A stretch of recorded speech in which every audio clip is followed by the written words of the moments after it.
Oh, for God's sake.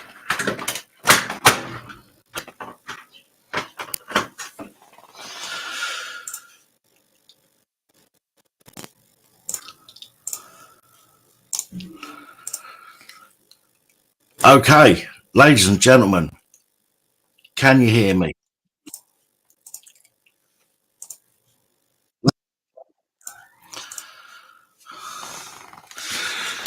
I do seem to be having a bit of an issue with my camera. It's not been on for a week, but for some reason it keeps freezing every few minutes and it's doing my fucking head in.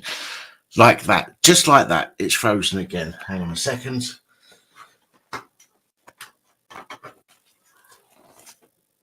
It's like not even been a week and it just wants to keep... It just wants to keep fucking up on me for some reason. Hopefully we'll get over that little hurdle at some point throughout this evening. But there we go.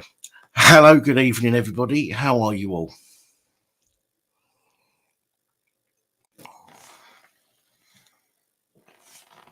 Oh, it's done it again. It's done it again.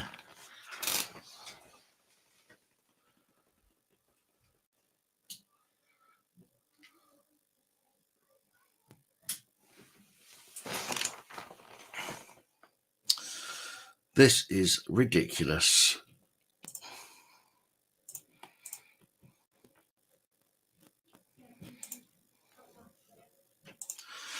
I don't know what's going on with it. But it's just taking the absolute piss.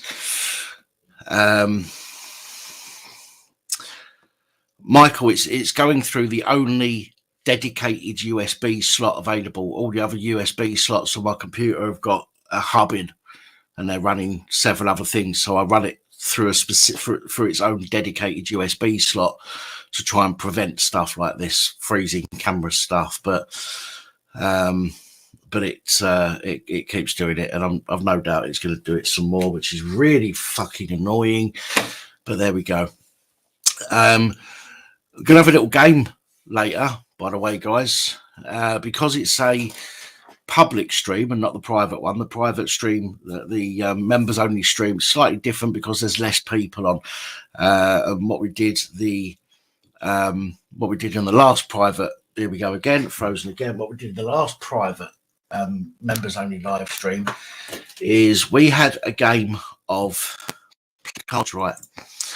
And what I want to do tonight, oh no, it's not showing up at all. Oh dear, oh dear. What I want to do tonight is I want to give one lucky person a chance to win 30 quid. It's not a lot, it's not a great deal, but I'm going to give one lucky person who's going to get picked completely at random. And going to give that person a chance to win 30 quid with a game of play your cards right. So that's what we're going to do at some point during the evening. I don't know when I'm going to do that yet, but I will do it at some point during the evening, and somebody will get picked completely at random. So there we go. However, that person needs to have commented within the last 5 minutes of when I do the pick somebody, because there is a program that I will use that will pick somebody at random from the comments, but it will only pick somebody that has commented within the last 5 minutes of when I say this is when we're going to pick. Fuck's sake, this is really bastard.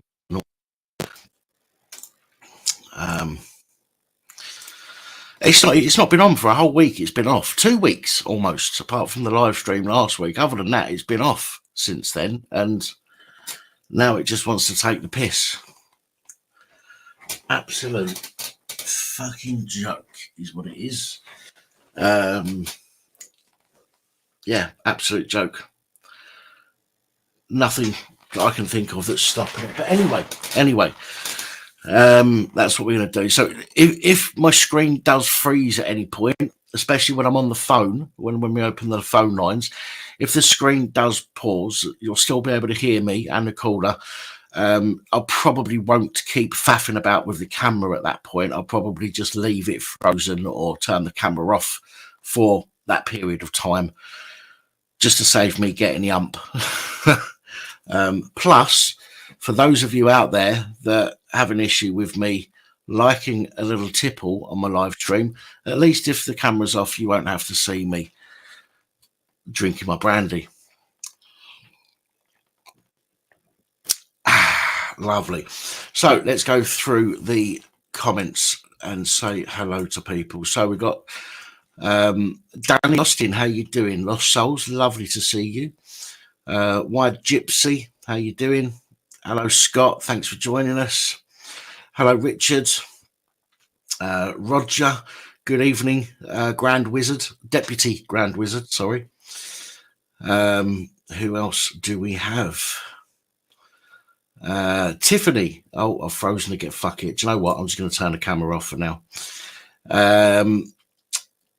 Tiffany, lovely to see you. Peter, how are you? Who else we got? I'm sure we've got more here. Rob, good evening. Michael, obviously, good evening to you, sir. Hello, Kaz. How you doing? Who else have we got going on here? Stuart B, nice to see you too, sir. Spirit Faith End Times, hello. DJ Ray, how you doing? Peter Bishop, nice to see you. Matthew Butler, thanks for joining us. Miss P, thank you for joining us. Rob Cousins, good evening. Lee Smith, how are you? Who else? Rex, good evening. Frederick, thanks for joining us. Midnight Drifter. The kitchen's doing all right, actually. The kitchen's kind of finished. It just needs a bit of tidying up from me, putting things away, but there's some things I can't move. The washing machine, for example, because of the weakness that I have in one side, I can't get the washing machine in on my own, so I've got to wait till tomorrow for somebody to help with that. But other than that, it's doing all right, thank you. And it's basically finished. Lee Smith, hello. MS, how you doing?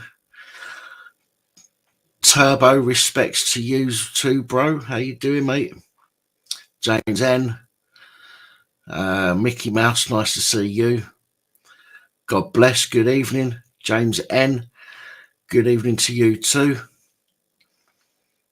We're nearly done there. We're nearly done with all that. It's recording reality. Good evening to you.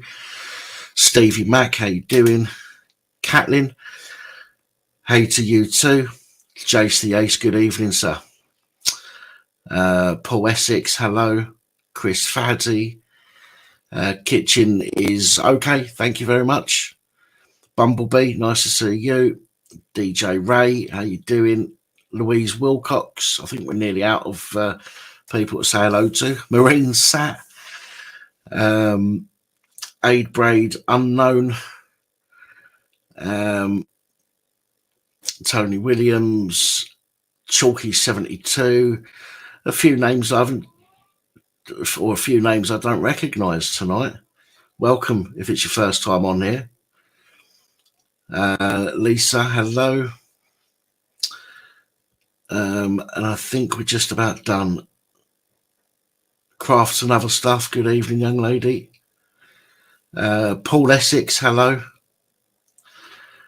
And that is it. We're at the end. I don't think I've missed anybody. If I have, my apologies. I'm still looking at the camera thinking that I'm on camera, but obviously it's taking the piss. I need to change that from gone for a piddle, don't I? Because I haven't gone for a piddle. So let me just change it back to that one. There we go. Having some issues, crafts, with my tech, as per normal. For some reason, it's not overheated. It's I don't know what's wrong with it. I've literally only just plugged it in after a week and a half or a week without use, and for some reason it keeps freezing. So I'll do this and it'll be okay for a couple of minutes and then it will freeze again. But yeah, but it's probably good for most of you, especially if any of you are eating your dinner. You haven't got to look at my mug to put you off your grub. Hello, there you go. I've frozen again. There's absolutely no reason why this should be freezing. This is an absolute joke. Absolute fucking joke. So there we go. That's why the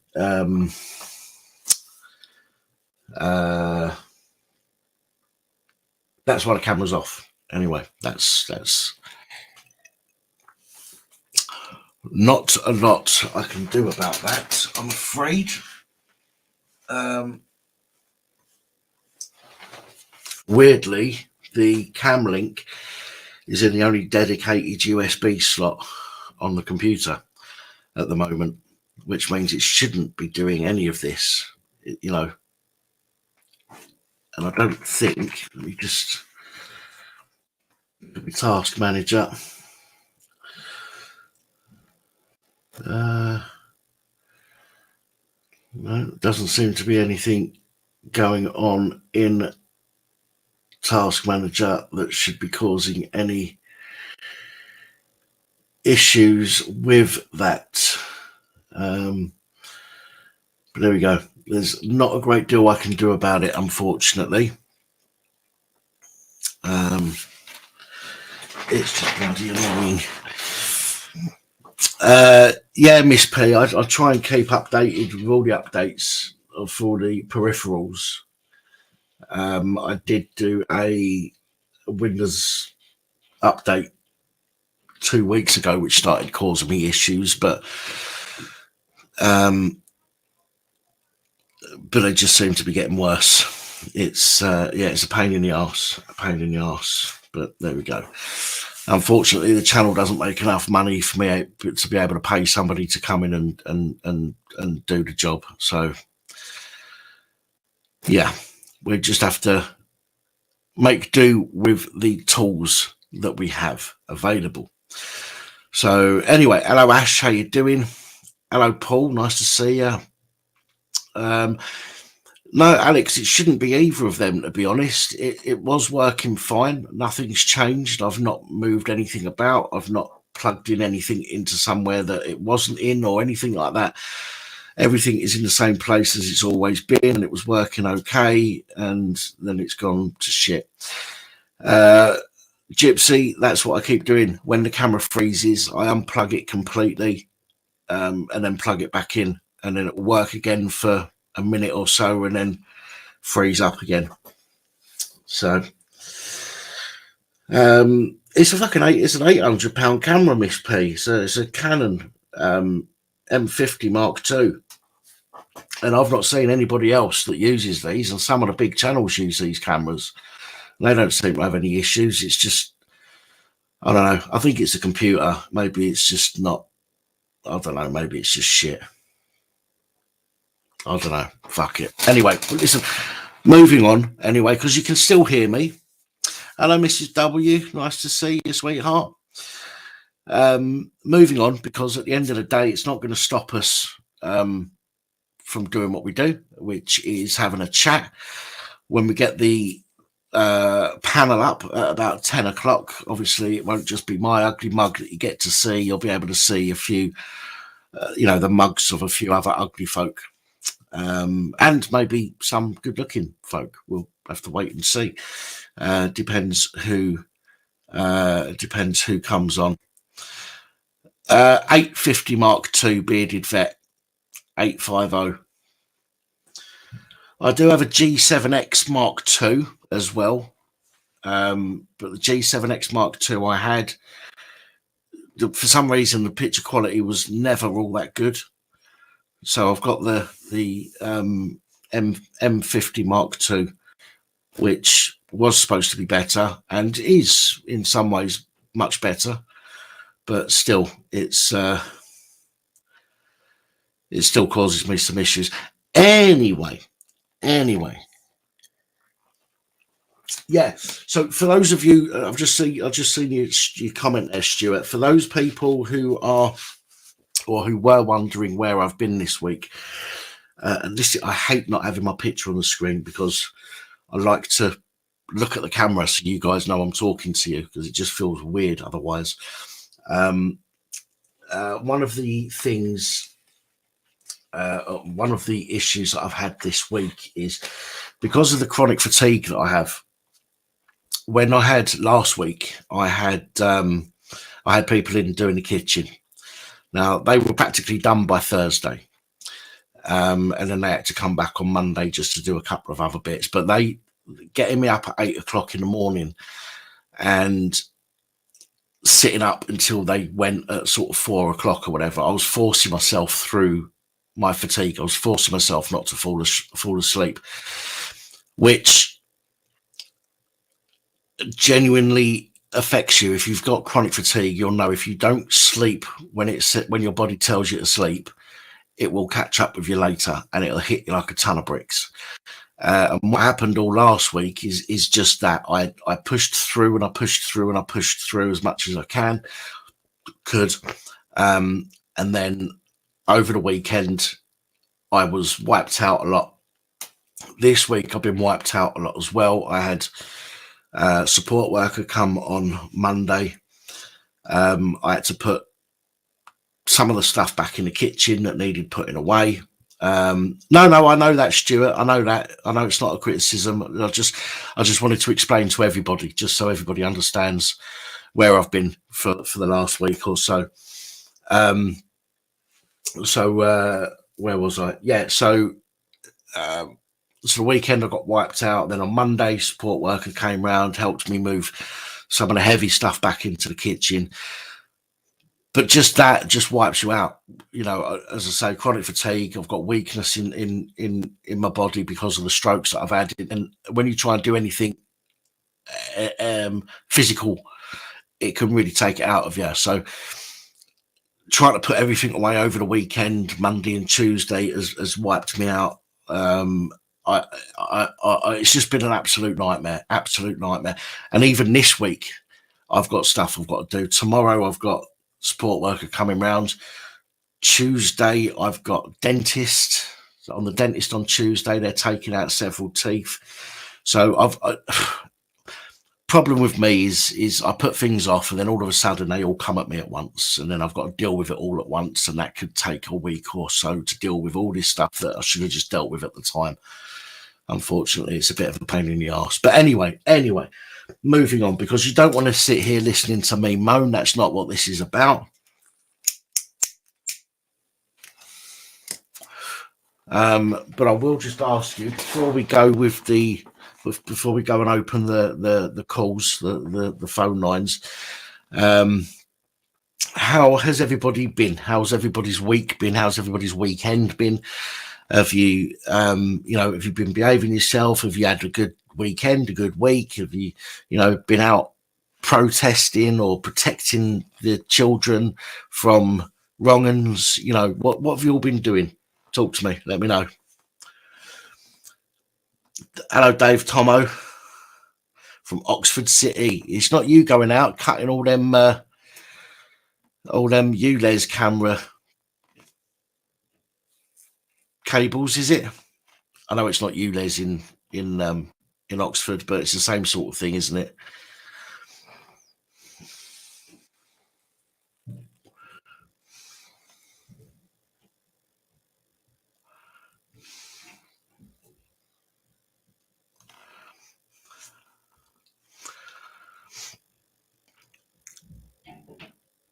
Same old shit on all fronts. Better now you're back. Oh, bless you. Thank you. Roger's been wanking. I mean, that goes without saying, really, doesn't it, Roger, for the blokes on here? Trying to survive. We're all still trying to survive, T. Horrible place that we have to live in called the UK. Fighting the system, not gone well. Tell me about it, Ash. What's been going on? Always behave. That's a lie, Tiffany. Smoking weed, drinking coffee. Scottish bike show this weekend. Oh, cool. What motorbike show, Chalky? I don't. You see, you say it like that, Lost Souls, and that makes me feel bad now.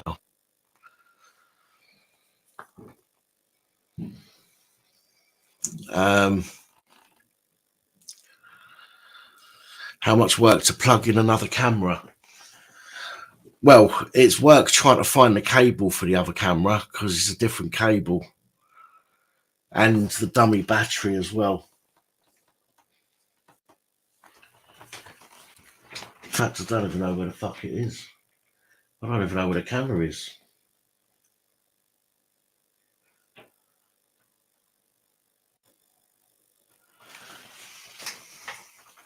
I don't even know where the other camera is. Roger.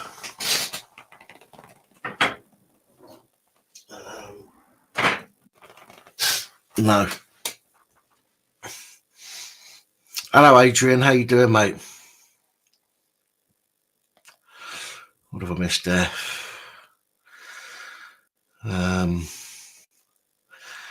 Legal activity, 3 barrels, mate. Bottle of 3 barrels. Dog walking time, so no worries, Miss P. No problem.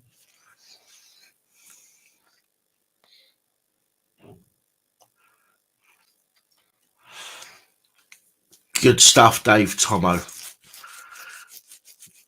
Resistance is what's needed, mate. Absolutely, 100%. Got to resist the tyranny. I've just realised I'm on top chat, not live chat, so if I've missed anybody's comments, my apologies.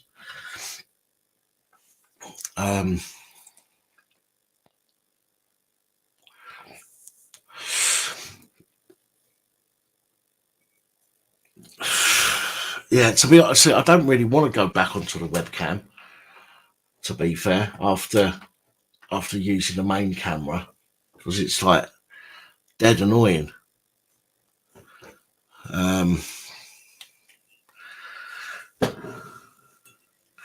Sorry, Pap. Where's sorry, Pap. I mean, sorry, Ash. Let's have a look. Where's your question? Want to go to Scotland with your CBO, but don't know if it's enforceable. I appealed it and failed, which took a year to get to Crown. No ground to appeal elsewhere. What do you mean you want to go to Scotland with your CBO? Do you mean that you just want to go to Scotland whilst you're on a CBO? Is that what you mean? Evening, Dan.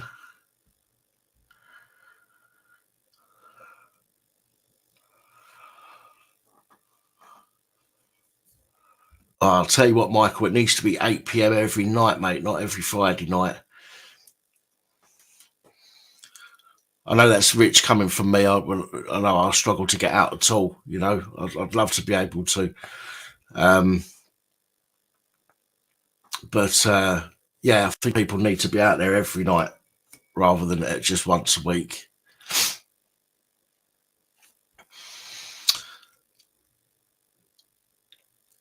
I suppose it would depend on what the CBO actually says. Now, when I got, it's not a CBO, I've never had a CBO, but when I was released under investigation over the BBC statute, which I'm still under investigation, they said that I wasn't allowed to go on BBC property in England and Wales. Now, I don't know if there is any BBC property in Scotland, but they actually specifically put with England and Wales on my form. Now, perhaps if yours says, because they are, I mean, okay, they run under the same sort of government, if you like, don't they? They've got their own government, but, you know, it's like they still run under our government, you know, in a way. It could be if your CBO says in England and Wales, then I don't see why that would stop you from going to do it in Scotland. But that is something, unfortunately, that you're going to need to speak to a brief about. I mean, I've said about this before, even with Joe Public, who's a bit of a dick. I even said it to him and about him. How the police managed to get away with curtailing his right to take photos in a public place is unbelievable, and it's wrong. And for you to have your rights to take photos in public should never happen. Should never happen. It wouldn't happen in America. In fact, I don't think it's ever happened in America, and they can't make it happen in America. But for a member of the British public to have a CBO, which is a CBO is basically a way the police can stitch you up without going to court, without getting a court order. A CBO is not really a court order. It's basically an agreement between you and the local government and the police. I don't believe it's got a lot to do with the courts. Again, I've not dealt with CBOs very often, so I don't know a great deal about it, which is why you need to speak to a brief. But I would suggest that telling somebody that, anybody who is not a court telling somebody that they cannot do something, I would suggest is unlawful if it is curtailing your human rights, your freedoms, and stopping you from taking photographs or videos in a public place, regardless to whether people like it or not, is a breach of your fundamental rights to go and, go out, collect information and disseminate it. But they do it through a CBO so that they haven't got to take it into a courtroom initially, because a judge would, I would hope, turn around and say, don't be soft, you can't do that, that's against their human rights. So what they do is they give you a CBO instead, and then if you go against the CBO, it doesn't matter what was in the CBO. The new crime is the fact that you haven't done what you was told, regardless to what you was told to do.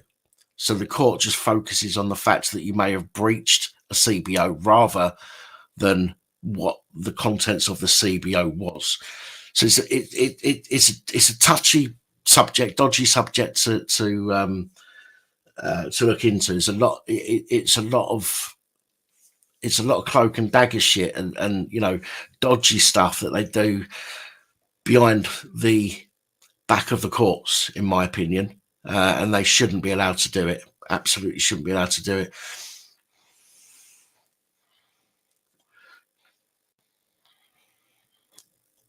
The judge said it's not against your human rights to stop you from filming in public. It's against your right to collect and disseminate information.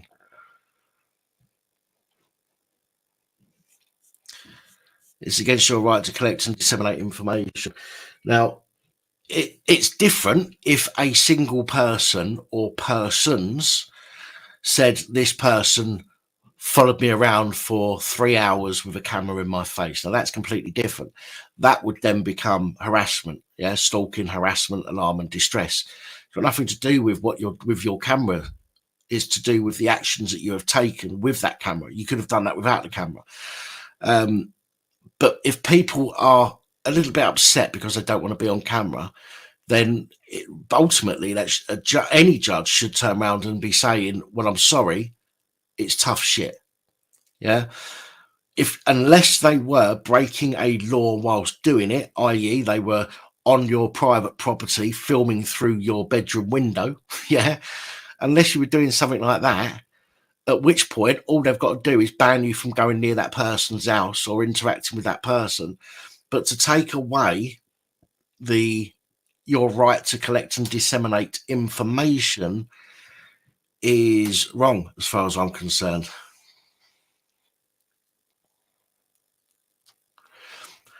They're saying if you upload, you could be breaching it even when there's no conditions on me uploading. Yeah, that would be to do with if you've taken the footage and uploaded it. If it's somebody else's footage, I don't see how they can enforce that. Again, I mean, I would need to see the CBO because it's all in the wording. I'd need to see what they've put in the CBO, enabled to be able to give you better advice on that. But again, my advice is what's the word? It's amateur. It's not the same kind of advice you're going to get from somebody who is or it's not as in depth as the advice that you're going to get from somebody who you're paying £500 to. You see what I'm saying? Because you're paying for their knowledge. I would give you my opinion on how I understand things based on what I've learned over the years. But again, somebody who's been to university and learnt the legislations and things like that would be better off advising you than I. But again, I would give my advice freely, obviously, but that's all it can be taken as is advice, not as something that you should or shouldn't do. So let's see if my camera's working again. No, it's not. Jesus Christ.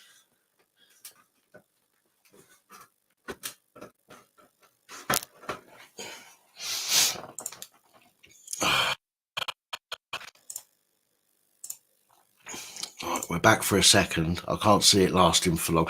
Anyway, guys, I'm going to open the phone lines. It's now 8:30. I'm going to open the phone lines. We're going to get some calls, hopefully. As per normal on a Sunday night, you can phone in about anything you want to. Talk about what you like. Some of the stuff you might want to phone in about, I might not have any clue about. But that doesn't mean that you can't phone in, put your questions to the community through the phone.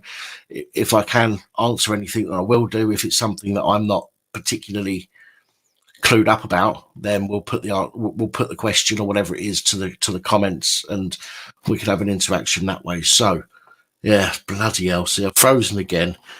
This is going to be really annoying playing this game though.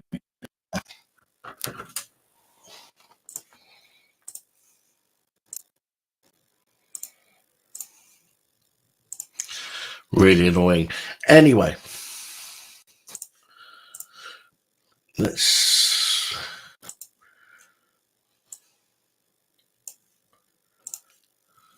do that. Status active, banners, no, brands.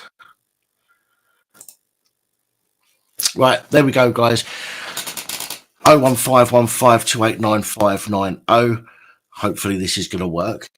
Give us a ring. You can share a story, whistleblow, talk, grap, or call me names if you want to call me names. Any of those are allowed if you phone up and want to talk about anything you like. Or if you're already on Skype, you can just search Dan Pap. That'll bring me up, and you can hook up with me through Skype that way. This doesn't cost you anything. This will come out of your inclusive minutes. So if you want to call for any reason, let's hope that it's working. You don't have to call in to call me a cunt. That's absolutely correct, Lost Souls Paranormal. Right, let's see. Okay, it looks like somebody's trying to phone, but it's not coming through again. So let me try something. Sorry guys, let me try something again. I can't win, can I? Oh, Jesus Christ. It's all going tits up tonight. Let's try something else. Right. I do see somebody trying to call on Skype. It's lit my phone up, but it's not doing anything with Skype on the...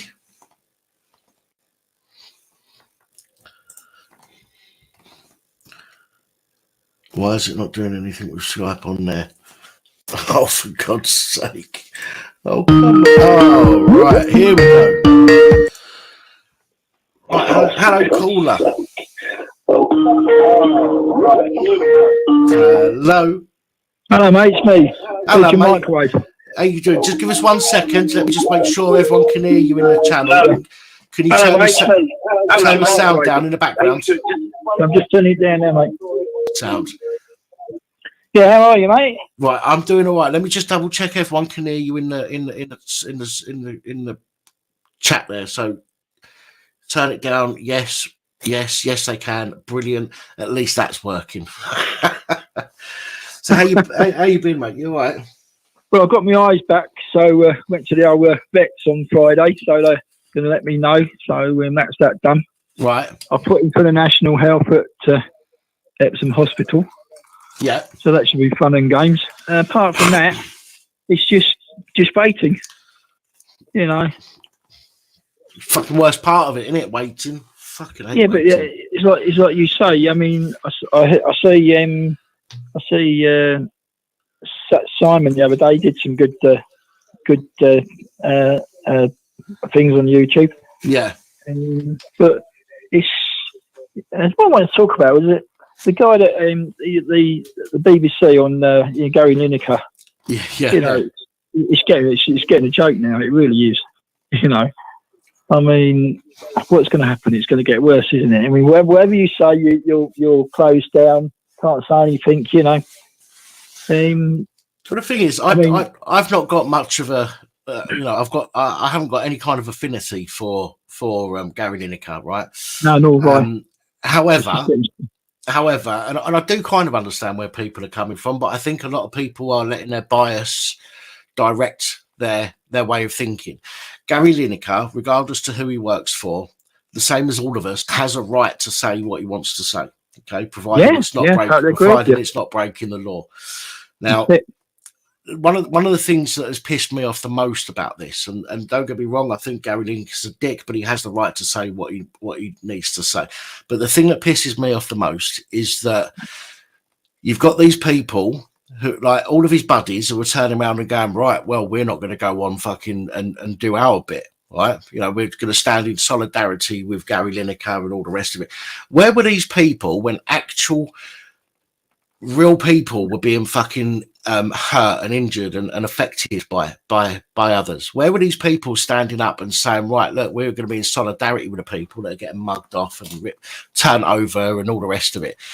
You know, so they've only come forward because Gary Lineker has been, reprimanded, shall we say, for something he said.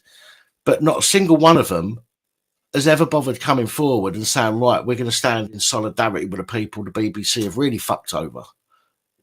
It's like where I live. They've got a shopping centre. You know where I live, but it's nothing there. There's mostly coffee shops, a couple of charity shops. You've got Chelsea's training ground down the road. You've got one big different contractors there. They're not that brilliant. Unilever are moving out in November. Yeah. National Health might be moving into a big Mole Valley Business Park. They're doing a lot of the redevelopment up there. But you never see it. They always the same old. You know, if you say to the council, we want this, we want that.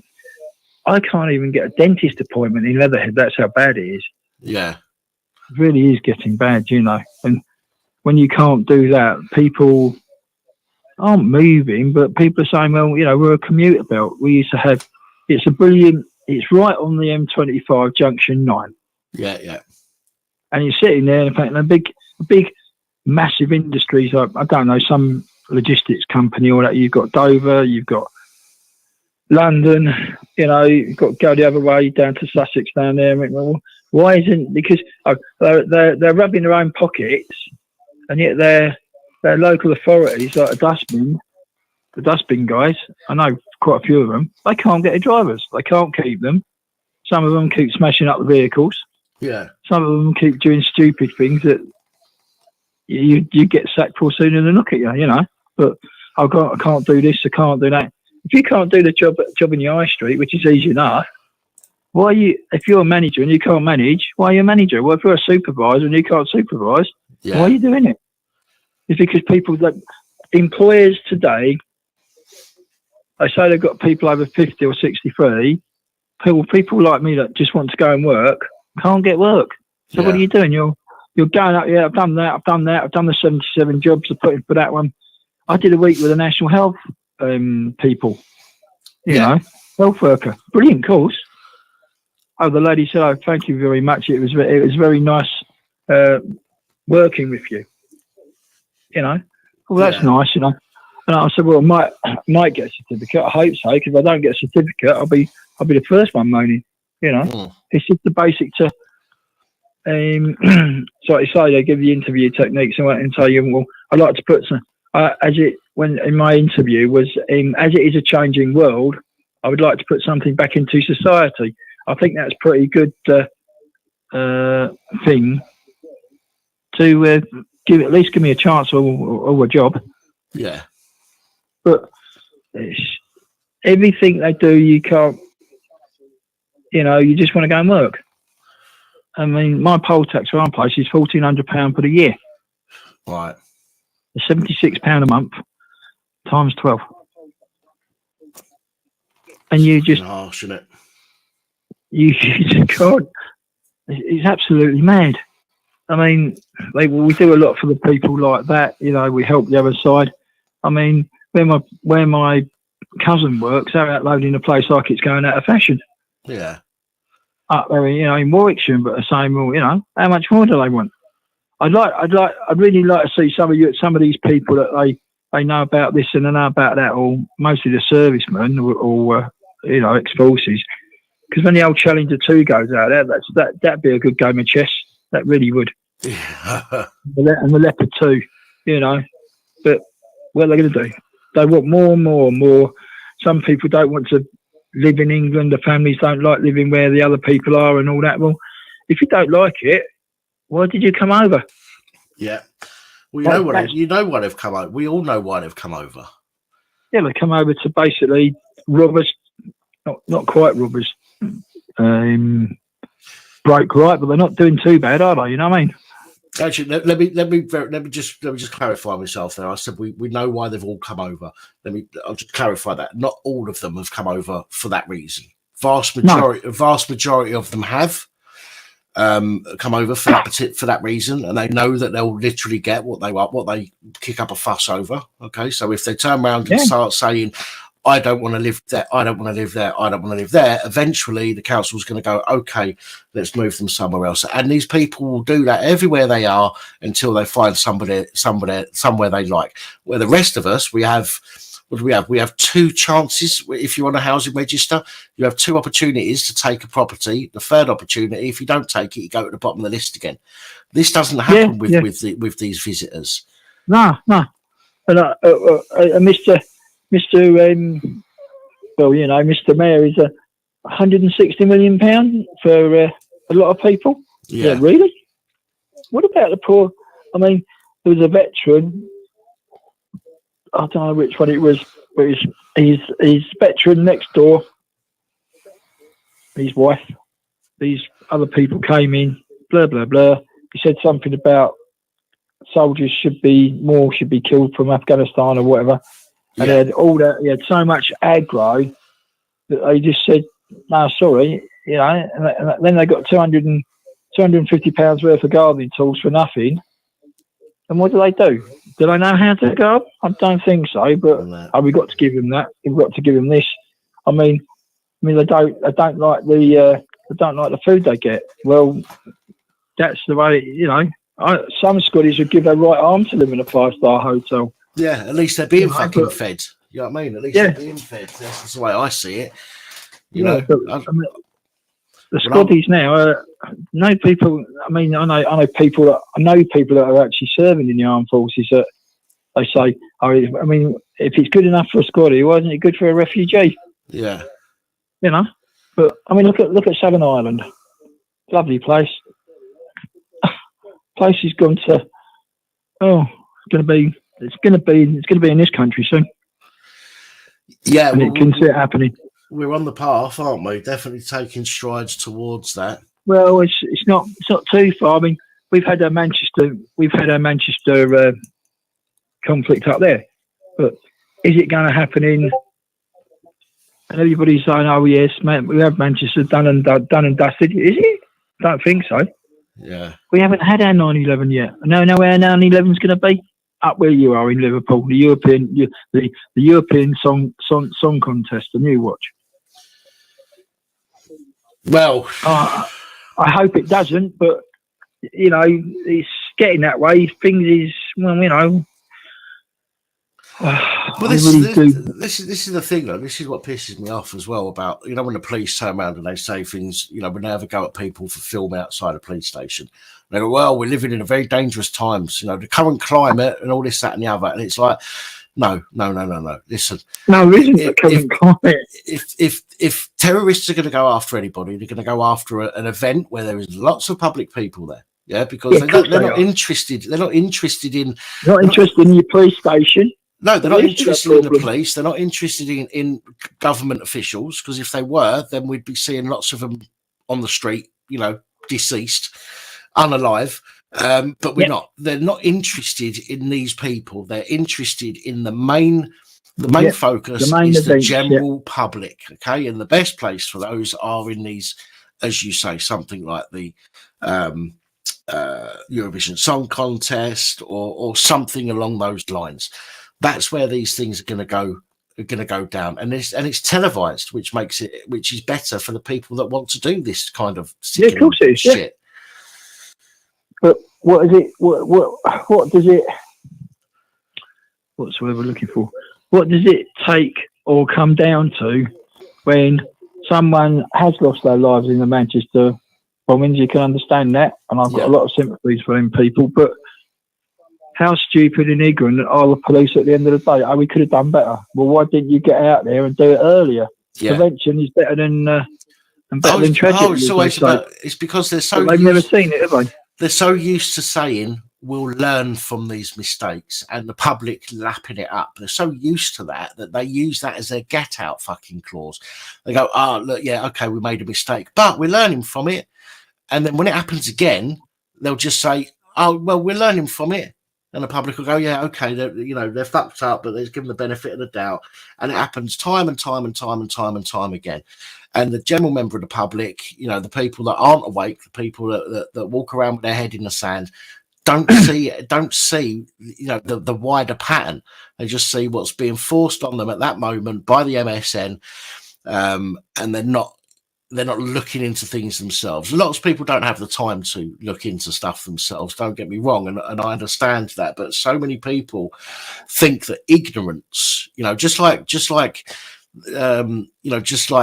the ignorance of the law is not a defense. Ignorance of what is going on around you that's affecting you and your children and your grandchildren, ignorance of that is not an excuse in 20 years time, 30 years time, when you're a minority and you're being made to wear a fucking what's it called, a fucking hijab. A hijab, when you're being made to wear a hijab because you're living in a say a high rate Muslim area, and they're forcing you to wear a hijab even though you're not Muslim because it might upset a few people. That is the fault of the people who aren't opening their eyes now and saying there is a fucking issue here, and if we don't do something about it, it's going to get worse.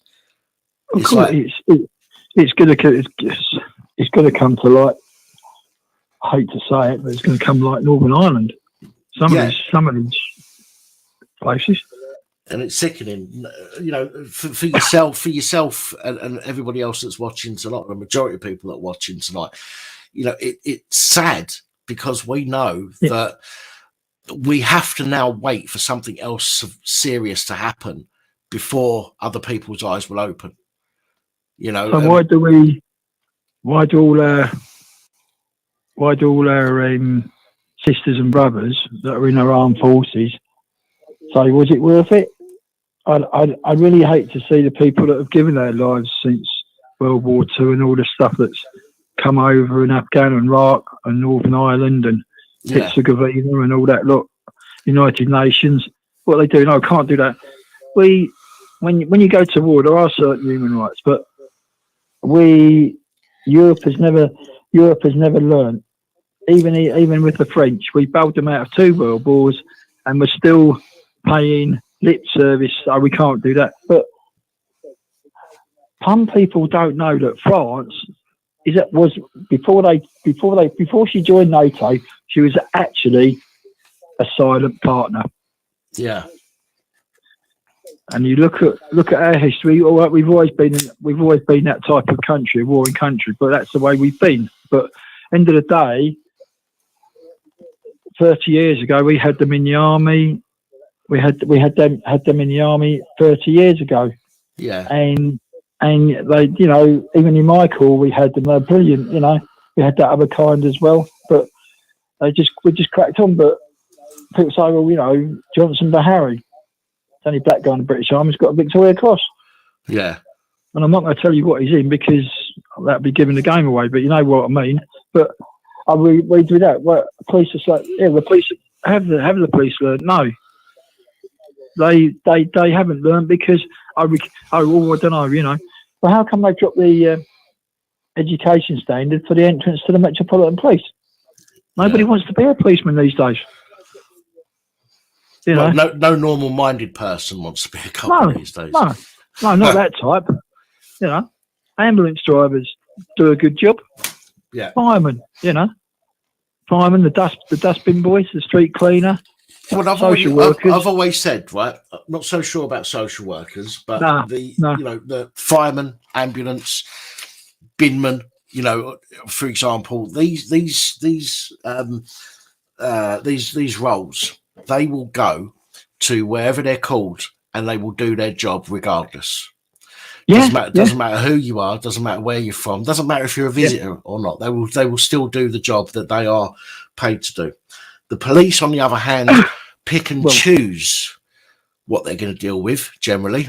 And I know they say they won't because somebody will phone up and they'll get a call. Okay, but they do. When it comes to, you know, when it comes to an emergency call, they've got to go out regardless. Okay. Yeah. Well, if they can get out of it, they'll get out of it. But generally, they'll go if it's a 999 call, and they have to do that. But when somebody goes to the police with a complaint about somebody, so if I went to the police, for example, with a complaint about somebody slagging me off, just use that as an example, the police will go, oh, we can't be asked, or, oh, it's that fucking idiot from Police Abusing Powers. He doesn't deserve our help. Let's just fucking fob him off and tell him it's a no further action. And they will pick and choose what they want to fucking deal with. You know, but again, fire brigade, ambulance, they won't. They will go out, whatever the situation is, they will go out and they will do their job regardless to who the fuck you are. And that's why I've got far more respect for those people than I have for the police. Yes, it's come out that fire brigade or fire rescue personnel and ambulance personnel have done some despicable shit. We know that because I've reported on it on the channel. Nowhere near as much as the police, however. You're always going to find people, no matter what sector you're talking about, you're always going to find some sick individuals, but nowhere near as many on the percentage that we have in the police. And again, this is because the people at the top, the shit rolls downhill. So the people at the top will teach the people beneath them, you know, how to act. So when they see the people at the top going, "Oh fuck it, can't be asked dealing with that. That's just bollocks." What's the next person going to do? You know, and it filters all the way down. Yeah. But at the end of the day, and I say this as it is, why don't the people that are actually going for these type of jobs, why don't they vet them properly instead of nitty picking about, go right from the top of your head right down to your toenails? Yeah. But no, sorry, if you don't accept it, you don't get in. Some people say, "Oh, can't do that," or the police didn't like me, or I didn't like them. Well, if you're applying for it and you don't get in, whose fault's that? Yeah. So as the prison officers, you know, like they get a good hiding now and again in prison. You've got Serco, you've got Amy, Reliance used to do it, G4S. Yeah. But, you know, it's like they had a lot of Serco used to do a lot for the ministry, and they got put into touch. So did Sodexo. I mean, when we were in, you went to breakfast, brunch, lunch, tea, supper, or whatever. Boom, go and get your guard box. There'd be sugar in there, coffee. If you put a couple of slices of beef in there, you know, chicken, you know, stuff like that. Job was a good one. But now they pay as they die now in the army. I think it's £3 a day. It's not bad, but some of the, you know, they turn up, they get the contractors turn up, and we went to Biston, my old unit up there, and I said, guy was doing the breakfast, and the eggs were like rubber. Yeah. Said, you've got to be joking. He said, what's that? I said, I wouldn't serve that, mate. I'll go back in. And he said, well, what are you? I said, well, I'm not going to say what I want, but I made a phone call, and somebody made a phone call to the people who won the that particular side of the contract, and they lost the contract. And I mean, and people say you got Tesco's and all that. Tesco, Sainsbury's, Lidl's, all these other supermarket stores. They're not the biggest in the UK by a long chalk. But there's a firm called Vesti Foods. Some people have probably heard of them. Most of the Scuddies will, the Navy and the RAF boys and the Ministry of Defence up there. They do all the food for the British armies, for the armed forces. But they are huge. And I mean, there's a fresh direct started by two colonels, you know. I mean, you think of how much food it takes to go aboard a nuclear submarine. Probably starts at 35 ton. By the time they've cooked it, vacuum packed it, chucked it on board, you know, it's like everything else. Wherever there's a ship in the world, be it a ship, a boat on the ground, or a plane with got fuel and all that, it comes there, it goes there. Even the mail goes by the Royal Logistics Corps. Yeah. You know, people say, BFO, British Forces Post Office Box, you know. It could be sitting on Penguin Island in the South Atlantic. But some people don't even know what's that or what's this or what's that, you know. They just do not know about things that happen. Oh, we got this, we got that. Well, I do get fed up with the police, and we got some neighbourhood policemen they're not fit for purpose. Yeah. They really are not. So if you're going to be a proper policeman, you be one. If you don't do it and you can't handle it, why do you do it? I mean, Surrey's not brilliant, but they're not the best in the world. But they do it because they get the protection from their boys and sisters in blue, and they get their fucking pension regardless. Yeah. You know, and you've got. I mean, there's. I mean, I don't get me wrong. I've never paid into a pension. Okay, so I don't fully understand pensions. My dad tried to explain it to me when I was a kid. My sister clued up on it, and she started saving for her pension when she was 17. I never did. She is retired. She is retired now. She retired in her 40s. Yeah, but I don't know any. I don't think I know anywhere that would cover your ass and treat you as well as the police get treated when you do something as bad as some of the police do. I mean, look at the post office guys. They work their little cotton socks off the boys and girls there. You know, my man was a postman, but it's like I say, and these electric cars they keep running out and all that. You know, and you get people complaining about we haven't got enough, you know, salads in the stores and fruit and veg and all that. But hang on, at the end of the day, where does it all come from? It comes in by a 40-foot lorry. Mm. Yeah, it comes in, dips it up, goes back, boom, boom, boom, goes out by a dust cart.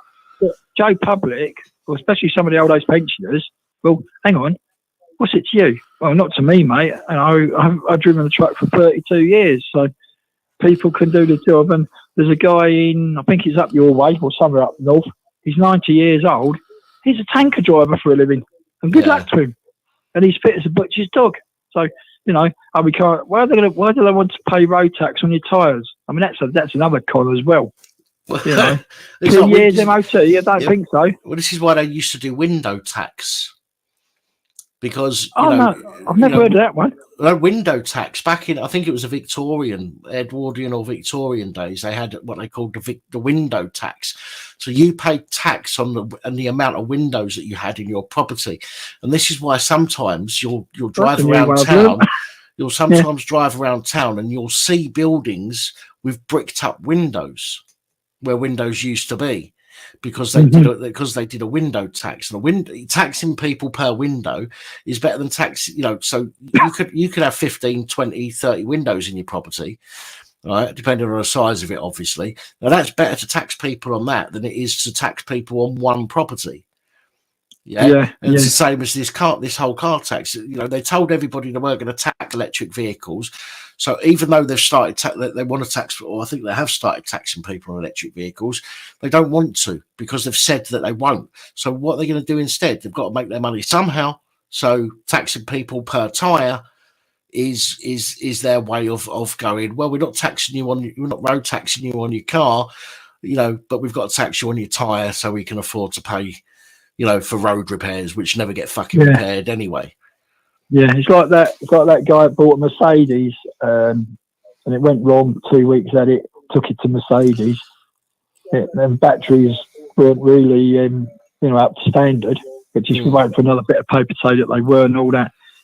And by the time Mercedes said, "Yeah, it's going to cost you 20 grand," it was more worth than what the car that he paid for it. But yeah, they just haven't. They haven't got a lot. You know, people say about, oh, we've got to do the environment and all that. But you know, when you think of things that they actually do, I mean, diesel and petrol is going to be here till 2060. Yeah, I know it sounds stupid, but it's going to happen. Then we might get this out, we might get that out, we might sort this out. But when you get actually, what really gets my goat is that when people start attacking ambulance drivers and they're trying to save your mate's life or whatever, you know, that really is below the belt. Yeah, you know. Well, God bless. Yes, we do pay VAT already on tyres, so we already pay a tax. But then, you know, we get we get taxed on the money we earn. Then we get taxed again when we buy things. Yeah. Then when we want to, then when we die and the money that we've got left over, we want to give that to somebody else. That gets taxed on a third time. It's just every single way that they can to chip away at us. Absolutely bonkers. I mean, I'm surprised they don't do a fucking tax on how many electrical outlets you've got in your home. You know what I mean? That'd be a good one. It's fucking ridiculous. They'll tax you for blimey. They'll tax you to go to the job centre next. Oh, sorry, no, you've missed that one out. You've missed that payment, or you missed that payment, all that. I mean, it makes me laugh when you go out and see the police outside Downing Street and sitting there and go, yeah. I mean, I've been up there a few times and you just look at them and say, well, what are you looking at? I'm just looking at all your hardware, and I'm thinking, of all the places where that particular place, what I told you where I used to work, I think, and all the new shotgun license laws are bringing in. Oh yeah, and where do you think all this shotgun, all these nice little bullets come from? Down to Civvy Street and stuff like that. Yeah, I don't think so. I mean, when I was in the mob, there was a guy called Andy Shamuli. You've probably heard of Shamuli Fireworks. He lives in Australia. He was ex-WO2, and he lives in Australia now. And his dad used to make the fireworks, you know. And he's a lovely guy, but so it's like it now. It's if you carry a gun and you pull that trigger, and you know that black guy's got killed or whatever. Well, why did you pull the trigger? Because it looks happy. Oh, adrenaline's going. We've some people have been down that road, and you're going to get life. You know, it means life. When it means life, it means life. Yeah. I mean, look at Charles Bronson. He's done what, 50 years in prison. Mm-hmm. He's 80 years old. These bureaucrats that sit upstairs. All right, he might not be able to handle the world, but at least give the man a chance. Yeah. You know what I mean? You know, everybody has. I believe that if you pay for society, give the guy a chance. Not people like what that Metropolitan Police does. They deserve life. They deserve no parole for people like that. See, people say, "Oh, women get attacked." Everybody's like that. Oh, but hang on.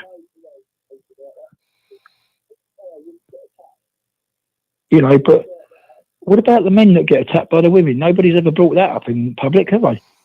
Yeah, well, this is something one of the week before last, the last videos I put out, there was a guy, his missus was one of the highest ranking in the prison and probation service, who turned out to be a fucking abuser of her husband. You know, some of the stuff she done that I reported on was disgusting. But the reason that I put that out, even though she wasn't really a public official per se, she was high up in the prison and probation service. The reason that I put that video out is because not many people talk about men being on the receiving end of that kind of thing, and I thought it was important to sort of show people that, number one, it does happen to men. It's not all about women. Yes, women probably get. I mean, don't get me wrong, the women probably get the majority of it, but you know, it happens to everybody. Every crime happens to everybody. There's not, you know, even rape can be done against a man or a woman. Yeah. So everybody can be a victim of practically every type of crime. And to turn around and say, you know, well, let's increase sentences for people that do that to women, or let's increase sentences for those who do that against the police, or let's increase sentences for those who do stuff against you know, religious people because of their belief or because of their gender, for example. To do all of that stuff is absolute bollocks, because everybody, including you and me, including everybody else that's watching this that might be a straight white male, for example, we can still have all of those crimes committed against us. Yeah. It might not happen as often, but it can still happen. And this is why you should never, ever give one section of society more protection than another. Because the old saying is never judge a book by its cover. Oh. You know. That is. Okay. Nice speaking to my friend. Yeah, and you. Thanks for calling in. Hope you have trouble with, have good thing with your kitchen. Well, I've got a few bits to do this week. I have my teeth out on Tuesday, and I'm not looking forward to that. I've got quite a bit going on this week, but the kitchen is almost done. Once I get the washing machine back in and put a few more bits away, then you know, then I'm all done. The washing machine's there, but I can't physically push it back into the hole in the or the slot under the units because of the weakness in one side. So I've got to wait till tomorrow for a support worker to help me with that. But I'll get that done tomorrow, hopefully, and the kitchen will be okay. Yeah, okay. Well, you take care, and I'll see if I can get a dentist somewhere in Surrey or somewhere. No worries. Well, I hope you manage to get it sorted. I reckon they've all legged it. Yeah, you take care, mate. Bye-bye. Yeah, you too. Take it easy. Bye, mate. Bye, mate. Bye-bye. Hello, brother. Oh, brother! I can't believe it's not butter, but that rich butter-like taste. I fucking knew it was you. I thought to myself, I looked at the number and I thought, I recognise that number. So I looked on my phone and I thought, yeah, that's Scott. Do you know what, Bob? I don't know how much I've got left on it. It might just cut out because my credit should have run out at 9 o'clock. I got a message saying it will auto-renew at 9 o'clock. So I'm surprised it even worked, to be fair. Well, this doesn't cost anything to call in. I mean, you're on. I take it you're on pay as you go, so it would use minutes up. Yeah. Yeah, I think you need the minutes, brother, still to be activated, but I ain't got the dough to put it on until next week, so I can just wait once it goes. But how you been? How you been, Dan? Tired, fucking worn out. Should have seen the week I had, brother. I woke up in the morning, my brothers and sisters in the site. I got up in the morning, I had a Swedensville. I had a Western swimming baths in here. The fucking toilet had flooded, and when I say flooded, I don't mean a little dribble. Oh no, that'd be too simple, wouldn't it? I mean it had gone all in the old way, all up to the front door, all through the other bit, all into the bedroom on the carpet, squidgy carpet. I was like, nah, what's happened here? Absolute disaster stations. I'm bent up like a wire coat hanger. I've got a Swedensville, I've got a Western Supermare, and I've got the Valida Super Mop in the hand. I need it, don't I? I need that in my life. Yeah.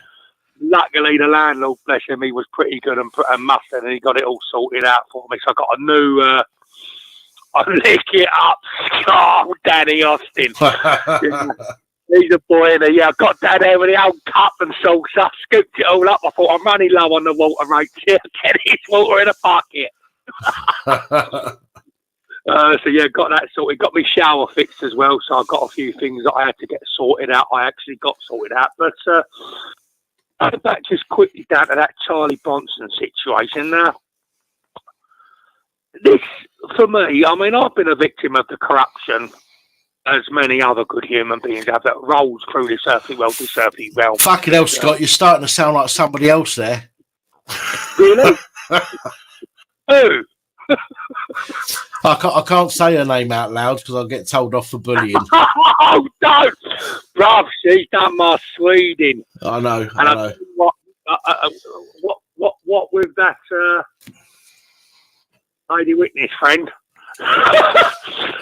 So yeah, that was another situation, mate. That we've spoken. Oh, just enough's enough, isn't it, with regards to that situation? I mean, it's just getting beyond a joke, isn't it? All jokes aside, it is indeed. It has to be stopped. Has to be stopped. That situation. But getting off that subject, because that's negative, and I want to speak about something where hopefully some positivity comes out of it. Yeah, I just wanted to make you laugh. That was all. That's why I said it. You certainly made me laugh, and at one stage I had to look around and see if she crept in, like in decent proposal. When you said you sounded like someone else, I thought she's here. She's only here. She's in the hallway. You'll have to start knocking on the doors before you go into a different room in your flat. Where I was like, no, I want to look, but I don't want to look. She ain't in the hallway, is she? Behind me. Unbelievable what she's like. And but actually, let's talk about that. Can we talk about that, Dan, or is it not really allowed? Well, listen, I don't want to mention names. That's all. Let's not mention names. The brothers and sisters are clued in like we are, but I felt very sorry for the night porter. Yeah. And if I'd had it dressed, I would have sent him a pizza and some Fosters. Here's a man trying to do his job at the best of his ability, and there's someone absolutely doing his Sweden. I mean, I've heard a rumour he's on Prozac, wet flannels to the forehead every half an hour, cold compresses, and he's laying down in a dark room with a bottle of brandy, 3 barrels. He's right on the sauce. Isn't it? Terrible. Absolutely terrible. I mean, that situation, unfortunately, that brought me down a little bit, but I pulled myself out of it again because I refuse to. Scott, what you got to do is you got to find the funny things. All you got to do when you start feeling down, just imagine, just remember, I can't get out. I can't. He won't open the foyer. Excuse me, can you open the? I can't get out. Yeah, just remember that, and it will cheer you up, mate. But I told my mate Gary. He's like my best mate of like 15 odd years. Speak to him every day. He rang me up and he was doing the old skits on me. I won't say her name, but he was going that name on. He went, "You're with her, ain't you?" I said, "I've taken a look at her video." He went, "Oh my God." He said, "What is wrong with her?" I went, "Well, exactly, Gary. Exactly." He went, "She's fascinated with you, isn't she? Certainly you." And I went, "Yeah." I said, "And that's what we've all been talking about." And he said, "She's seriously got problems and needs serious help." Yeah. And yeah, you're right. Poor Porter there. I mean, if you're doing that job, Dan, it's now a double bubble that you're asking for, isn't it? From your employer. Yeah. You're ringing the employer, ain't you? You're ringing him up and he's going to you, "How was your first day on the job?" And you're saying, "Well, a couple of good points I'd like to bring out. Lovely environment to work in, lovely surroundings, lovely decorated.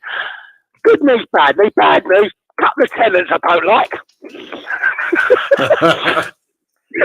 Could you please award me some danger money?" Is what he's now asking for. He now is asking, "Can it be written into the contract, please? A little bit of substance here, a little bit of danger money, just to put a little cuddling arm around him. Because at 12 o'clock midnight, she does turn." Well, I was sitting here the other night. I was sitting here the other night, and I watched a couple of those, couple of the videos that were put up by that person, and I thought to myself, do you know what? The amount of times that I've been threatened with her lady witness. She's going to phone you. She's going to phone you. So, do you know what I did? I went and found her on Facebook and messaged her myself and said, "Oh, you know, she does exist." So I'll take it you're looking for me. Thought I'd save you the trouble, love. Oh, brilliant, Dan. That's fucking absolutely brilliant, brother. Well done, my good brother. So what was the outcome of that? You probably turned around and I don't know what you're talking about. Nothing. Well, I'm waiting for a video about it. That's what I'm waiting for. I'm waiting for a video about me contacting the lady witness. You know, hang on. The oh shit, what was it called? The what was the word that gets used? fuck it, I can't remember the word. Anyway, the lady, the crucial, that's it. So I'm waiting for a video. I'm waiting for a video called "My Crucial Lady Witness Friend Who's Got Cancer and Looks After Her Nephew, Who got beat up in the street by random drunks trying to protect me," has had a phone call from Dan, the cult, from Dan of Police Abusing Powers, the cult leader. That's the video I'm waiting for. Oh, brother, really? Has it gone that deep? Well, I've not had anything yet, not seen anything yet, but that's what I'm waiting for. I'm just waiting for that video now, rather than the lady witness friend getting in touch with me and talking to me like a fucking adult, which is what I hope. Yeah. I've got a feeling that they're going to get in touch with that other person and tell them that I've tried contacting them, and then that other person's going to make a video about Dan, the cult leader. You know, causing all sorts of problems when I've not. I raise it because again, she's mentioned my earthly name. Now, you know, it's bad enough when you're going under a pseudonym, whether it's Princess Angela or Bill and Ben's Flower Pot Men or Holly or Lost Souls or whatever. Still, it's bad enough. But I've got nothing to hide, and I hide from nothing, being a truth talker and a truth poster. So I go under my earthly name that I'm born with.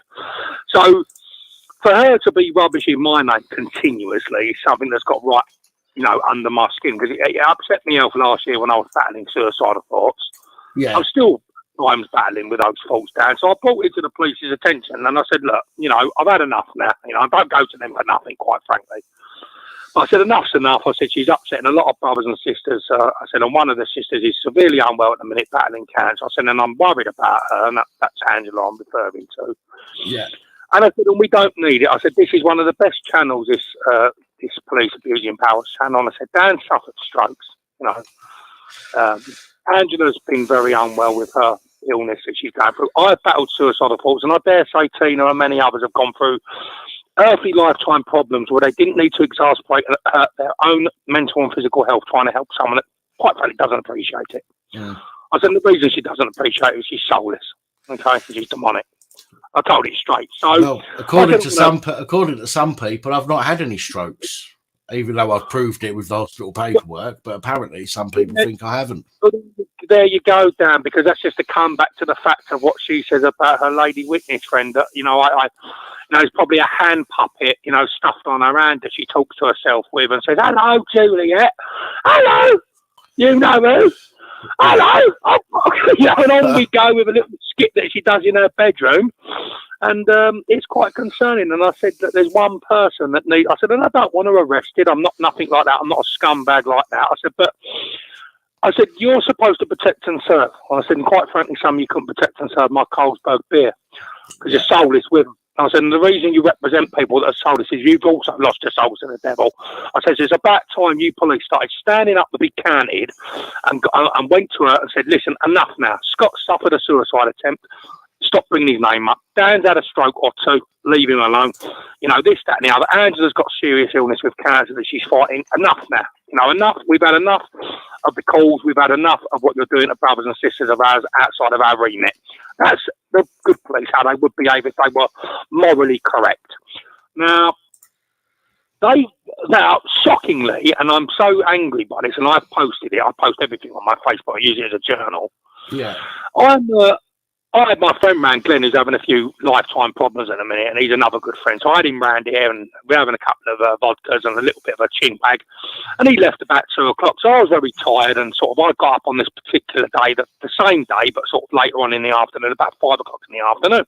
Yeah. I'd been up in the morning, got chronic fatigue like you, so I had a little nap, and I was getting up at 5 o'clock, and I thought, I'm starving, I'm getting a kebab. As I'm getting up, stark bollock naked, I was bang, bang, bang. Now, I assumed, wrongly, that it might be my neighbour. I thought, I'm not expecting anyone. Who's that? So I've gone to the spy hole. It's Met Police, 2 of them, outside with the body warrants activated. Now I'm raging. Right, I'm fuming. What are they doing here? Embarrassing me to my neighbours yet again. I've told them I don't want to see them at the door. I talk to them on the phone. So I've then gone in the kitchen, and incidentally, I couldn't find my jeans. So I'm looking around for these jeans that I had. I can't find them. Still stark bollock naked. It's got the door in your budgie smugglers. I just should have gone out there. I've been arrested for indecent exposure that I didn't do. I will come and do it. So anyway, Dan, Now, bear in mind they're supposed to have been coming round, according to them when I rang 101, for a welfare check was one of the excuses I heard, which they needn't have done. And 2 was to talk about this situation I've raised with regards to the YouTube videos that are being made. Yeah. So when I've then not opened the door on their remit of like now, basically, we're knocking and we're the police, you'll open the door now, they're then lifting up my letterbox and looking through my letterbox, Dan, into my phone, which is an absolute piss take and an invasion of my privacy. I've got Mr. Winky out, I've got Mr. Bum Bum out, I'm walking all round the house in me all together, or the flat, I should say. Now, if you want the best of me after what the police have wrongly subjected me to, listening to soulless people that have sold their soul to the devil, then you better behave when you're at my front door. And talking my business in the corridor and shouting your mouth through my closed front door and lifting up my letterbox with your body while camera's activated, when it's not a hostile situation, is not going to get me opening the door to talk to you. So I finally found what corroborates the point. In fact, I ripped out the jeans out of the washing machine and threw them on soaking wet. And I stormed past them with the absolute raging ump. I was so irritated. I've got new neighbours and they're embarrassing me to my new neighbours. And I couldn't breathe for about 12 hours. I was struggling with the worst panic attack and anxiety, all borne on by unprofessional police conduct at my closed front door again. Now, when I rang 101, I met with hostility again until a good brother got involved that was a serving officer. And I said to him, look, my good brother, I know you might be trying to undo some of your wrongs that you've done because you've put me through a living hell on earth many times and nearly cost me my life. I said, but you ain't getting the best of me when you're behaving how the officers in the past have behaved when you smashed through my house and arrested me for something I didn't do. I said, and what you done banging on my door like that and lifting up my letterbox, you took me back. You know what you should have done, Scott, right? This is some advice to everybody that's watching, right? If you ever get the police knock at your door, right, and they start looking for your letterbox, what you want to do is you want to wait for them to put the letterbox down, okay, or before they get to the point of opening the letterbox, just go to the door, drop your trousers, and put your ass up against the letterbox, right? And then when you hear the letterbox open, give them a little wink. You know when you're trying to push a fart out. Yeah. Just give him a little wink with your brown eye, right, and try and get a fart out right through the fucking letterbox. What I might do, give him a bit of pink eye. Yeah, I might do that. I might remove the old. There was a couple of dogs that used to live in. I'm not talking female, but so they had a letterbox flap that stops the mail coming through, so the dogs couldn't eat it. So what I might do, if there is a next time, I might go to the door with Mr. Bum Bum, bend over, touch the toast, show them the inner exterior of Mr. Hornsby, and then when they look through the letterbox, I might turn around and go, all right, when you hear the beep, think of the fun you could be having a supermarket sweep.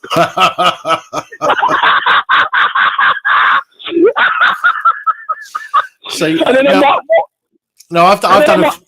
can do a little waddle up the corridor like a fashion show, spin round at the top of the kitchen and show them Mr. Winky if they're still looking through. Well, I've done a video how somebody got arrested for farting in a copper's face, right?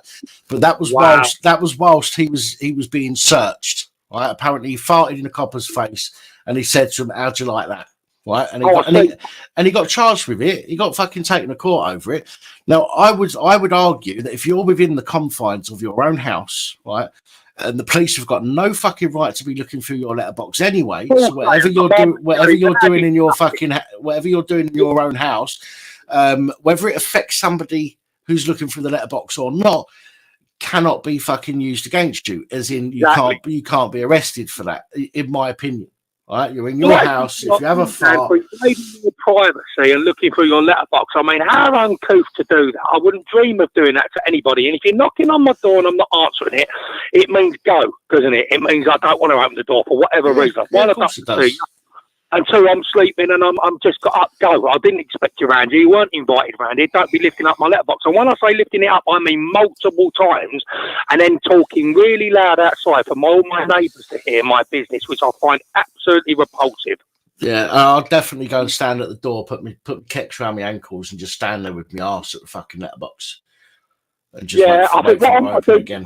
Get Spotify set up with like some sort of good, like sort of, I don't know, like sort of catwalk model song, and then I might do like what Holly and the Tiffany and the girls might do, and I'll get my hands on my hips and I might shuffle up and down the corridor. Just a bit like said Fred. bit of right said Fred's. You Yeah. lick your finger. And it's gonna wiggle too sexy by far. Yeah, lick your finger, rub your nipple as you're walking up and down the fucking hallway. Spin me cross around me neck, but swing it like I'm doing a hula hoop and go, I'm a model. You know what I mean?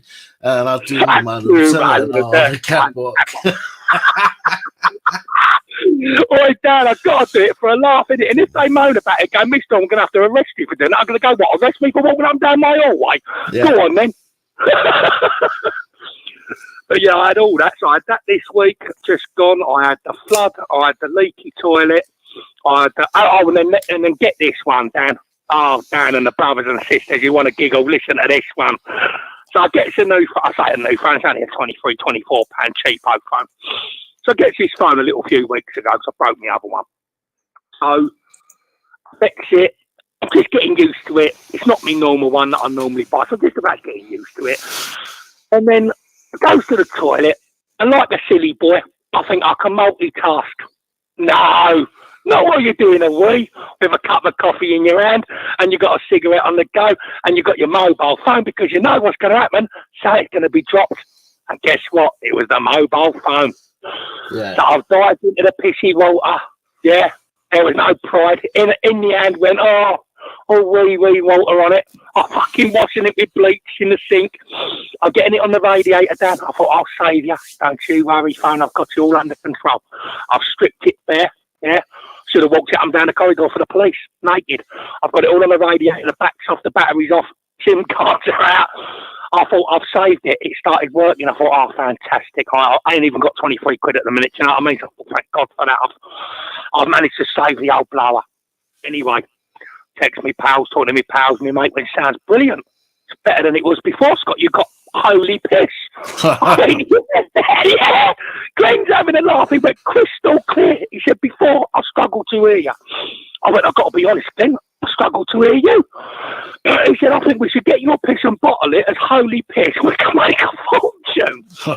Anyway, chatting away, making giggles, making jokes of a terrible situation. But then the next morning, Dan, the screen went, it was completely black. I can't see anyone texting me. I can't see anyone ringing me. So I've had to have a proper Swedensville Lisa that you know that I've messaged you a photo of. Yeah. I told Lisa because I knew I'd see one of her texts come through before the screen went black, and she was looking at the sandwich shop at me like with a face like thunder, as if to say, why haven't you messaged me? I've been worried about you. And I went, Lisa, my good sister. Now, I know you probably got the I haven't replied. I've had a bit of an accident with a telephone. So bless her heart, she sorted me out another one from Amazon. And I'm now on a new one. So I've learned a valuable lesson as a man. Don't feel like, especially around the urinal on the toilet. It's no good, is it? It's no good. So yeah, it's all right. Well, it's not something if you're sitting down because you're leaning away from the fucking bowl. You know what I mean? Your elbows on your knees, playing on your phone while you're having a shit. But when you're having a piss, it's bad. It's bad news to be playing with your phone while you're having a piss. You know when you can see an accident, it's happening, and it all goes in slow motion. Mm-hmm. And I was like flapping at it like Seabiscuit running around the track. I've caught it with an uppercut of an open palm. It spun the other way. I've then tried to grab it with the other hand with a cup of coffee in it. That's spilled everywhere. It's now pushed it back over the toilet. And it's gone big boss wallop straight through the water and straight under the back of the urinal bit. So I've had to dig deep to get it. Oh, dear. Oh, dear. I can laugh about it now. Just a bit of advice for you, Scott. If you ever get your phone wet, okay, it might take a week, okay, but put it in rice. Put it in rice. Trouble with that one, I need the money to get the rice first, don't I? Imagine that if rice, you get like a kilo bag for about 40p. Rice. I'm only joking. I've got plenty of bloody rice in here that I don't use. I did know about the rice trick, and I should have done it really, but I thought I'd saved it just enough, just quickly got it out in time. But of course, water's such a dangerous substance to get into any electrical appliance. Yeah. That as soon as I got that water in there, and also, Dan, I don't think I dried it out enough. Do you know what I mean? On the radiator. Yeah, it sounds like it's short. It sounds like it was working, but maybe a drop of water has created a short somewhere, and it's probably shorted out there. But if you dry it out long enough before using it, normally it's okay. And then like a Fonzie that cracks the jukebox and puts the song on, I think, no, I'm not having this, am I? So I'm cracking the phone that's broken with a black screen on the side of the bed, and I'm talking to it like a human being. I'm going, now, you know what you need to do, don't you? We can have none of this behaviour, Mr. Phone. And I'm smacking it through like a Fonzie. Like I'm expecting it to go with pleasure, Mr. Wrong. Ding! Of course, I didn't have the magic touch, and then eventually the phone started making all sorts of weird noises, like please stop me on the bed.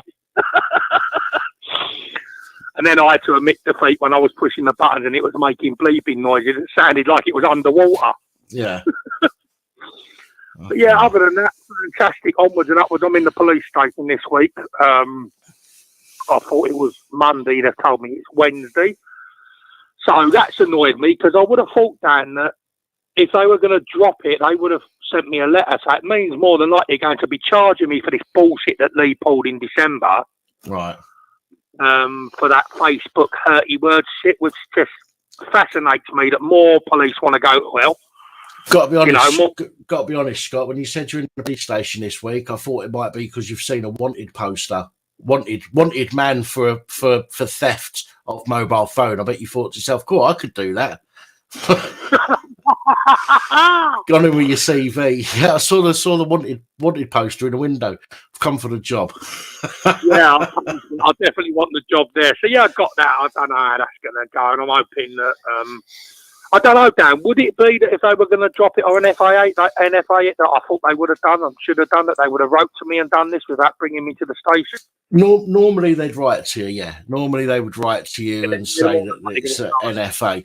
It could well be that they want more information from you, so don't look at it negatively at the moment because you don't know what the situation is at the moment. It could just be that they want more information, or it could be that they're going to NFA it, but they want to put some conditions in place moving forward. Yeah. So, it could be that. They might say something along the lines of brothers and sisters in the police, or some might go, do you know what, just words of advice, Mr. Wrong, please don't put anything on Facebook. And I'm going to be going, well, no, that won't be happening. I've got free will from Father Jesus going on the cross, and I'll post what I like on my Facebook. I've got no friends on Facebook for the reason that I use it as a journal. Yeah. Many brothers and sisters ask me to connect with them on the Facebook, but I don't do that, and I shouldn't be stopped from posting my true life on there. The police can say I post everything up there about everything. Yeah. That's not like a stigmatised attack, and they should have turned around to her, that monster, and said, listen, if you don't want to read things that he's quite right to say if he feels that way about you, it's his free will, that's how he feels about you as a person, then don't read his Facebook. It's not posted to you directly. It's not. Well, I've said this many times. I mean, I actually watched. I can't remember what his name is now. I watched a channel. He's an American lawyer, and he's got his own channel, and he's quite funny. Do you know what I mean? He makes everything a joke, which is really good. It's a really good way of putting things across to people. But this guy, he was turning around. He was talking about free speech, like the First Amendment and things like that, and he was saying that over here you've got hate speech, for example. Right, I'll just use that as an example. In America, they don't have that over in America because people have got the Declaration. Yeah, so you have freedom to express yourself, providing, and the way that they work it out is if what you've said are fighting words, and they use that phrase, fighting words, then that's not freedom of speech. That is used solely to incite some kind of action from somebody. But if you go and say, for example, somebody's a dickhead, yeah, or a company's a dickhead, or an individual's a dickhead, or whatever it might be that you want to say, providing it's not what they class as fighting words, the Supreme Court have upheld that you're allowed to say it. For example, one of the examples that he used was if a group of Nazis wanted to march through a parade that was being held for veterans, they are allowed to do that in America. And rightly so, Dan. Right. Rightly. Now, We over should here, be allowed to have freedom of speech within reason. yeah. Well, look at. I can't remember who it was now. A year or so ago, 2 years ago, we had somebody on that said that they were being taken to court for wearing a Nazi uniform to a fancy dress party. Pretty scary, wasn't it? No. But the fact that somebody can get taken to court for wearing a Nazi uniform for going to a fancy dress party is absolutely unbelievable. And in America, if that had happened, if you had been found guilty, you could take it to the Supreme Court, guaranteed they'd overrule it. People, you cannot. This is in America. They've said this that you literally cannot. Criminalize somebody because they've said something or done something that somebody else doesn't like. It has to be some kind of quote unquote fighting words in order for it to be out of the realm of free speech. Exactly, Dan. And this is what's going on wrong with this earthly realm, that you're not allowed to have a freedom of speech when, quite frankly, Father Jesus went on the cross to give us free will to have our freedom of speech within reason. And this realm has become woke and pathetic, and we're sticking up for the narratives of the minority, and we're not protecting the majority, and it's got to stop. Yeah. Because I'm sick. I really am sick and tired of it, quite frankly. You know, we give these, what someone today who was 18 years old, she just joined the Sunbed shop, lovely woman, Scarlett. She said they're snowflakes, these people. And she's right, and she's shooting from the hip about her own generation. Snowflake, woke brigade, crybaby buntings, anything that they want to bitch and moan about, they know the police are so far gone, hit the other way, that they'll end up helping them rather than helping the truth talker, which is me or you or anybody else that brings the truth drum. And we've got to stop it.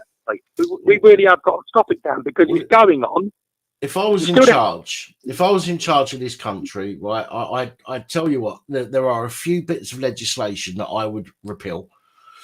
Yeah. That, you know, the whole fucking hate speech one would be one of them, because there is no such thing as hate speech, okay, in my opinion.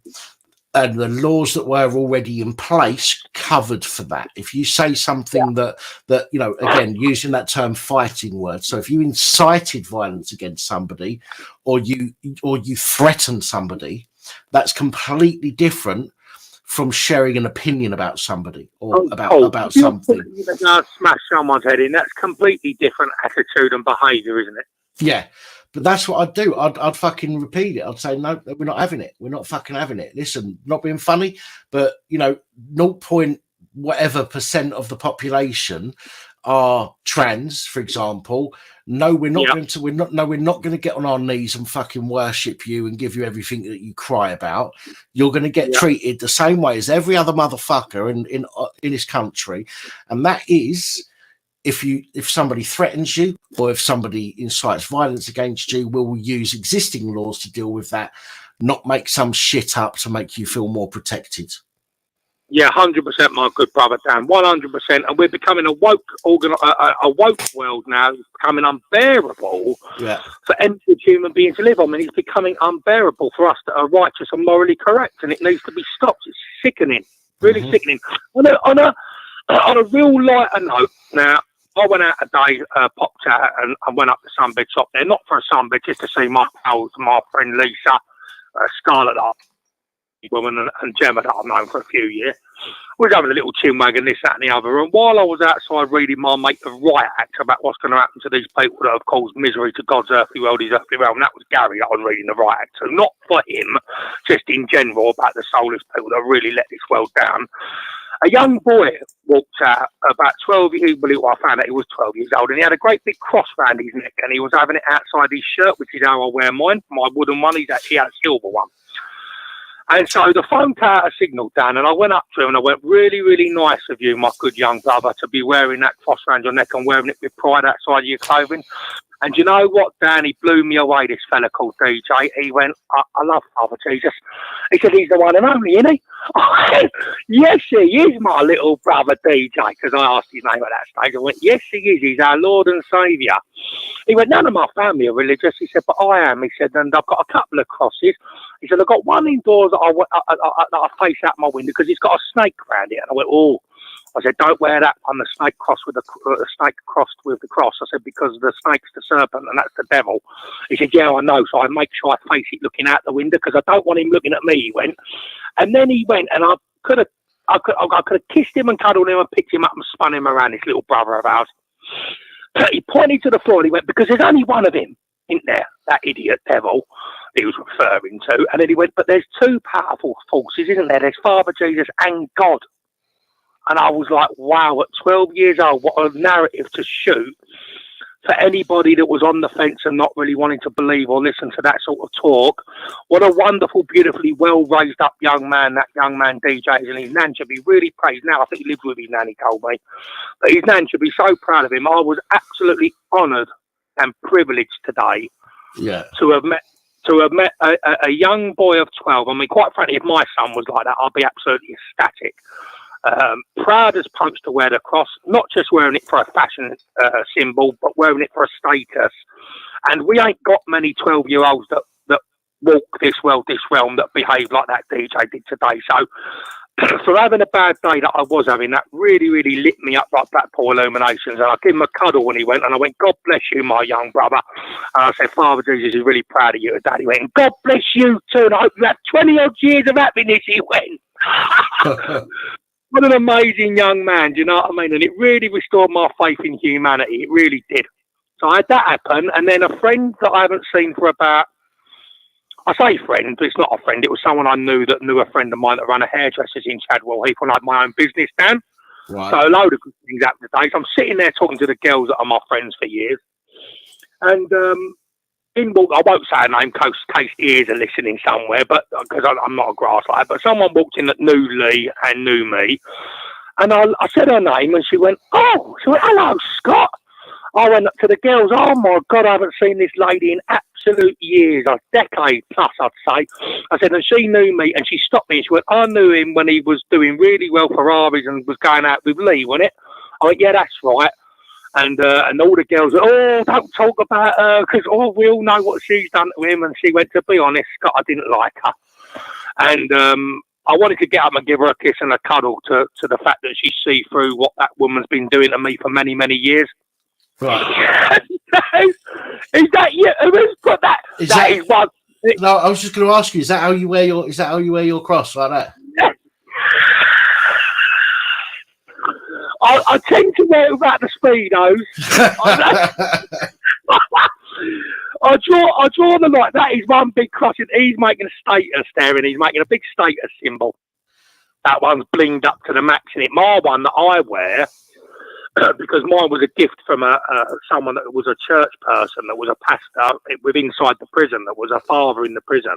Yeah, he blessed me with my one, which was a wooden one that was given to me near Christmas time, just before I left. And I could win the Euro Millions, the lottery. I will never ever take this off. This will stay with me now to the day I leave this earthly world, because it really meant something to me. Just wooden, with a little, a sort of emblem of Father Jesus on there, which is like in silver. But the young DJ, bless him, his one was all blingy and everything. But it's either in or there. If you wear a cross and you wear it for the right reasons, it don't matter if it's blingy or not blingy.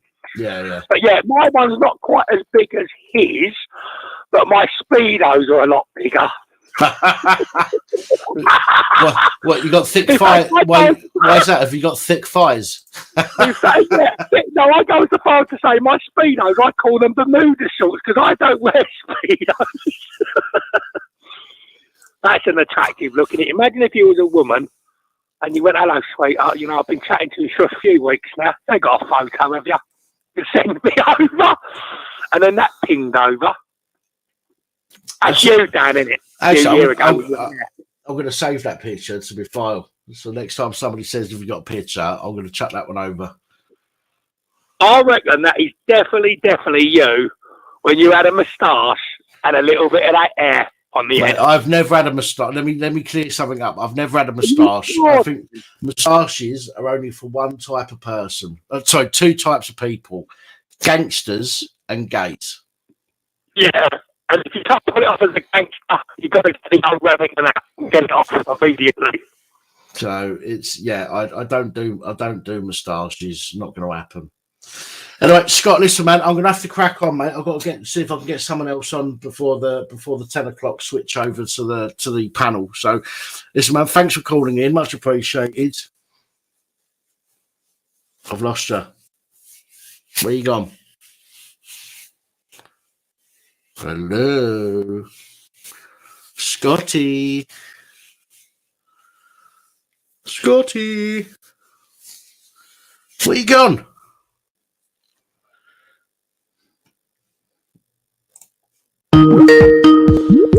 I don't know where Scott went there. He just disappeared for a moment. Hello, caller. It's Adrian. Hello, who's that? Adrian.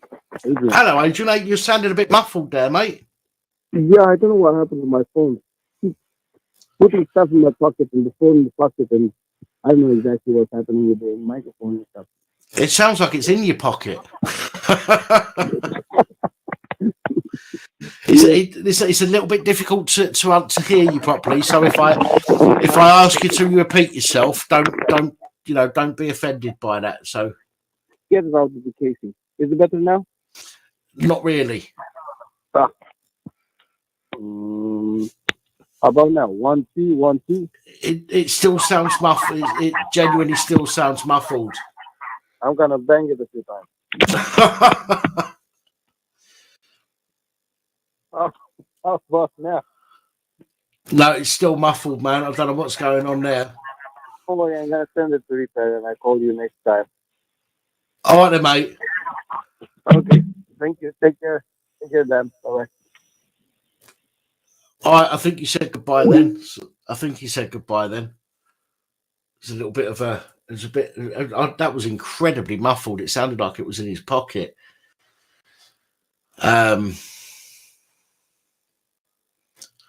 Yeah, apologies, Adrian. Obviously, you're always welcome on here, mate. It just really would have been a tough job trying to understand what you're saying properly. So I hope you're not offended by that. Well, to be honest, I don't care if you're offended. You know, I've not slagged you off or anything like that. So, you know, if you're offended by me saying I can't hear you, then there's an issue. But I don't think you are. I think you're cool. You seem pretty cool when you normally phone in. So it's all good.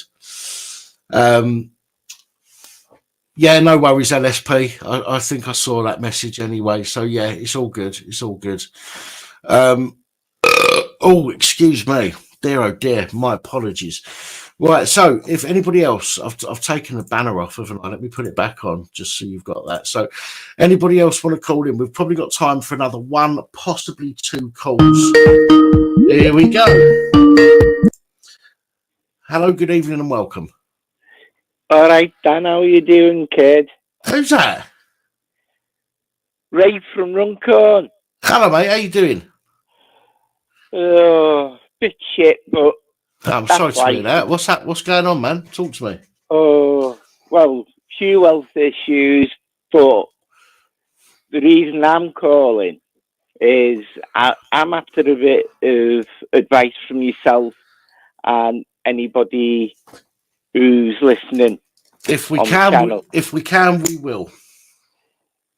What it is I'm in a private let, so I've got a private landlord. Okay. The local housing association, you might have heard of them, Riverside. Mm-hmm. Yeah. My ex works for them. Well, one of them anyway. But go on, carry on. Sorry. For the last 18 months, they've been planning a regeneration of the estate I'm living on. Okay. Now, that means for them to knock my bungalow down, they're going to have to buy it off my landlord. Okay. But there's quite a lot of people on the estate. I'd say 40%. 60% are against it. Right. And 40% are for it. Now, my landlord can no longer afford to keep repairing the bungalow. Okay. Now, by law, he's got to do the repairs. Yes. Oh, excuse me. But there's one particular guy on the estate. He's slating the local Labour MP because the MP is for the regeneration of the estate. But this particular one, he's on about walking around and going to the empty properties that are on the estate, which belong to this housing association, and setting fire to them. Wow. Okay. Now, his method of thinking is that's going to put a stop to the regeneration. It's going to put a stop to him because he'll get done for arson. Yeah. Now, I've already spoken to the police. You don't get me wrong, I'm not a grass, so I wouldn't go deliberately pointing the finger at somebody. Yeah. But when it's somebody saying things like that, that's going to put life at risk. Of course it is. That was exactly what I was going to say to you then. Is put you at risk, and put potentially other people if a property is set alight. Obviously, I'm presuming they're going to be terrace properties, or at least semi-detached. There's some semi-detached. There's rows of terraces, but when majority of the houses on this estate were built, it was like the Americans do. They do the timber frame, don't they? Yeah. So you set one on fire, the whole row's going to go. It is. Excuse me. If the fire brigade don't turn up, in a timely fashion. Yeah. But he's also on about walking around 2, 3, 4 o'clock in the morning to see who's walking around on the estate to chase them off. Okay, which sound if he's talking about setting fire to properties, they're probably walking around to try and prevent people from being around when they decide to go ahead and light it up. Yeah. That if there are people hanging around and they start chasing them off, after a while they're going to stop coming around, which then allows a person, shall we say, we won't point any fingers, but it allows a person to potentially go and do some stuff without any potential witnesses. Yeah. To be honest, it sounds fucking dangerous to me. And I probably would do the same thing. At the end of the day, the police are there for a reason. Okay, I don't condone people breaking the law. All right. No. And if somebody breaks the law and they get into shit for it, it's tough bollocks, mate. You put your hands up and suck it up and deal with it. Yeah. Now, if somebody's breaking the law, just because I dislike the police in their as they currently are, and the majority of police are wrong-uns, has been proved many, many times, it doesn't mean that you shouldn't phone the police when a crime has been committed or potentially is going to be committed. Yeah. They are there for that particular reason. I wouldn't phone them if somebody misgendered me. Yeah. but if what you're saying, if somebody is conspiring to commit arson, they need to be informed over it. It's not being a grass at all. We have a duty of care to our neighbours and everybody that we live around, right? And if something could potentially put them in danger, especially something as serious as that, then you have to do the right thing. And the right thing is calling the police. Even if the police won't do the right thing, you're doing the right thing. So anyway, sorry, carry on, crack on. Sorry. No, well, in a way, you've answered my question, but I don't feel guilty in going to the local PCSO and having a quiet word in her ear saying, look, this Looney Tune's on about doing this. Yeah. And he even said to me last time I spoke to him, me and my mates were going to do it the other night. Right. Just to clarify, did you say this was the landlord or this is somebody to do with the council? Just to clarify it. No, this is what somebody who lives on the estate. He's also in a private let like myself. Right. But his parents bought one of the houses off Riverside. Right. And he's claiming it that this regeneration is stressing them. It's not the regeneration what's stressing parents. It's him. Oh, hang on. Sorry to cut you short. My apologies. I have to say stuff when it comes into my head, otherwise I do forget. So this is somebody who's also a tenant in the area, who said this is the person who said that they might set fire to properties. Yeah. Yeah. Right, and you've just said there that his parents have brought a property, so they own one of them properties. Yeah. Yeah. Right. So what is the best way to get the most money for your property? Either sell it cheap to the council, who aren't going to offer you a decent price on it anyway, but will force you to sell it, or to send it up in smoke and get the and get the insurance money on it. Sounds to me like a bit of an insurance scam going on there. Yeah. But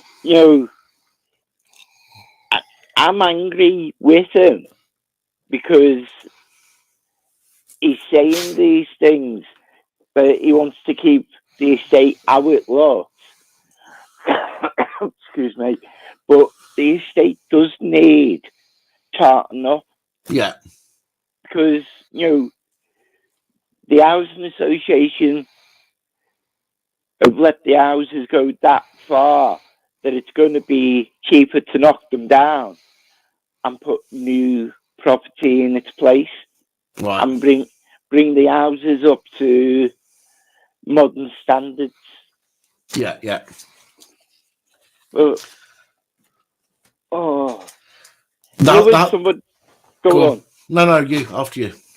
When somebody angers you that much that you think that they need sectioning under the Mental Health Act. Oh yeah, I know a few people that need that. There's plenty of them around, but if he wants to fight to keep it, by all means, do your protesting and all that, but don't go around damaging property that doesn't belong to you. I think, and where are you? Lisa Stokes has just put it in the chat as well, and it was something. It was a word I was trying to think of a minute ago. Now I'll tell you what it sounds like to me, and obviously I could be wrong. This is just based on what you've told me. It sounds to me, now if you own a property, the council are more likely to be speaking to the owner about what potentially might be going on rather than the tenant. You won't know fuck all about it because it's not your property, although you live there. Council will be dealing directly with the people who own the property. So anybody that owns a property will have a much better idea of what's going on than the tenant. Tenant finds out at the last minute, right? Yeah. It sounds to me like if the council want to buy this area up, they can, and they probably will do through what Lisa Stokes has put, compulsory purchase order, I think it's called. All right. Yeah. Now, if the council have turned around to people and said, well, if you don't sell to us, we'll have to get a compulsory purchase order. Yeah. Now, if all the people that own a property, including the people that you're telling me about who has recently or who has purchased one of the properties, knows that there could potentially be a compulsory purchase order coming in the future, they're not going to be able to get away with it anyway. They're going to have to sell at some point. So if they lit the place up, okay, and got the insurance money for it. And then they had to sell the plot to the council. They're going to make themselves a nice, tidy little sum. Whereas anybody else, for example, your landlords will get forced into selling their property at a discounted rate to the council. Nothing you can do about it if they've got a compulsory purchase order. You're going to be made homeless. The landlord's going to get a few quid in his pocket, not as much as he deserves. But the people who want to go set fire to their property, before the compulsory before a compulsory purchase order goes through, is going to end up with their insurance money and a payment from the government for the plot of land that it's on as well. It's a win-win situation.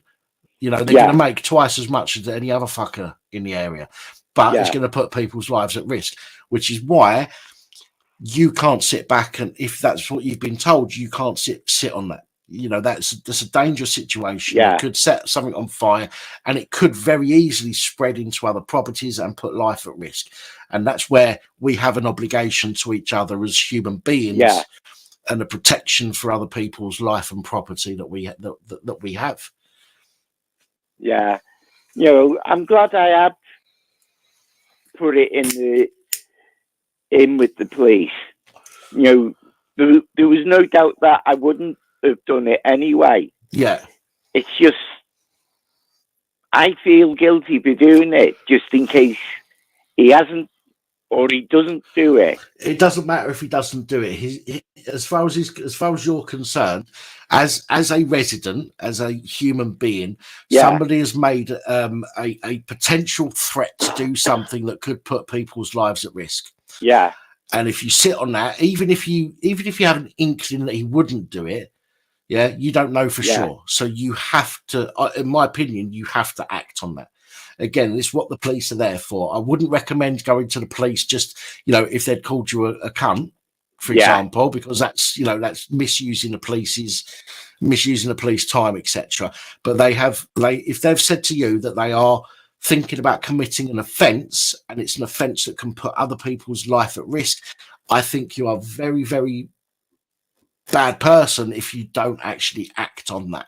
I don't like the police, right? Listen, everybody knows that I'm not keen on the police in their current form, and I think the majority of them are assholes, okay? But they are there for a reason, and we have to use them for that reason, whether we like them or not. Yeah. Well, you know, I'm like you, Dan. I don't like the police. You know, I don't always agree with some actions they take, and I dislike them even more when they don't do actions when they should do. Mm-hmm. But, you know, things like this, I've got, you know, like you've said, I've got to go and say, look, to make you aware, this guy is saying this. Yeah. And, you know, if something happens, here's his name, there's where he lives. Up to you whether you deal with it or not. And I think you're completely right to do that. Some people might disagree with me. There are people that hate the police more than I do. I don't hate the police. Okay, I dislike the police as they are now because they've been allowed to get away with so much shit for so long, and they think they're untouchable. And I dislike that. Yeah, I dislike the fact that so many coppers these days are absolute fucking wrong-uns. However, if we didn't have the police, I would never advocate defunding the police. When BLM would go around defund the police, I would never in my lifetime advocate that. I do think they get more than they need. Okay, but I would never advocate defunding them, because without the police, we would be living in a fucking situation where we are all put at more danger because we have to deal with things ourselves. Yeah. And that is a bad thing. Okay, we all deserve to live in a society where people are following the rules, and if they don't follow the rules, they're punished for doing that. Right? We have to live in that kind of a society for the sake of you know, a good life, if you like. And that's why we have to, where the need arises, we have to use the police for what they're there for. Yeah, and I would be 100%, or I am 100% behind you in what you've said. You know, you've done. And again, you know, I would think that many people in the chat are, although some people hate the police more than I do and say I wouldn't even go to the police over that. Yeah, it's not about the police in this case. It's about other people's safety. Yeah, you know, so that I you know, I'm completely behind you for that, 100%. Brill. Oh, that's brill. Thanks anyway, Dan. No, absolutely welcome. Listen, is this the first time you've called in, or have you phoned in before? No, I'm the one who usually calls you Egghead. Oh, right, okay, sorry. So, and you called me a woolly back the other week. Oh, did I? So you have to forgive me. I keep looking at the camera still as though you can see me, and you can't because it's fucking pissing about. No, I do forget very easily. which is why I ask people to remind me, where possible. Some people I reckon, some people have got a voice that I've spoken to many times and I recognise the voice, but I might not remember their name. Other people, I have to say, who is it? Who are you? It's not being rude. It's just, obviously since the strokes, mainly since the stroke. Before that, I was a fit cunt anyway. But since the strokes, I do seem to forget a bit more than I used to. So my apologies for asking you to remind me who you are. Don't ever apologise, Dan. I completely understand. I remember you saying last year that you were at the hospital and you'd had a stroke. Yeah. I had like yourself, a minor stroke leading up to Christmas. So I know where you're coming from. It's for hard work, mate, isn't it? Do you know what I mean? Yeah. It's really hard work. Yeah, it certainly is. Right, it's 10:05, so it's panel time. Yeah, we're going to get the panel on now, yeah. Right. Thanks for talking, Dan. No, listen, thank you for calling in. If it wasn't for people calling in, then this would be a very, very boring first part of the live stream. So, and you've called in with something interesting to talk about. Yeah. I hope, again, any information that I give should always be taken with a pinch of salt, because I'm not a trained professional. I can only give advice on what I would do based on what I know. I'm very far from being as clued up as somebody who's been to university. So, I will always give information that I would always advise on information that I know, that I've learned. And if I don't know it, I would always say to people, I don't know about that. You'll have to speak to somebody else. But always, speak to a brief if you're ever worried about it. But for me, in your situation, is not something you need to speak to a brief over. I think 100% you're in the right thing to do.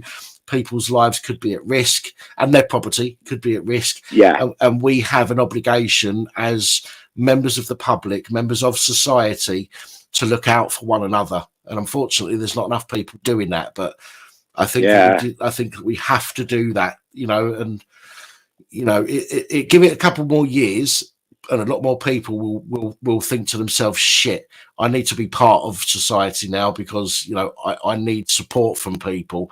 And these are all the kind of people that have shit over us during COVID and all the rest of it. You know what I mean? And they're soon going to realise how fucked up they are. Yeah. You're absolutely right, mate.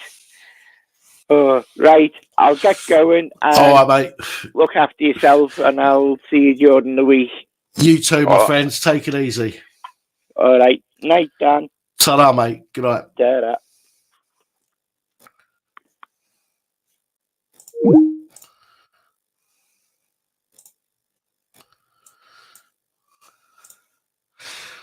Right, ladies and gentlemen, that is the end of the call-ins, I'm afraid. Lost Souls Paranormal is absolutely correct. I do struggle to remember her name, which is why she's so, eloquently nicknamed Bitch Tits. But there we go. Anyway, I still don't. Let me see if my fucking camera decides to work properly again. I mean, it's been plugged in for a while, which means that what's it called? Fuck me, what's it called? Camlink is a little bit warm. However, see if it works again or not. Oh, there we go. I wonder how long this will last. Not long, I presume.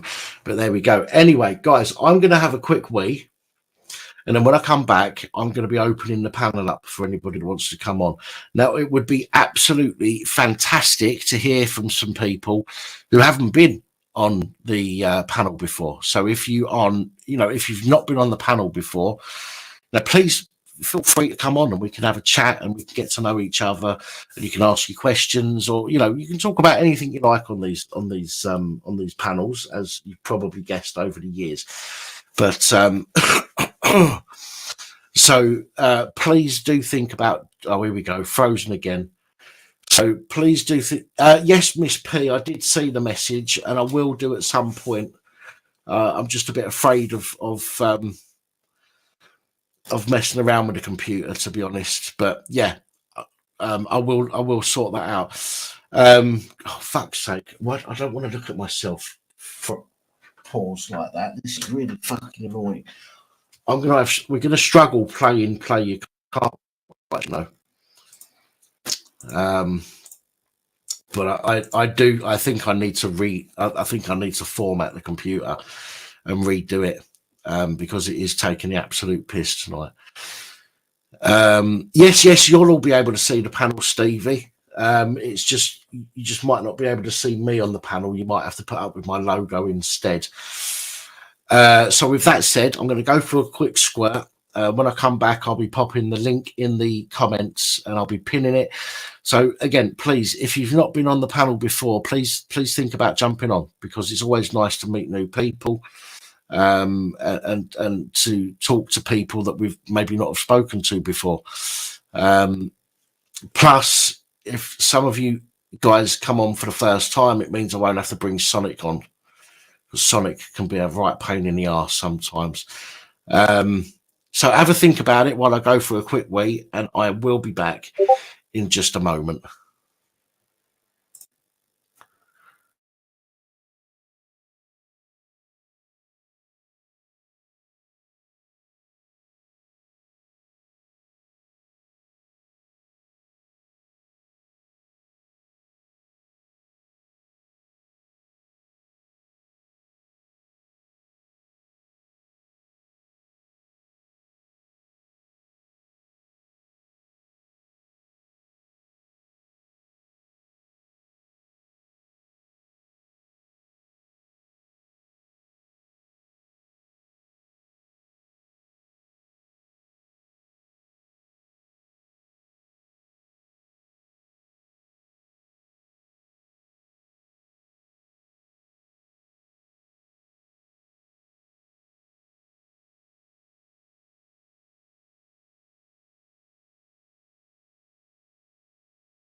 No, there's no porn music tonight. Fuck's sake, I've frozen again.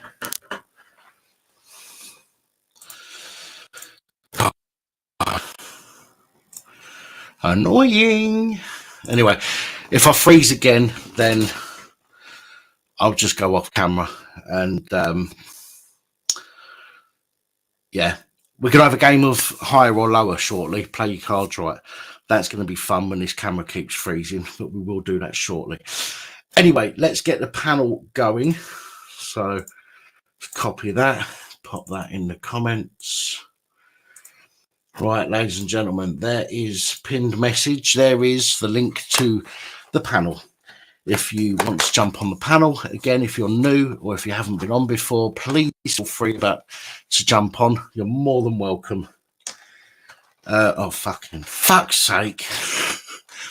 And it's much better than having to put up with Sonic the Hedgehog.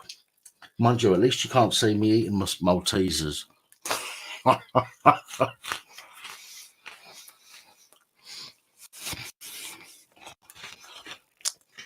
Come on, ladies and gentlemen. The link is pinned. Get yourselves up here on the panel.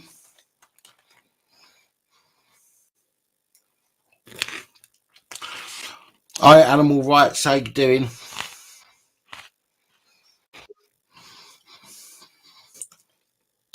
Mr. Whittington, touch your nose with your left hand for me, my friend.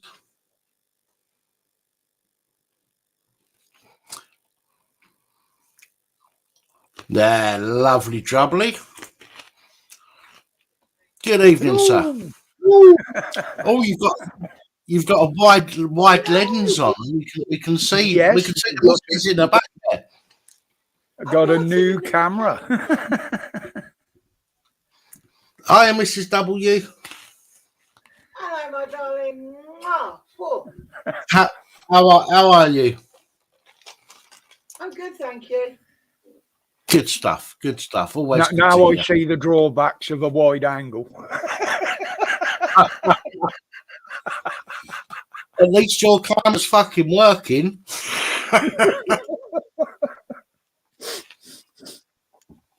And That's what you get when you buy a cheap webcam. I don't know if you can see it, but I don't know how long you're going on tonight, but that there on that chair, that's 2 whole slabs of energy drink.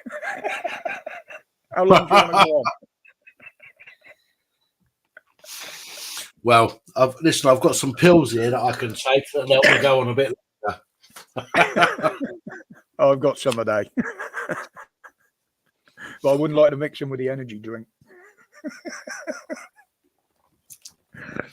I do have webcams.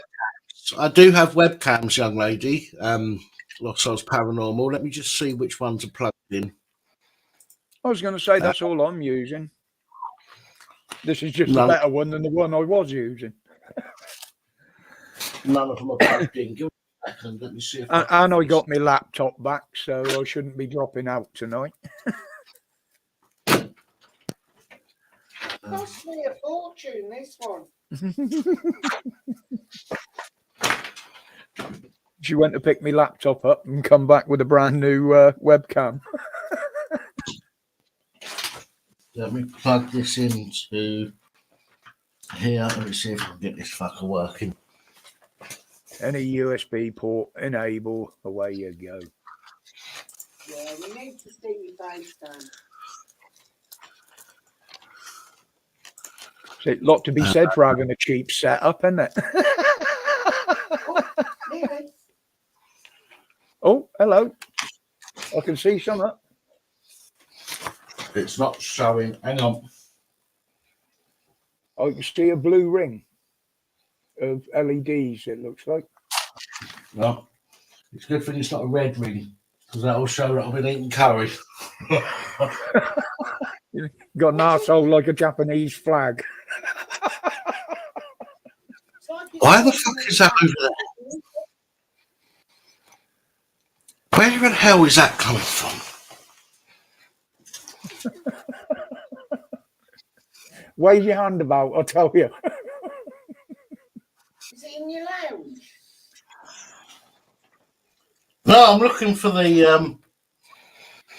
Well, what you're looking at there is all the wires in the back of your whatever it is. You got a camera laid on the table or something? Well, I'm trying to figure out where that is, whether that's the back or the top. It looks like. So he's got a camera, but he doesn't know where it is. Ah, right. I see. Right. Oh, there we go. Look, we're on the move. Oh. Hello. Oh, there we go. And the shirt still looks purple.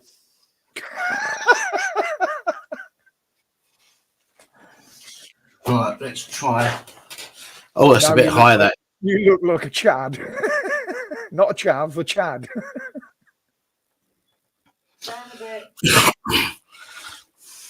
Oh, yeah.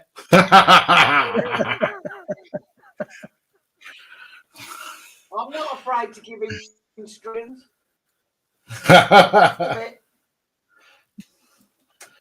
Hang on, let's. Oh fuck it, that'll do. That'll do. That's perfect. Let's see how we get on with this one for a while.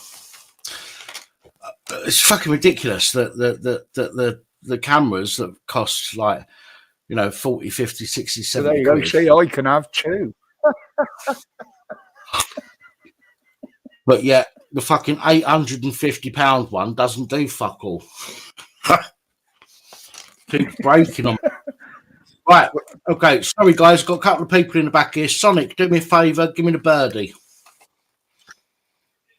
All right, good man. And God bless. Evening, Cheers. Sonic. Hey, Roger, how you doing, buddy? Yeah, Not bad, mate. Not bad. At least I know that's you. Look, do you like this? This is my PAP appreciation uniform. Look, in solidarity. Purple shirt and the glasses.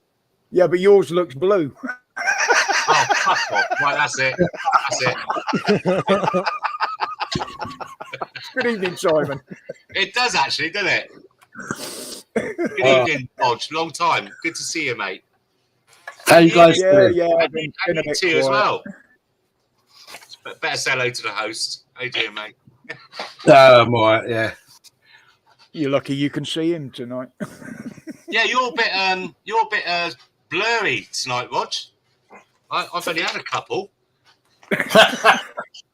Have some more. It'll soon straighten up for you. Yeah, you're very pixelated, Rog. Your internet must be a bit crap tonight. Yeah, what it is this shirt as well. Yeah, It's because he's downloading porn in the background. oh no, that because I'm on the. I've got my other laptop back now. I've got all sorts open, as you can imagine. Yeah, it's a little bit And going so on far, there. it's coping all right. It didn't like Discord being on as well, but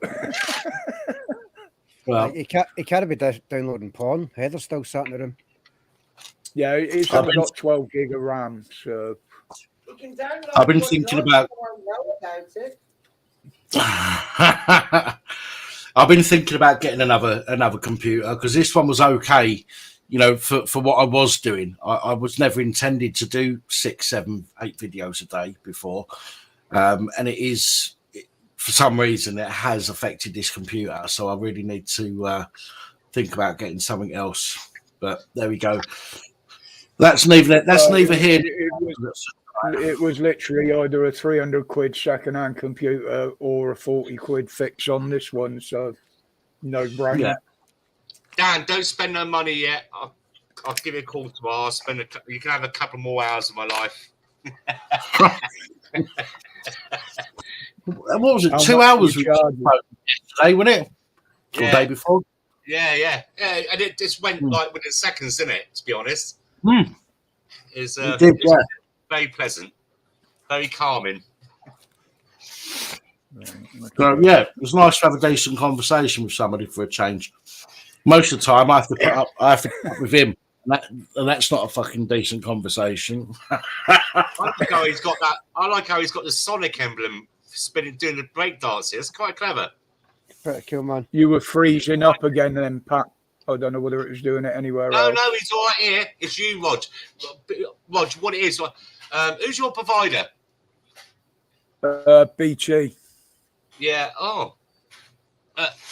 Hang on, let me yeah, turn you that are a one little off bit and- garlicky, and you where your signals drop down, you're a bit not as crisp, picture-wise, not as in personality as you normally are. There we go. You're freezing a No, little that's bit. probably because of this other camera. It's a wide angle one. I reckon you got the beauty effect on too high. You look about 25 with a grey beard. I'll tell you Schofield. what does make a difference with this camera, though, is you can have too much light with it. Yeah. I mean, I'm that's not- with a ring light on the lowest setting, and that's still. Turn it off. I'm not keen on this camera because it makes me look fatter than I am. No, it looks all right. And your shirt looks proper colour as well. Actually, I was going to. Roger's, Blue. I was going to say it has the Purple. opposite effect. It don't it's matter all which right. one I use, I still look fucking old.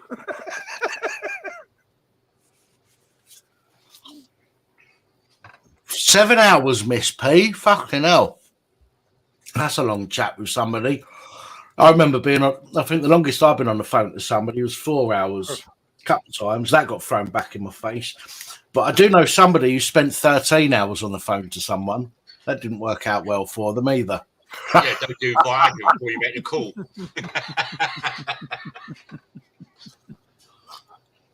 How you guys been anyway? You guys all right, yeah?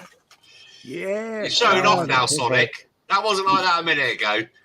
It's got a mirror effect on it as well now. It'd be having fucking disco lights and lasers going around him and a smoke effect. I've done that a couple of times on the like one or two of my YouTube channels, and I feel like coloured lights and effects. I've added effect on it, so it looks like it's reflecting off a coloured dance floor and shit. It looks good. The amount of shit you can do with OBS, man, it's incredible. Anyway, the day of rest. How's the Sabbath for everyone today? Fucking exhausting. Well, I thought Ozzy had retired. Mm-hmm. Well, you're talking about yesterday, right? Today, the Sabbath, Sunday. No, the Sabbath is Saturday, mate. Yeah, If you're Jewish. The true Sabbath. Saturday. Oh, is it? Yeah. Mhm. Yeah, for Jewish people. It's a Sabbath on a Saturday, yeah? It Yeah, depends we weren't which day of the week you start your week on, doesn't it, really? We was talking about Monday. we was talking about in general. We weren't talking about Jew directly. Boom, boom.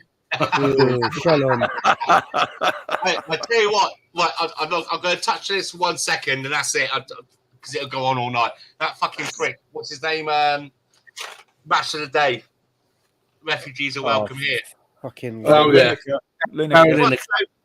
So yesterday, all the match of the day fuckers. I'm not into it, by the way. I'm not into that watching all the football and that. But apparently, where they all fucked off yesterday in solidarity, the BBC had over 500,000 views more than they normally get.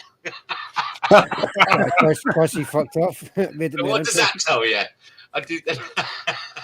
So that's good actually, because maybe the BBC think, "Oh fuck me, yeah, let's get rid of all of them and start fresh." Yeah, because people tune in because they want to watch the football, not because they want to listen to some cunt who used to play football chatting shit about it.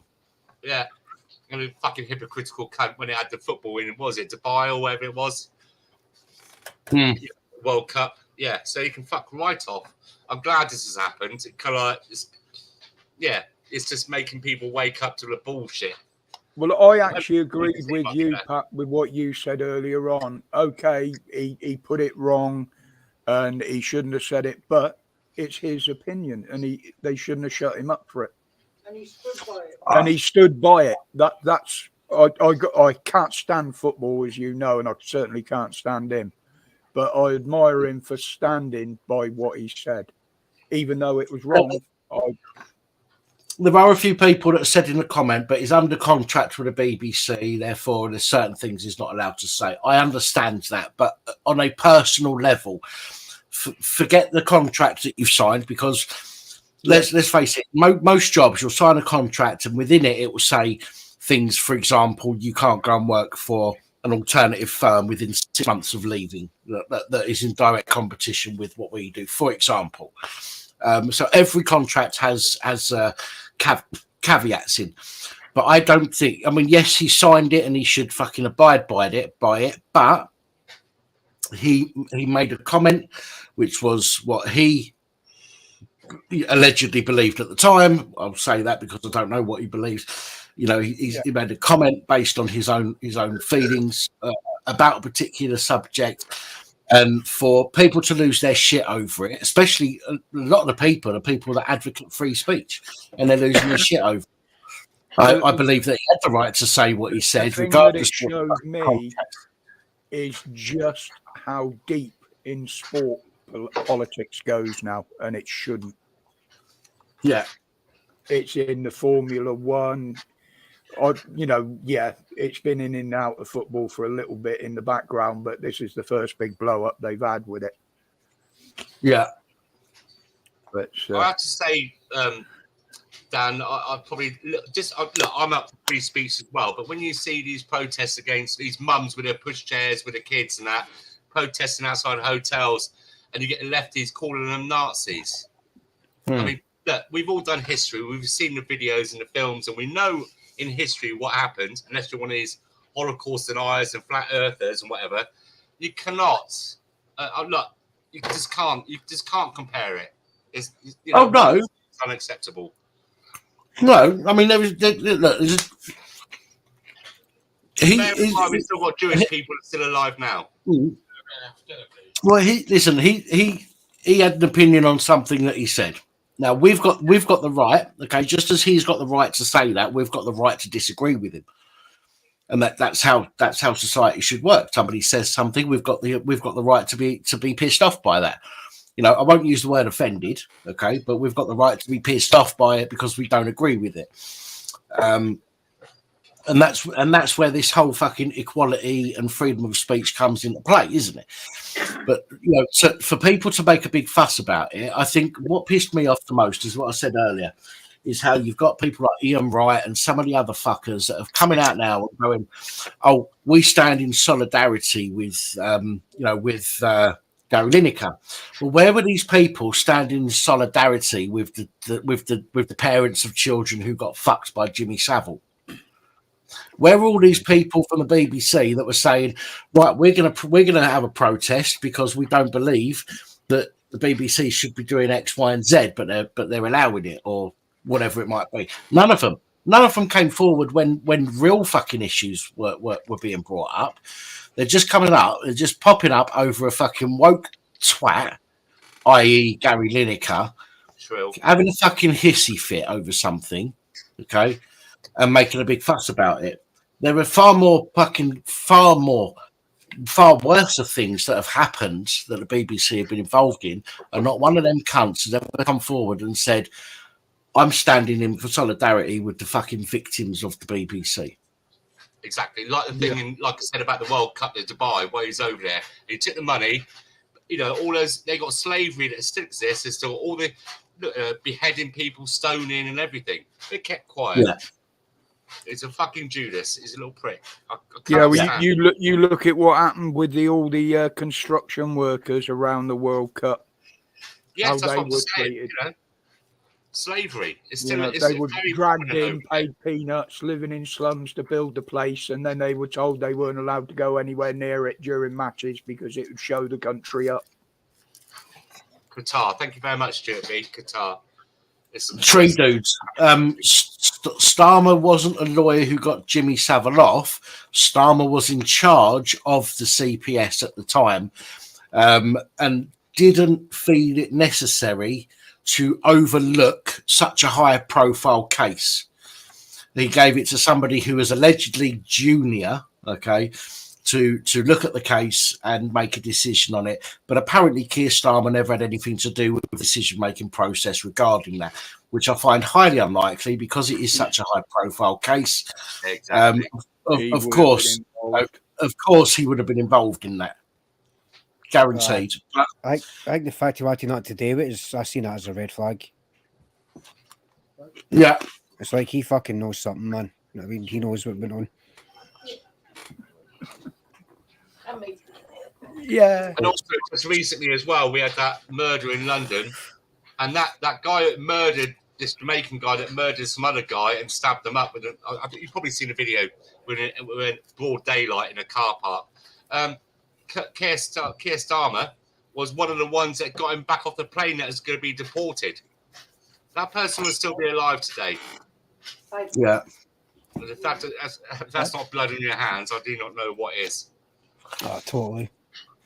Well, I think we'll find that when you look into it, a lot of these situations that are occurring, like the woman being pushed down the stairs last week, people being stabbed, the guy being stabbed in the head, for example, I'm pretty sure that if you look into it properly, you will find that they've been picked up by the police before for something similar and let off.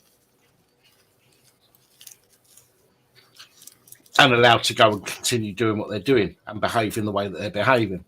Wouldn't surprise me.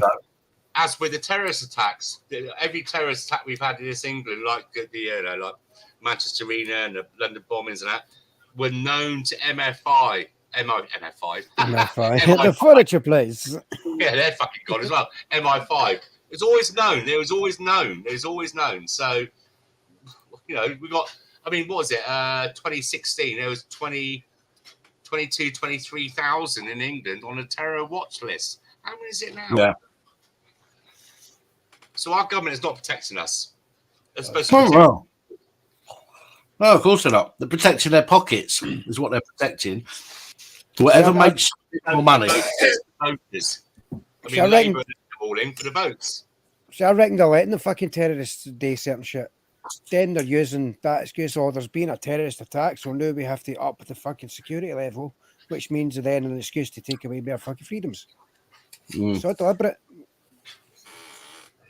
And we didn't have this much, what did you say, illegal immigration. It is illegal because they're coming in illegally.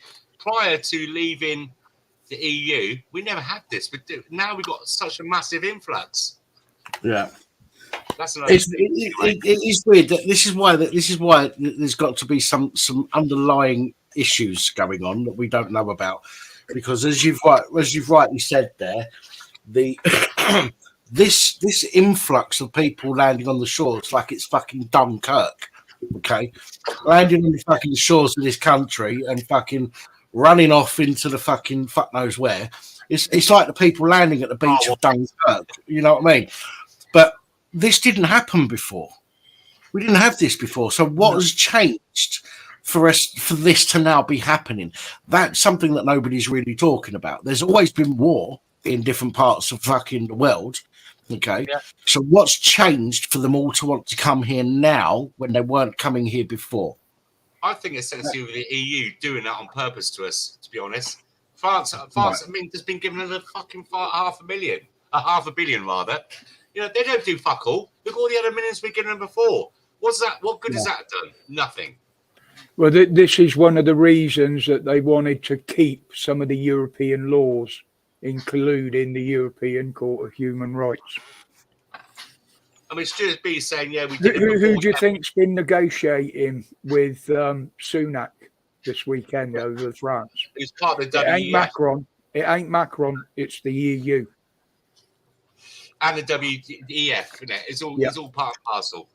But we hear, you'll see videos on YouTube where they go in and interview a migrant, let's call it that, and he's pissed off because he's been shuffled around from hotel to hotel since 2014.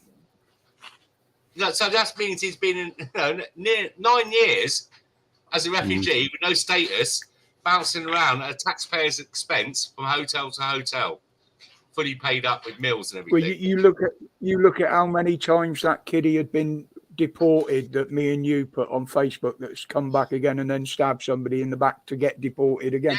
Yeah. Do you know what? I ran out of gas today. I ran out. Sorry, I was going to say I ran out of gas. Not today, yesterday. Ran out of gas yesterday afternoon.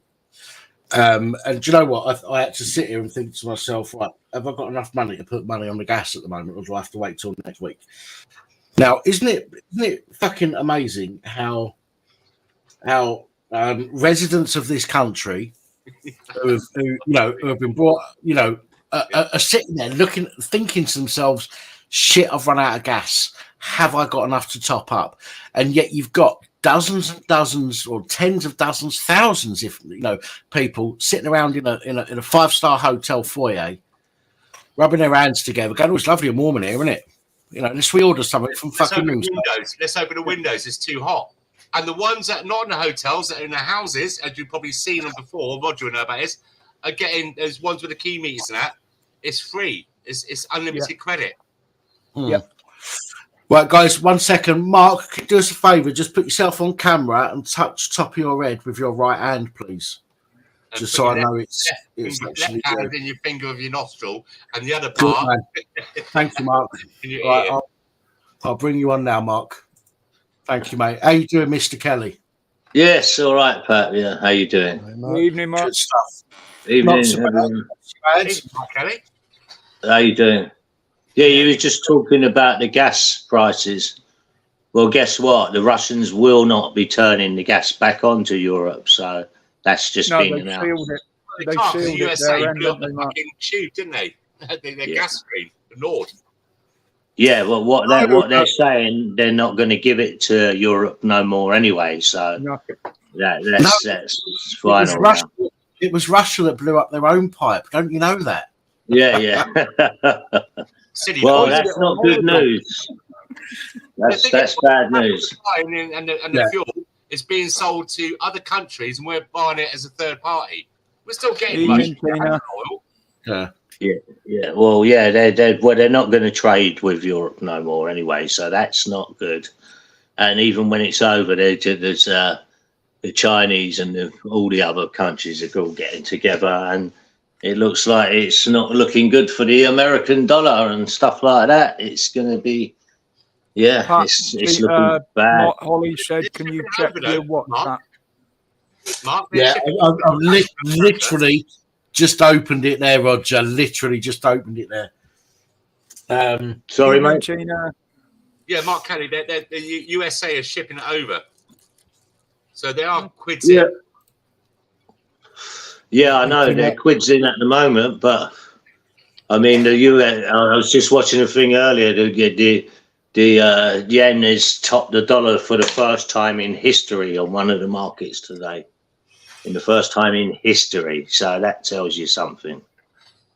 Don't you wish, right? Just about a year ago, that you bought rubles, Russian. Look at when they bottomed out, and look how much they got up now. It was no good buying the American dollar because that's screwed now, isn't it? Yeah. Well, Shav. How do you say it, Tina? It's not Shav, is it? Or Shavy? Shave. Tina Shave. All right, okay. I don't want to say it wrong. Evening, man. Yeah, so... Good evening.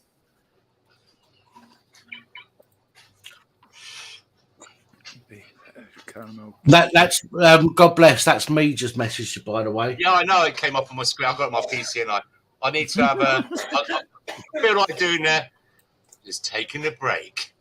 I'll be back in a second. Don't say anything out loud, though. No. What? When I'm having a wee?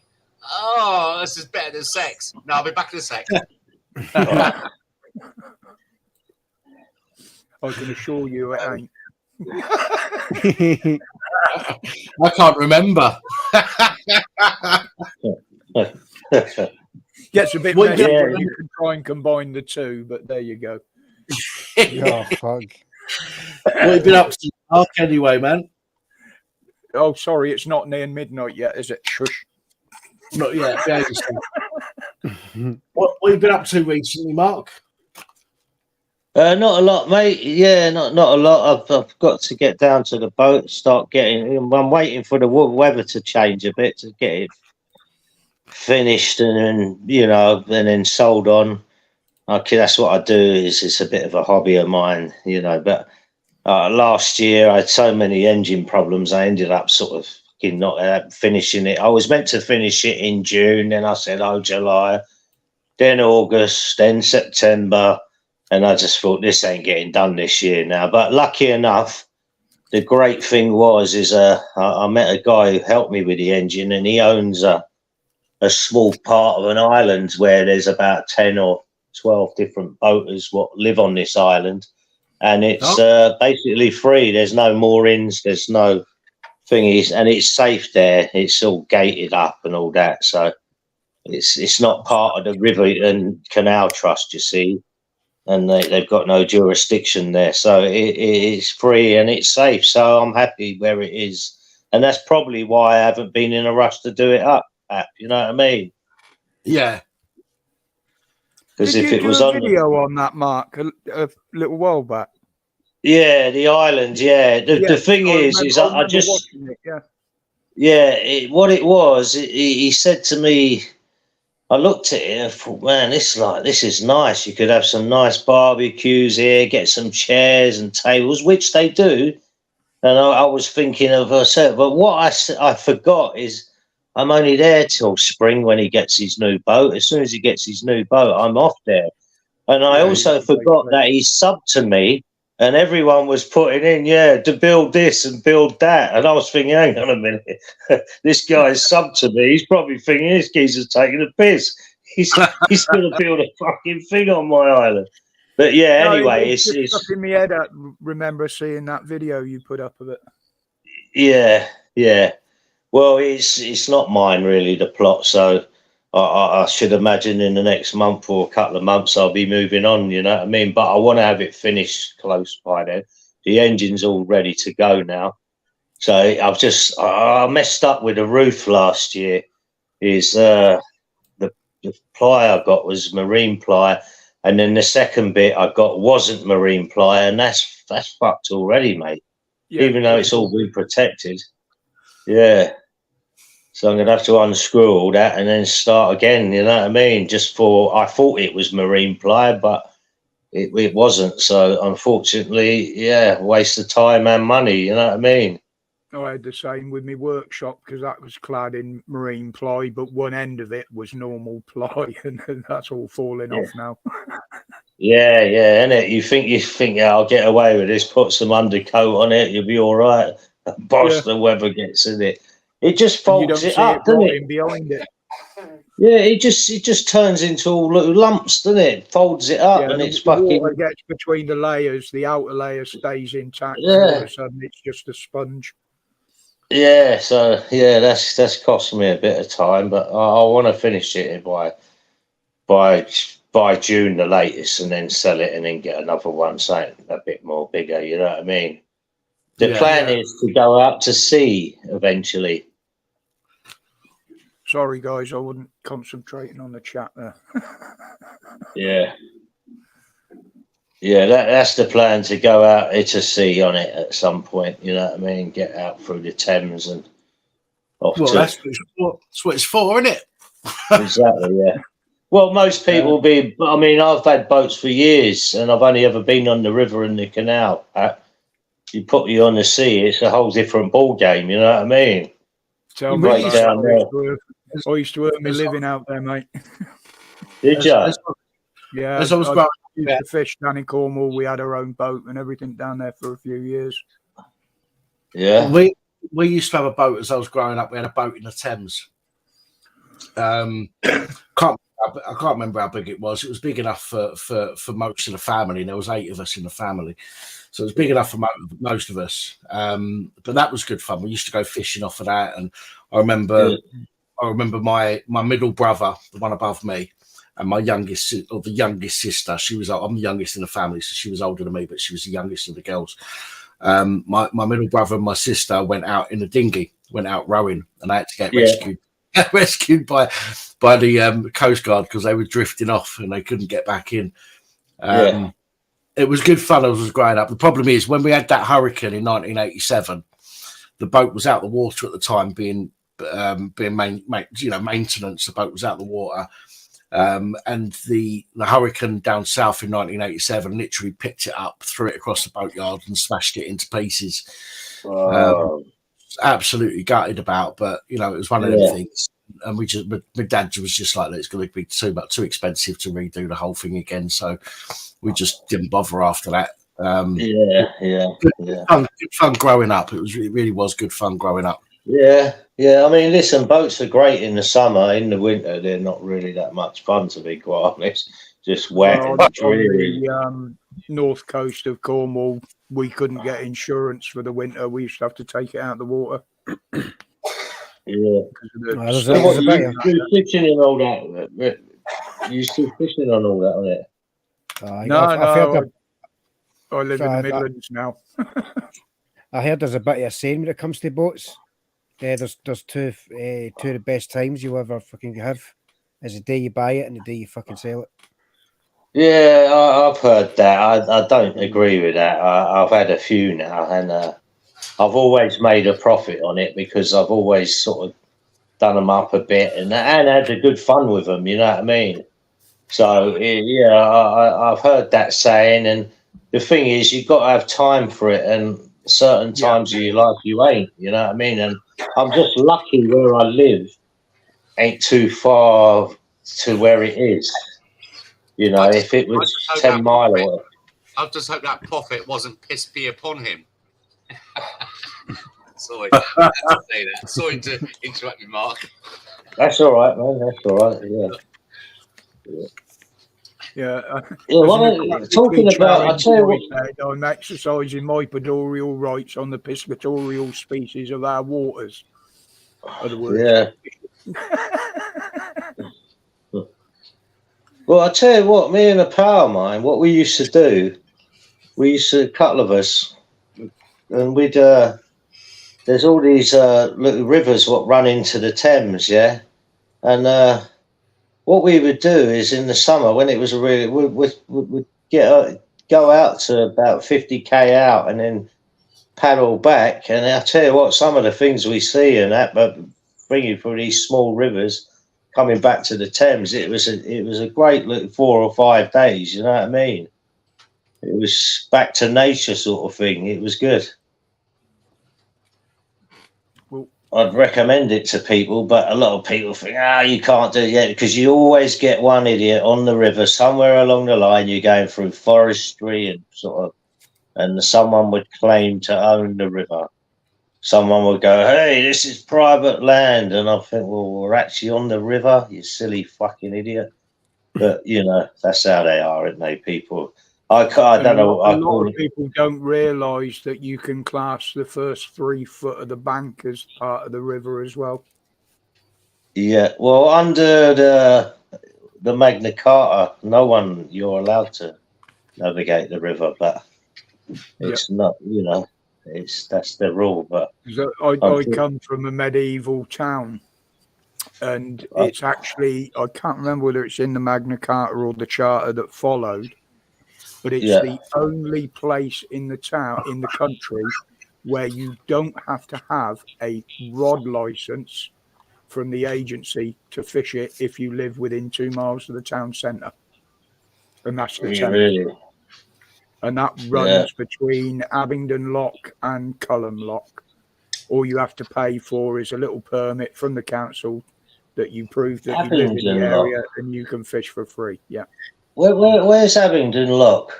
Just outside Oxford, about 10 mile outside Oxford. Does that run into the It runs into the Thames, doesn't it?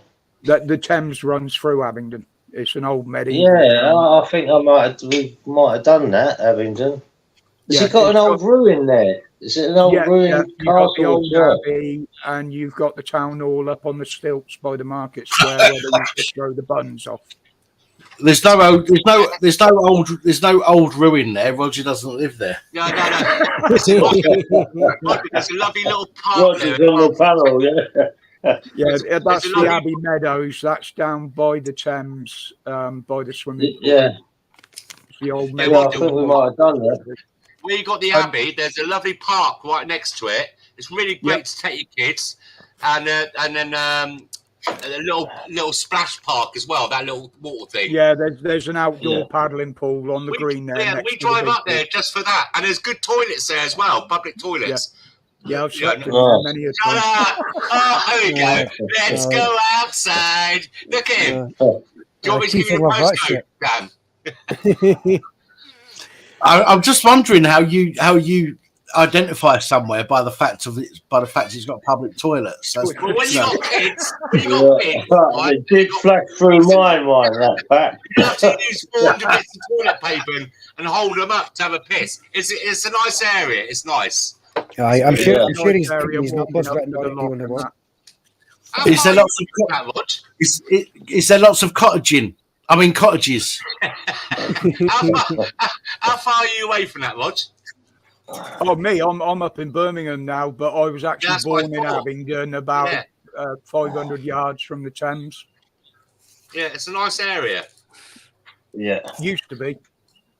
Well, yeah, it's getting a little bit shady. Well, if you know what I mean. Once the RAF gave up RAF Abingdon and changed it to Dalton Barracks, that they've had a lot of trouble in the town. And once they cut the MG car factory down, that was it. That killed the town. Yeah. Because both me and my father and my uncle worked there. Yeah, shame, really. Hello again, Miss P. Have you been out with dogs yet, Miss P? Sorry, guys. Just I've been neglecting the chat. You know what I'm bloody like. I'll just think there, you said the toilets are pretty good, and you asked Roger how far he is for it. It must be the moustache. Well, funny enough, when he said that, that's why I said I've slept in there together. A few times. Same rate. If you were on the piss in Abingdon and it was pissing down with rain and the tunnel under the bridge was full, that was the nearest shelter you could find to sleep in that was open 24 hours. Oh, and the Abbey grounds are really nice as well, aren't they? In the summertime, really floral is the word I'm using. Yeah, it's nice. It's lovely here. But it is a very old sort of medieval town. You know, you can walk down the narrow streets and with the buildings overhang and that. But and it had the record for the most number of pubs per mile at one point. Really? Well, see, when Moreland's Brewery was there before Green King took it over. Rochford in Essex has the most pubs per mile, and it has held that title for a long time. I don't know whether it must have been after. I mean, I don't know where you're talking about because I've never been there. But I know that Rochford in Essex. I know you got this area called Rochford Square, and there's about 9 pubs just in this, probably more, just in this quarter-mile fucking space. There's fucking untold pubs there, but I know that's got a name of having the most pubs in a very small area. Yeah, well, is it still Simon's there? Air waving all these different beers about. What do you think of Old Speckled Hen, and where did that come from? Oh yeah, lovely. Yeah, no, Old Speckled Hen's lovely. Where did it come from? It weren't devices. No. Oh God. I bet you're glad it's called Speckled Head, not Speckled Cock. It was first brewed in Abingdon Brewery, owned by Moreland's, as a limited run. God, yeah. Yep, it was a limited run in half-pint bottles for the MG Cars Silver Jubilee. The Old Speckled Hen was the name given to an old MG. And it took off that well that they started doing it on draft and big bottles. But that's why it's called the Old Speckled Hen. And that's why the badge is the octagon, the shape of the MG badge. Oh, okay. There you go. Yeah, I've never been a lover of bitters. You might wants to be a millionaire one night, and Roger, you got to split it 500,000 each. Thanks so much. No, I drank Moreland's for years, mate. It's gone now, isn't it, Moreland?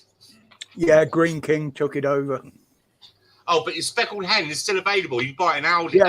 Yeah. Green King still do it, but it's nowhere near as good as the other stuff, the old stuff in the half-pint bottles. Yeah, Rog, you know a lot about ales by the sound of it, and alcohol and all that. I was told that Guinness was originally from Russia. Is that correct? From Russia? Oh, yeah. Never heard that one. Neither have I. Yeah. Well, I was on a spot and there was a guy and he was talking about a bit like what you just said there about the Old Speckled Hen, and he said about the one what hit me. He was talking about the IPA, Indian Pale Ale, and how that took off. But he said no. He said Guinness was a Russian brought it over, and no one liked it, but an Irishman brought it to Ireland, and it just took out from there. That's what I was told. Whether that's true, I'm not sure. Oh, hang a minute. There is another. I'm actually making a note of that with my memory. I'm going to look into that. Vodka's made for fucking potatoes, is it not? Vodka is, yeah. So that would make sense then, wouldn't it?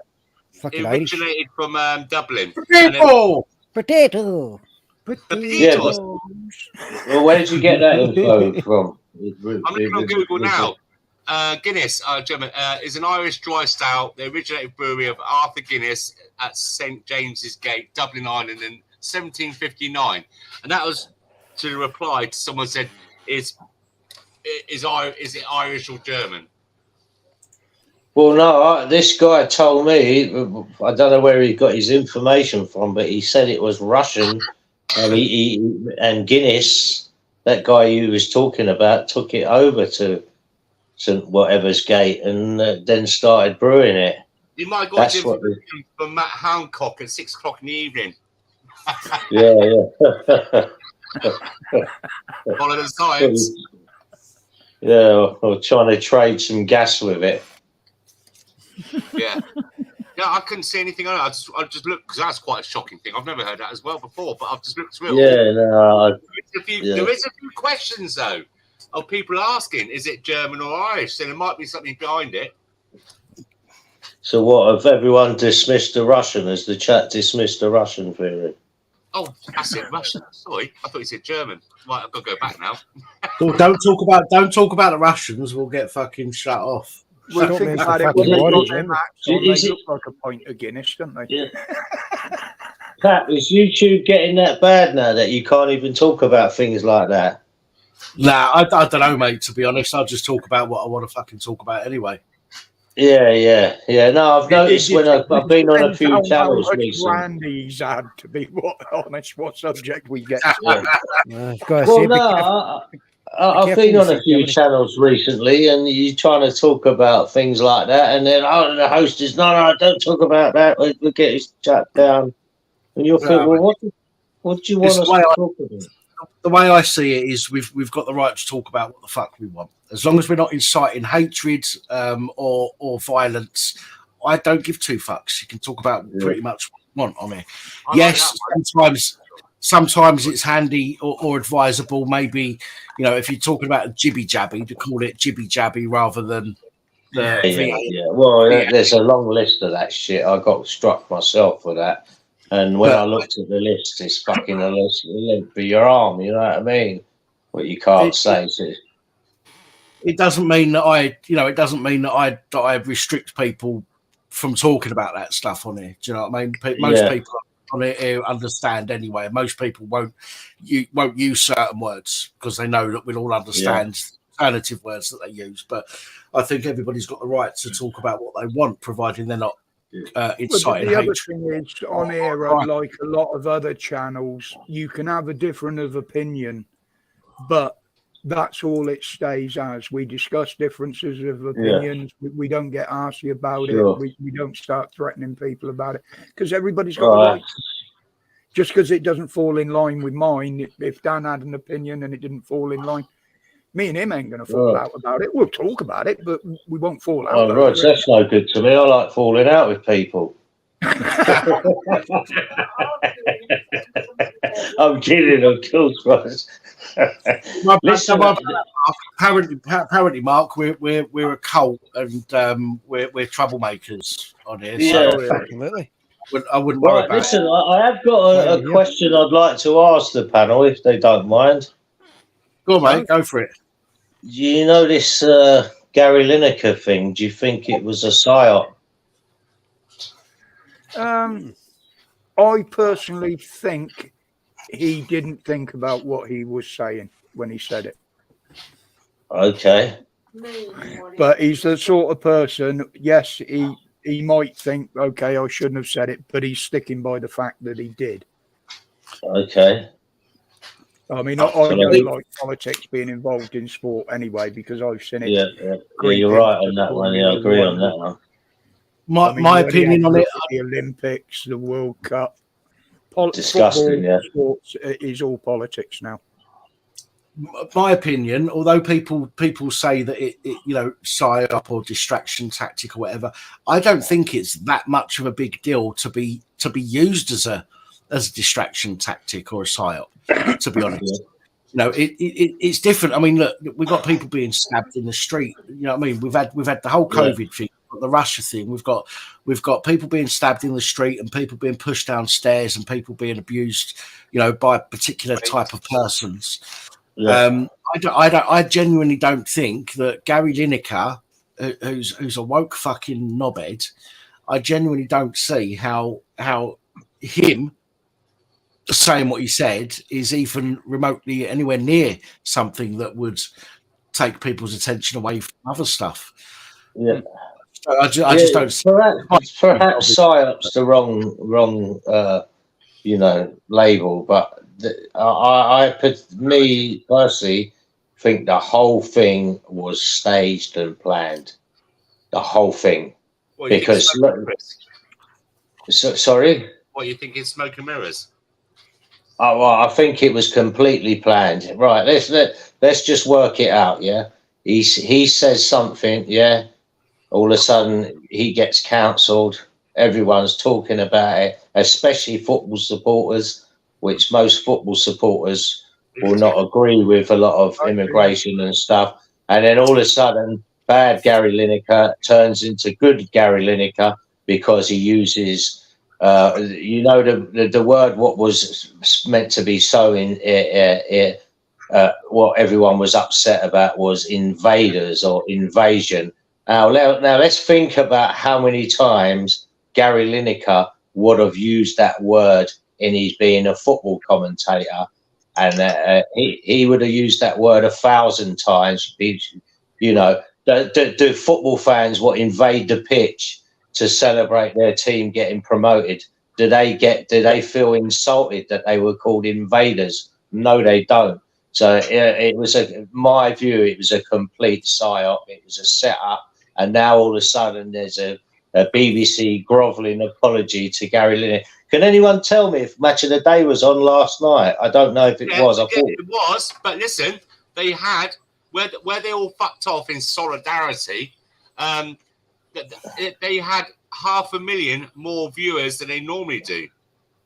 Yeah, see, this is what I'm saying. They're all pissed off with Gary Lineker. It's a complete load of bollocks. It was a setup, and it was a way of saying, like, we shouldn't be using words like invasion, because if you actually, we was on a panel the other day discussing the word. And okay, yeah, it might be the wrong word to use, but Lineker would have used that word 1,000,000 times describing football fans, the ones what pay his money. Yeah. For him, BBC. I just don't. Go on. Sorry, go on. No, go on. Sorry, I go was for going it. to quickly jump in and say, well, look, do you remember Sir Keir Starmer when the BLM and they did that picture of them all taking a knee in solidarity? It's a shrill. It's just trying to go with what they think is a public opinion, to get the more likes and the clicks. Yeah. And that's the what whole I think. Lineker thing, I reckon, was set up by Walker's Crisps. I mean, I can see how it can quite easily be a fucking ploy to, how like BBC. It could well be. Recently, Could well be, Roger. Sorry, go on, Sonic. Go on. I'll just say I can see how it can be a ploy as well, because recently how the BBC have been downhill drastically. I know because he's come out and said some shit like that, and then the BBC are like kicking him, cancelling him or whatever to make the BBC themselves look good. Yeah. You know what I mean? So then, to do that. The problem is, the problem is, right, as Simon's just said, God bless the UK, right? They had 500,000 more viewers yesterday, when there wasn't anybody on there talking shit than they do normally, which, number one, proves that people don't give two fucks whether Lineker's hosting or not. It could be, as Sonic's just said, it could well be the BBC wanting to implement something. I don't know what, but they may be trying to incite something. It could be Walker's, who Walker could have turned around to him and said to him, "Listen, we need to get our name out there a bit more. We need to create some kind of fucking. Remember, any publicity is good. They get rationed in the shops. Well, any publicity is good publicity at the end of the day, right? So if people turn around and say Gary Lineker, the face of Walker's Crisps, and then they go to Walker's Crisps and say, have you got anything to say about this? And Walker's Crisps give a comment or whatever. It's all publicity for them. Do you know what I mean? I don't genuinely, personally, I don't think that this is, I don't think he's important enough to cause enough people's attention to be drawn to that over everything else that's going on. That's just my opinion. Yeah. I might be wrong. I don't do the whole politics thing. I don't follow politics. I don't get involved in politics. I just look at things from a perspective of my own point of view. You know what I mean? And thank you, Resist the Dystopia, by the way. Just saw your comment there. So I don't necessarily think it was a distraction tactic trying to take people's attention away from something else, because the other shit that's going off is fucking a million times worse than somebody who nobody really gives a shit about, Gary Lineker, saying something that might upset a few people. You know, Well, that's my opinion. Again, I'm not knocking anyone else's opinion. That's just my opinion. I think he was suspended because of the word that he used, the N word that he used. N-word, yeah. I think they realised after that he made a big mistake. So what, Nazi? You mean can Nazi? I just say one thing? This N-word list is getting longer and longer. It's up to 4 or 5 now. I do It think really is, isn't it? I do think this was a stunt though, because he's been asked to go back and you're offering him more money to keep him there. Yeah. It was just for him. Yeah. Was it really done to get public interest in it, or was it done for him to get a pay rise? No, it's deeper than that, I think. Can we not call Nazi the N word, please? Just say Nazi if you mean Okay, Nazi. Also, then I'm going to say the word invasion, because that is the right word to use for what's happening on our shores. It's a fucking invasion. I'm sorry. I'm not going to change it. Listen, that is the word what's caused the problems, yeah? Now, listen, if Suella Braverman was, she's obviously from descent from, I'm guessing, India or Pakistan. I don't know her heritage. India, oh, thank you. Right, so there we got to India. Right, now, if she would have been, let's just say, Liz Truss would have been branded the biggest racist in Europe for a long time. Yeah, that's without a shadow of a doubt. So I'm glad she made the statement. Now, invasion, if you look up the word, it actually means like an invading army and all that. It means harm. Now, this is where I'm saying it's a psyop, yeah, because she used that word. Then Gary Lineker is now. Remember, it's just a word. It's just one word. Yeah. Now this is what Gary Lineker's put his tweet out, and the BBC they sack him. Yeah. Now remember who appeals to Gary Lineker? Mainly football fans. What would probably not agree with all these boat people. Yeah. So what they do is they sack Gary. Right, you're sacked, Gary. Bad, Gary. But all of a sudden, the next day, we don't. Match of the day's got no one there, so it's all attention to it. And then all of a sudden, it's now good, Gary. Yeah, that was the right thing to do, Gary. Let's bring him all in. It's a way of thought processing football fans to think, you know what? Maybe we shouldn't call them invaders. Maybe we shouldn't. But the difference is, it don't matter what you call them. Yeah, it's wrong. Full stop. Yeah, and this is what I think the psyop was about, to people aware of. Oh, we shouldn't say things like that. But sorry, I'm not being rude. When it comes to people who are they're not refugees. Most of them are economic migrants, and they found a loophole to come here and stay here and get free money, get a free 4-star hotel. Why people are struggling. You know what? I'm going to tell you this now. If you're struggling now, you're going to be in desperate trouble next winter, because remember, they're helping you out this time round. Next winter, you're going to be in desperate trouble, and that means everyone. The money tree won't be leafy. And the thing is, right, what you got to say is, Mark, that if it walks like a duck, sounds like a duck, it's a fucking duck at the end of the day. I don't Exactly. Yeah. And the thing is, right, the word invasion, right, you've got to go back. Like 500, 600 years. Look what happened with the Crusades, right? And the thing is, there's 8. I've got to say it as it is. There's 80 Islamic countries in the world. Not one of them take the refugees. And this, what is it? The majority that are coming here, they're Muslims. Yeah. Well, the Middle East doesn't take any in because it says it won't help their economy. They're not economically viable, any of these immigrants from other countries. That's the Middle East. I mean, you wonder why they wouldn't take their own brothers and sisters in. Yeah, You and know I think what I it's mean? real as well, Mark, because in Africa, 250, this is over the past several years, 250 per day, go and look it up on YouTube, it's the truth, get murdered, killed and raped by, well, that type of religion. What's the one in Africa at the moment? I can't remember what they're called. Al Shabaab. Yeah, the ones that kidnapped the girls. Remember all the girls they Yeah, kidnapped? yeah. Al Shabaab, Nigerian mob. Nigerian mob, yeah. Yeah. Al-Shabaab. How many Christians have we taken in that are fleeing persecution? The most persecuted religion in the world is Christianity. Yeah. At this moment. That's it. So Well, you it have was to ask right yourself what they what's going said on. on Facebook, wasn't it, Si?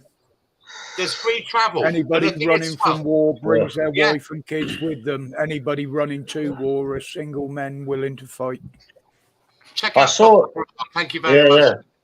How about that for a lighter side of things? Is I saw a thing called Strangest Shops in the World, and there's a kebab shop, a Jewish kebab shop in Kabul, Afghanistan. I'm sure that must be how it was. Yes, there is. Yeah. Right, Yeah. I saw that. There's a couple of English tourists went over there, didn't they? Yeah. He's a brave old soul, though, isn't he? Yeah. In the middle of Kabul. The thing is, right, Nice kebab meat, and he abused by the family. In 2005, there was a thing called the Barcelona Agreement, and then with that Barcelona Agreement, it says that all Muslims that travel through Europe must be given unhindered travel, except to travel across. And the thing is, like, what you don't realise is, like, go through Italy and Spain and France and Germany, they're allowed free travel. They can get on any train or any bus and not be charged. Not many people know this. Barcelona 2005 agreement. Check it out. Really? But how do they get this £10,000 to pay for? There's isn't in paper. You saw that, Roger, a couple of days ago. These two guys had travelled across and they're waiting to come over England, and they got, they said they paid £10,000 just to get to Calais. Now they got to pay another $4,000 or £5,000 each. What they say they do. This was what. That's what Suella brought up in her speech. She said, if these people are so poor, where are they finding this money to pay thousands and thousands of pounds to come over remote? Yeah, some of them saying, I've asked that question as well, yeah. But they got this money, like £15,000, £20,000. Yeah. You wonder where they get it from. That's the argument she's got. She also made another fair argument. There are videos after videos of the boats coming in. The numbers of children coming across have slowed down. The numbers of women have slowed down. All that's coming across is military-age men, 18 to 60. Well. I'll tell you what this sounds like. This sounds like it's getting really racist now, guys.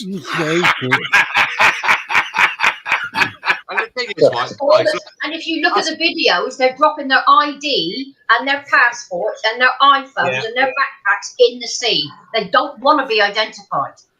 Yeah. France, this is the thing I've got to say this before I lose a thread. Now, if you're in a country and you get refused refugee status, you should be sent back, shouldn't you? So why aren't France sending those fuckers back that have been refused refugee status back to France? KHUNTs, but they're allowing it to happen. You're supposed to apply for asylum in the country you land in. So most of these people are hitting Europe. They're supposed to go to the country they first approached. That's a safe country. They make asylum when there. you apply when they for get that passport, asylum, you can specify which country you want to claim asylum in. Yeah, but it's got to be in Europe. But you can't just say you want to go to Britain. The Schengen Agreement is very clear. You must get an asylum in the country you've gone to, the first one you land in. Right? So they go to Europe most of the time. Roger's actually right. The UN, what is it? The UN Refugee Agreement. Is it 1952, Roger? 1940. They're supposed to claim asylum in their first safe country they arrive in. Yes, they are. But yes. even in that country, they can specify if they want to claim asylum in a different country. But then I agree with that. but they go through the immigration office to get there. We have immigration offices all over the world. All they got to do is to approach the immigration office, give your ID, and it gets checked. If they come to this country, if they get here by boat, they have 3 attempts at a refugee status. And that takes 5 years. I used to do the work. So these people come knowing they have the appeal process. So that's why they brought that new bill in where they're just giving them a questionnaire and that's it. It takes a few weeks rather than months or years. They're picking things up now. But I did 20 years ago. I did asylum seekers coming over 20 odd years ago. It would take years to get them out because of the process. Right, Tina, do they not do when they land in this country? Do a biometrics? They take your blood, blah blah blah. Not blood, but they do DNA. No. Fingerprints. No. What? They don't. Nothing at all. No, they don't even do that. It's human rights. It's human rights laws, okay? International human rights laws. So until they're processed correctly with a right to apply, which can take at least up to a year for some of these people, they don't get fingerprinted. There's no DNA taken. What are they going to check it against? A lot of these people come from countries that doesn't have any IT system. What I'm saying is they land in France. I'm sure I've seen them do like a fingerprint and that kind of stuff. They like an ID.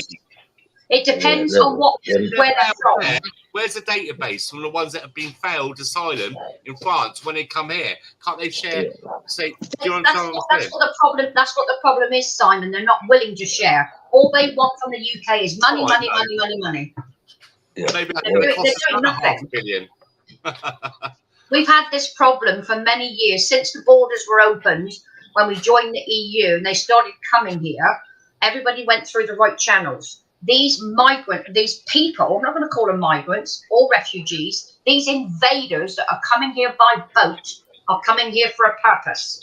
Now, a lot of the cultures of the people that are coming here, sex trafficking is one of them, massive drug dealers, prostitution.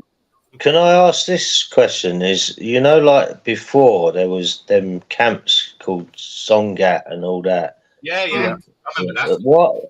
Why is the boat thing only sort of been in the last sort of, why that was up? They weren't really coming across on the boats like they are now. So what's changed in that time? The French weren't helping them originally. What changed was Brexit. The minute we pulled out of the EU, they started to come over here every day in boats. It was a swamp. So France decided we don't want them. Let's chuck it over to the UK. Normally, pulling out's a good thing.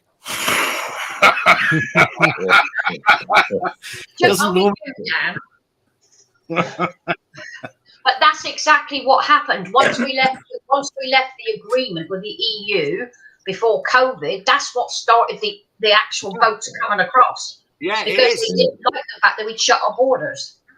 Yeah. See what we're going to sink your country.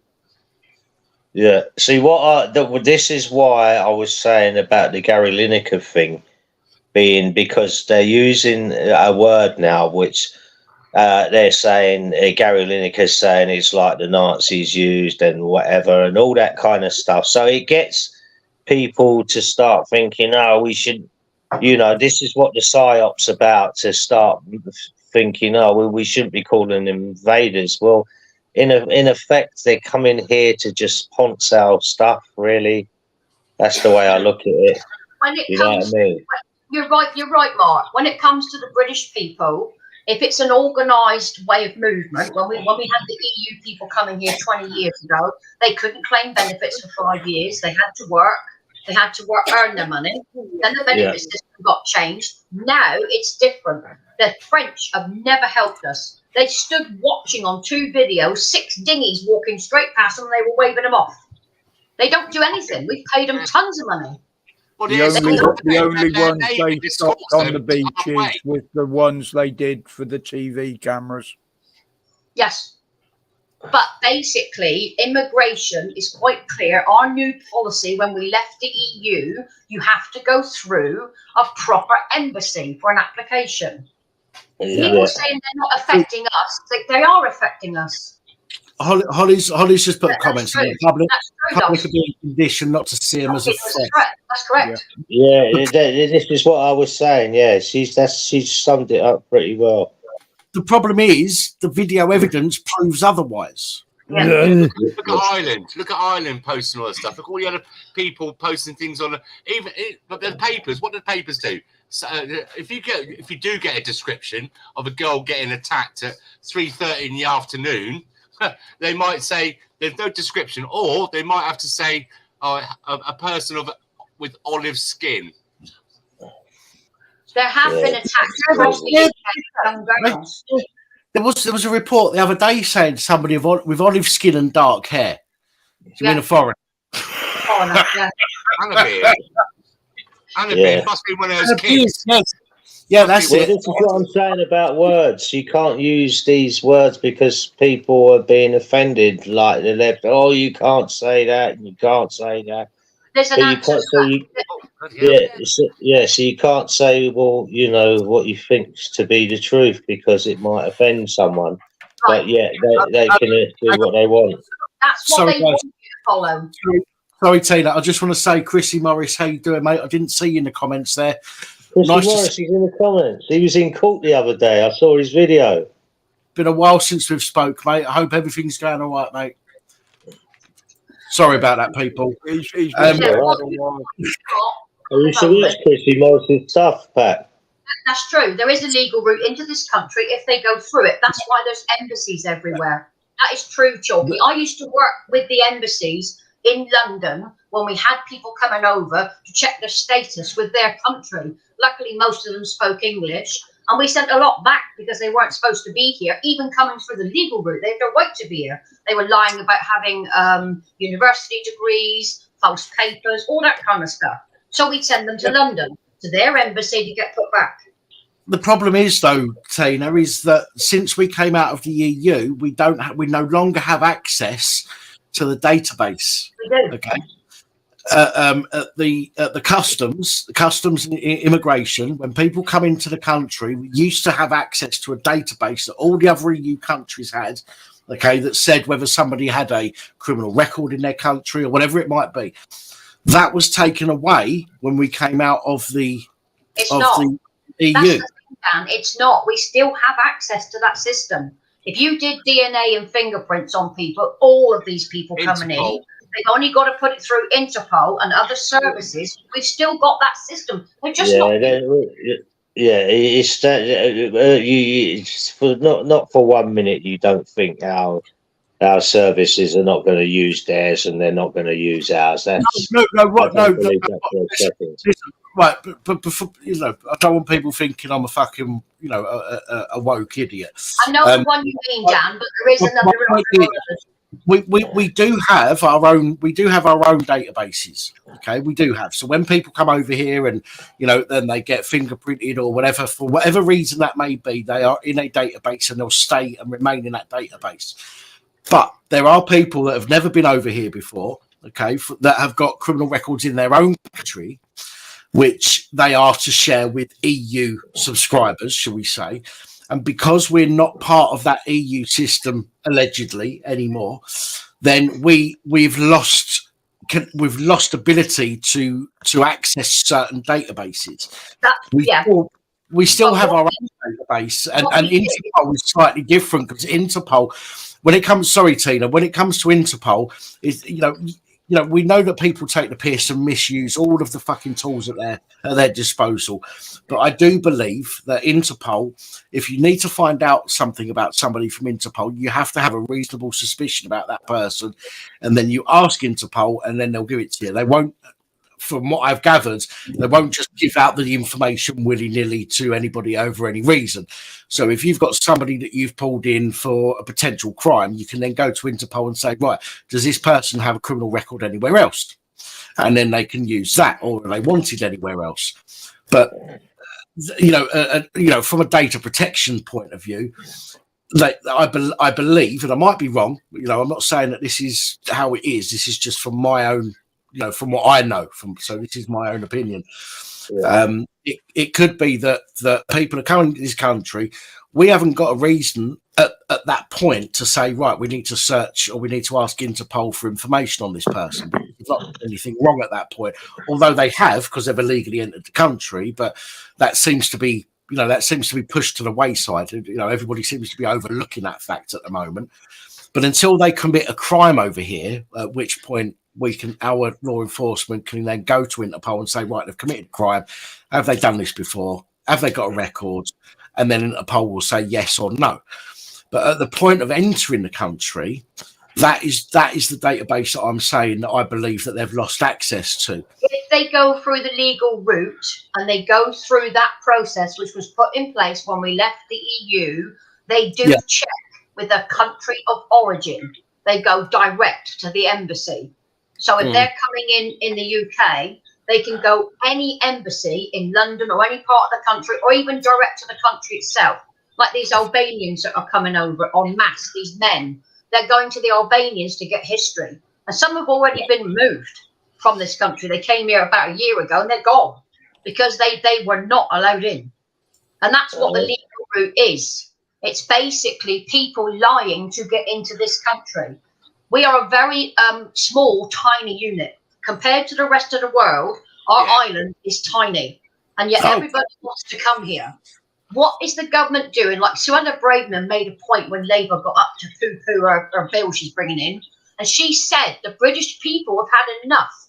The British people are struggling. We have people living on the streets, people being made homeless. And yet we're accommodating people who shouldn't be here. This is wrong. Yeah. And that's what she said. But then again, Tina, the same government have given all those money to Serco.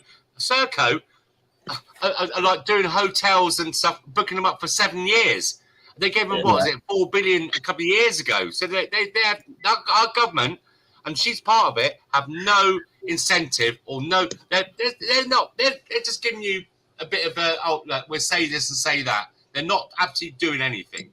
Well, she did say in her speech that she's looking at alternatives instead of hotels and camps. And what they're looking at is disused military camps. Prison cells. Fucking prison cells. They'd already used that, but they burnt one down. Do you remember? They burnt the military. Listen. The alternative should be fucking prison cells because they've broken the law. Simple as that.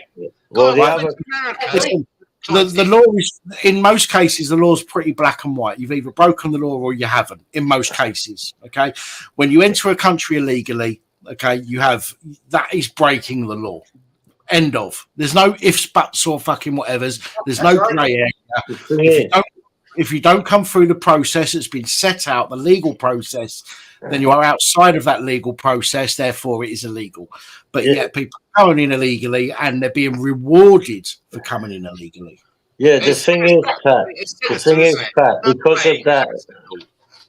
of that 1952 UN Refugee Convention, I'm sure it's 52. But let's not argue about a couple of years. It's only a World Cup away, 48 or 52. But what I'm saying is, she said that she's going to try and push the boundaries of the law to stop the boats.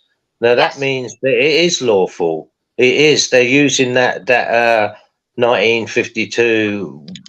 What's its name, to make it lawful, and that's how they're getting through. So it is actually lawful under that agreement. Under that act, it is. But what she's doing is she's going to the Supreme Court to ask for permission to look at the international waters law and the United Nations law, because every sovereign country has a right to protect their borders. Do you want to answer that question, Dan, from Lilybut?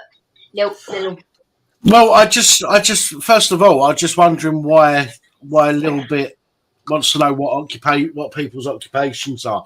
I'm not sure entirely how that corresponds to. Who's asking that, Pat? I think it may be about knowledge and stuff. So it makes you wonder where we get our knowledge from. It's called, if you can learn on the internet, basically. Somebody called Lilybit, who's I've pinned the comment to the screen. It would help a little bit if you're going to ask a question. It would help to understand perhaps why you're asking a question. So, for example, you could have put, "Can I ask what your occupations are?" Because do you have knowledge of a particular sector, for example? That would enable us to be able to answer that question better. So if you can ask the question a bit more, in a bit of a more directed fashion, then maybe we can understand a little bit better. Yeah, I think Suella Brayton is going to the Supreme Court, Mark, to try and change those laws, because there is a section in one after that which says that every country has the right to protect their borders in their own way within their 12 miles of their international law. So they're trying to get that changed, and they're getting advice from the Supreme Court. So they are looking at that, because it's a very old law. It would be far cheaper. It would be far cheaper for the government to turn around and stick a couple of fucking warboats out in a fucking channel. Okay, fire a few shots across the bow of anybody that wants to come into the country, and then fucking turn them round where they come from. It'd be cheaper to do that than to pay France £500 million on top of the hundreds of millions that they've already been paid to not do the fucking job that they've been asked to do. Yeah. When have you known the government do what they're supposed to do, Dan? Come on.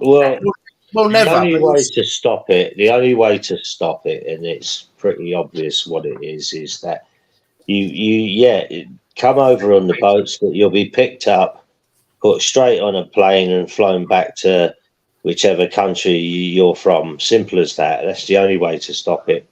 And then once that happens, it will deter anyone else from coming. So that's the only way to stop it, really. It is, yes. So let me just respond to this question. No, it's just a little bit. I wasn't having a dig at you. It's just that it's if you're going to ask a question, the more information you can put in that question, the easier it is. The more relevance is the qualifications are common sense. And a lot of it is based on common sense, but also a lot of it is based on opinion. Okay, so I'm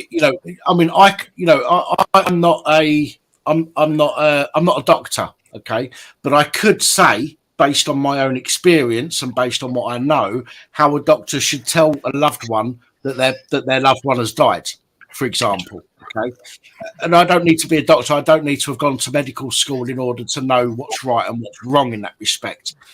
And I think a lot of people feel the same way about things like this. People have an opinion based on their own common sense and what they think. And this is why we do what we do. We get opinions from different people. Some people agree, some people don't.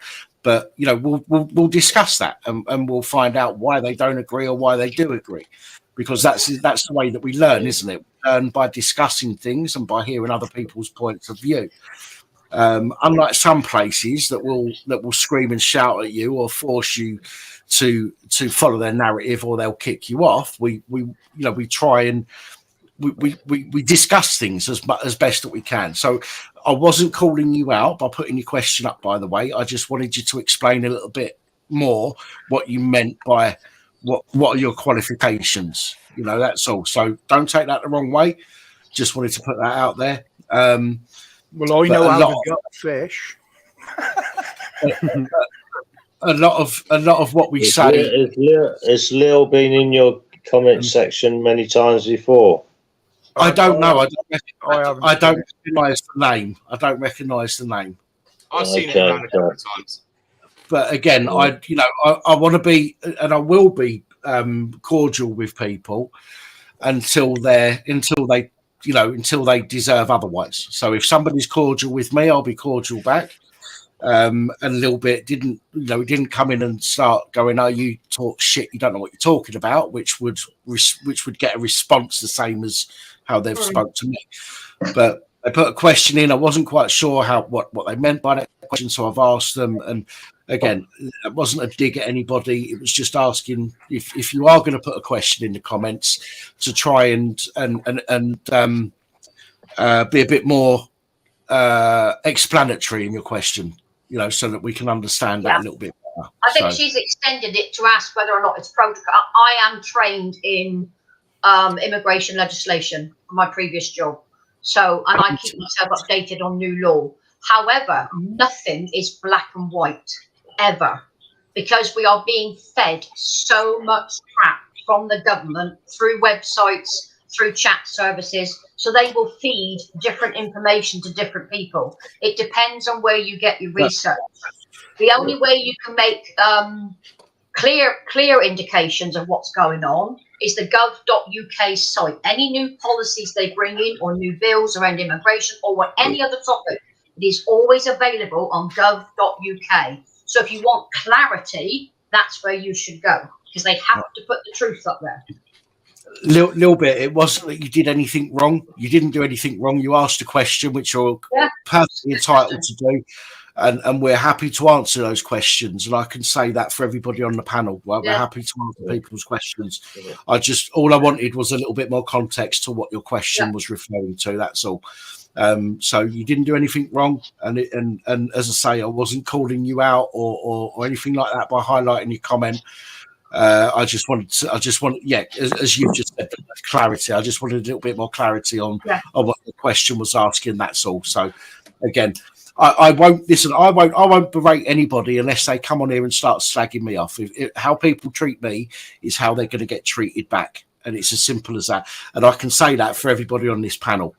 Okay, and that's fair enough, because I am already a cunt. So you asked the question. Just refer to my last comment. It's all good. You asked the question. Comments either. You asked the question. You asked the question. I wasn't sure what you meant. I've responded to that as politely as possible. And yeah, I'm more than happy to have a discussion with anybody who speaks to me with a bit of respect, and they'll always get that same respect back. Ones are coming over, so he must have finished. He must have finished. Lynn. I don't think he has yet. To be honest. No, just a few names go up that I know frequently. The thing I like about your site, Dan, is that we're all entitled to view our opinions, and it's about meeting in the middle. We all want to talk about things, and that's what your site is about. It's about sharing our opinions as well, in any topic that comes up, and that's what it should be, an open adult conversation. Well, we try to have that, although there are people out there that will say different.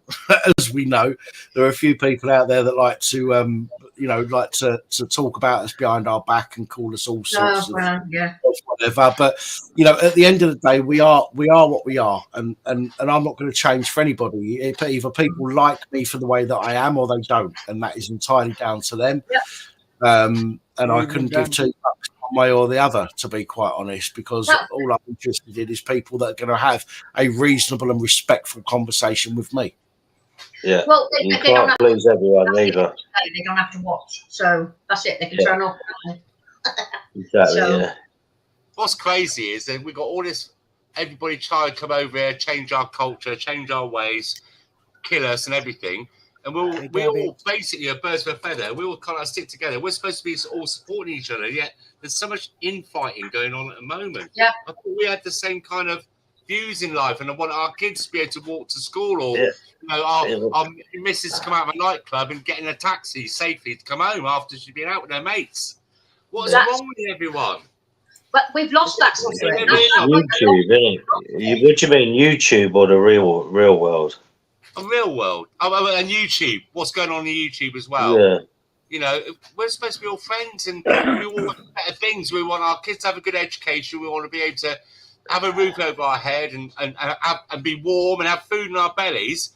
And we've got all this going against us in the world, and yet there's so much of this two-faced infighting going on. What is going on? I think a lot of the spirit from this country disappeared in camaraderie because of the COVID, basically. Sorry, Dan.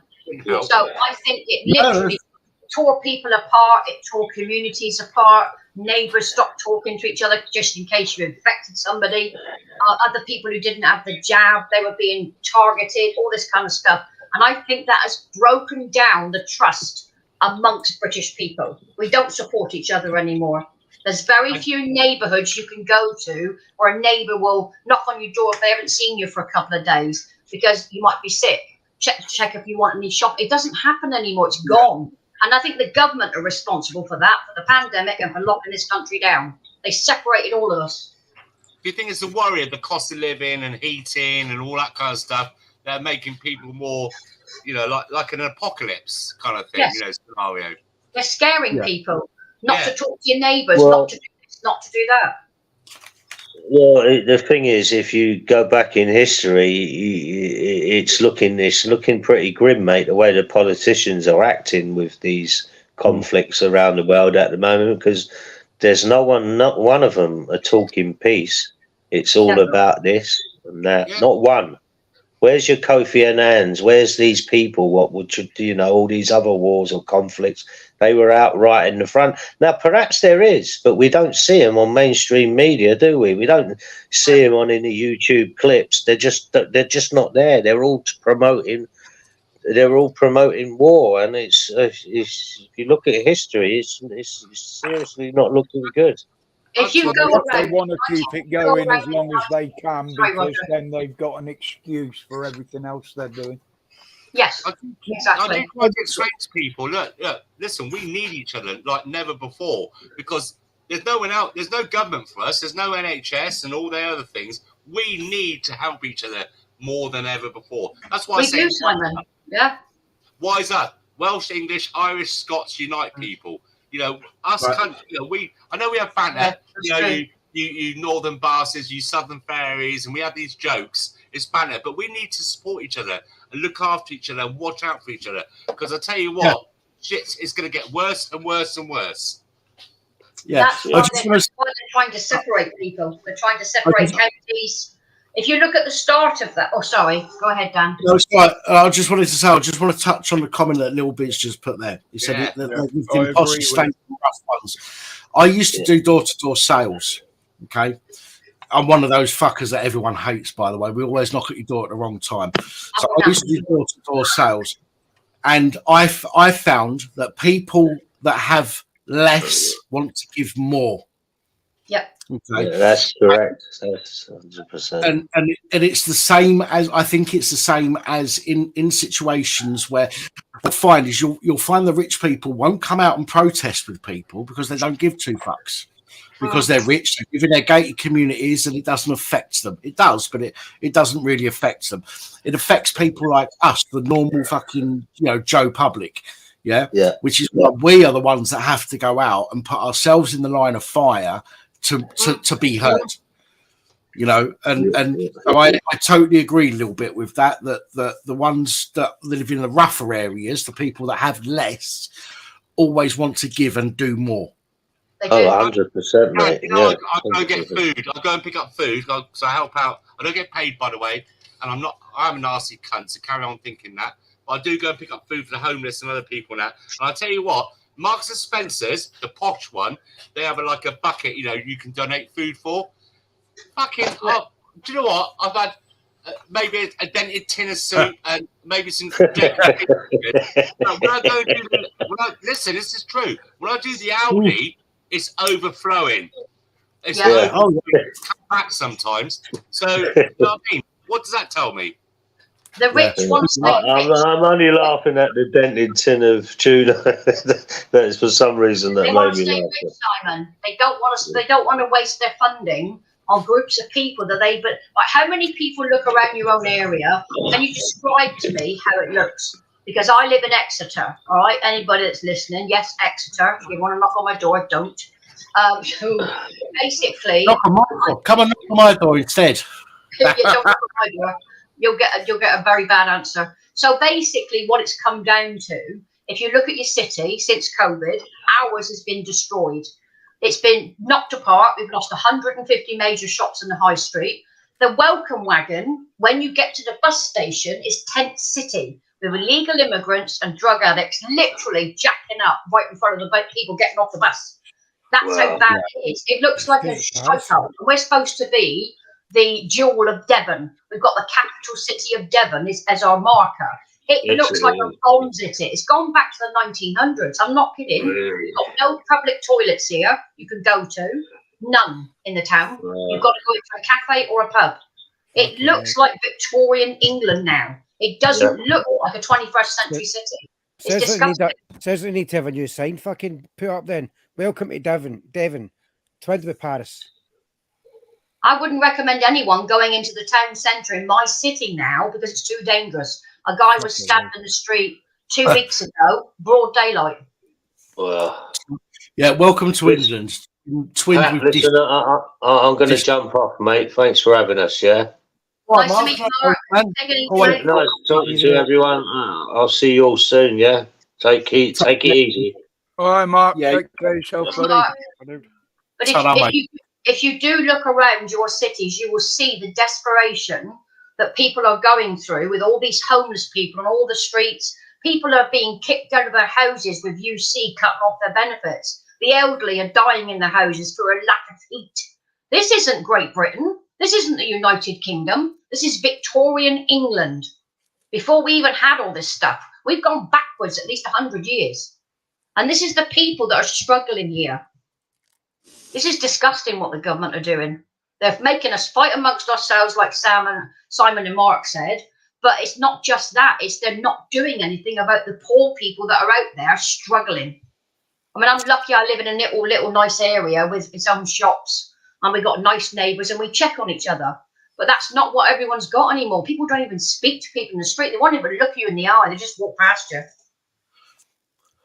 They won't even talk. They're too scared to talk.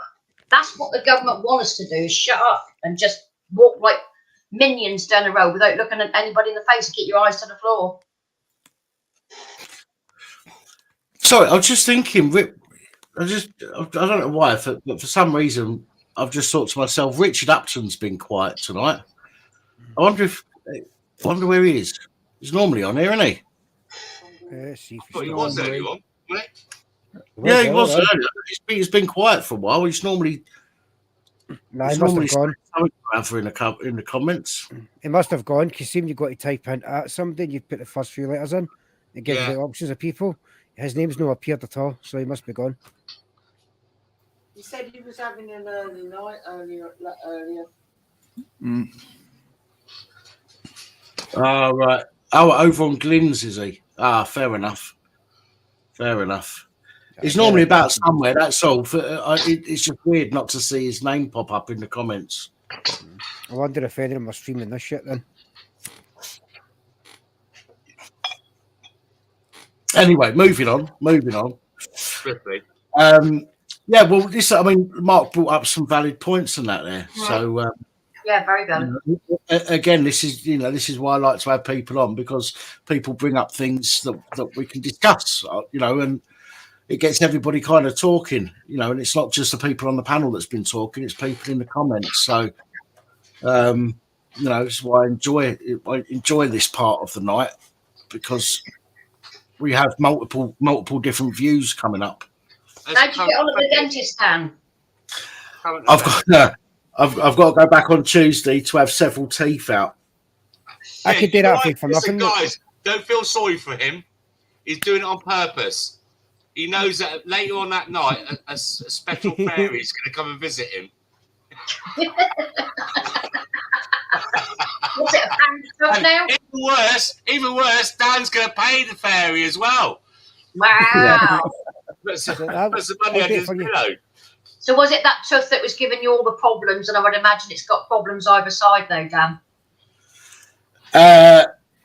Well, hang on a second. Sorry. Right. Good night, Debbie. I was going to type it, but I'll say it. Good night, Debbie. No, I've been having gum issues at the front for years, partly because of smoke. His gums have got to come out.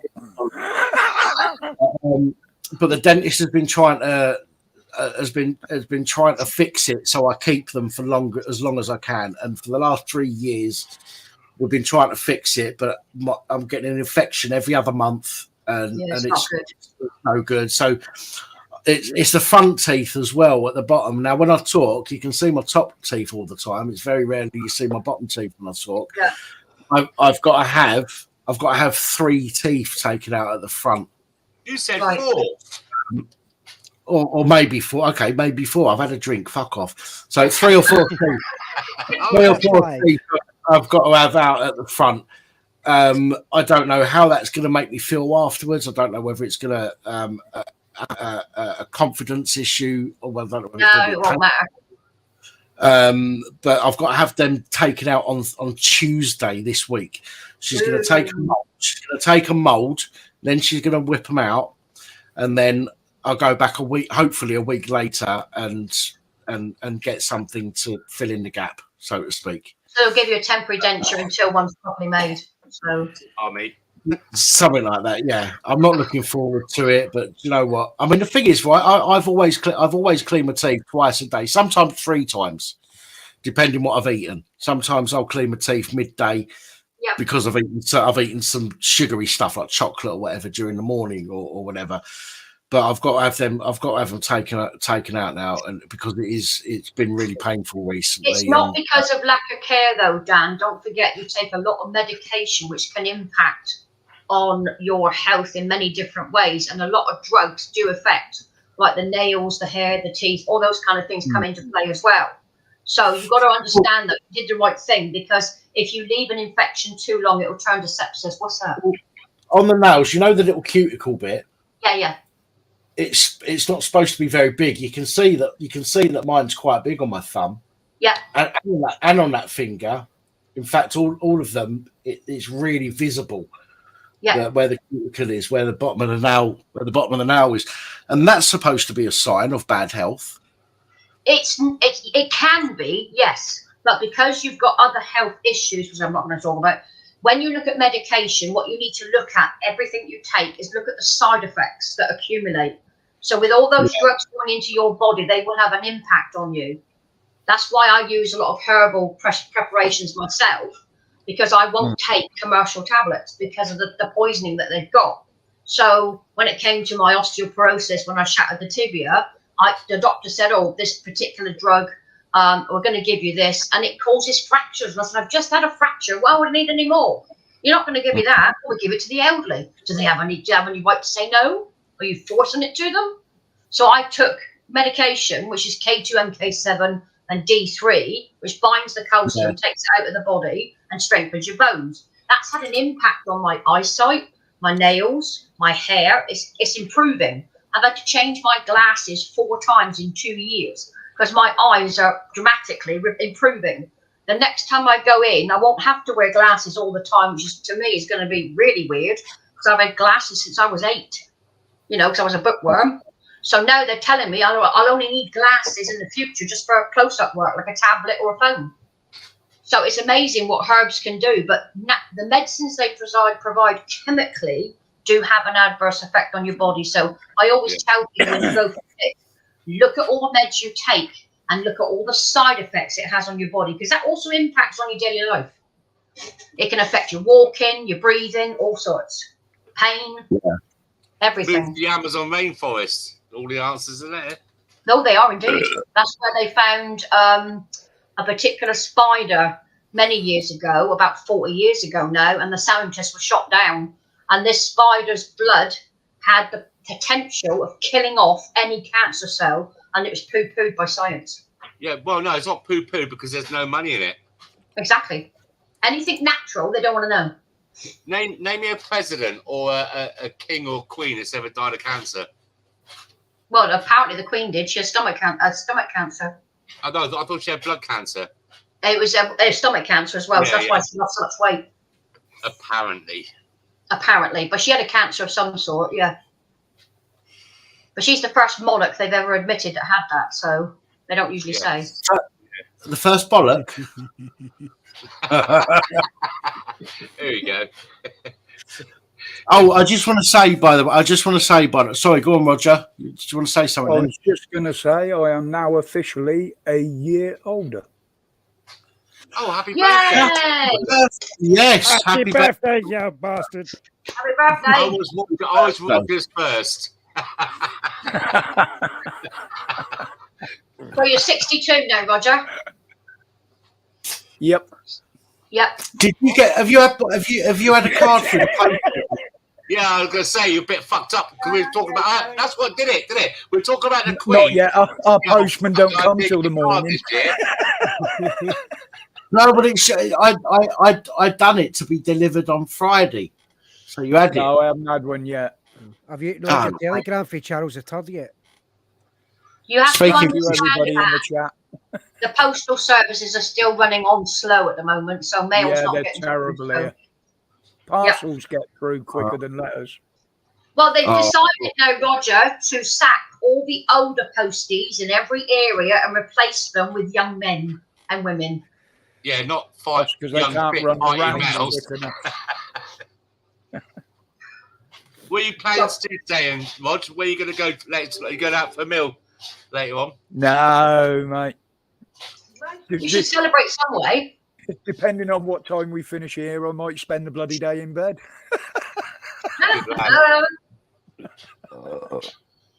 I haven't celebrated birthdays for years. I can't be arsed with it.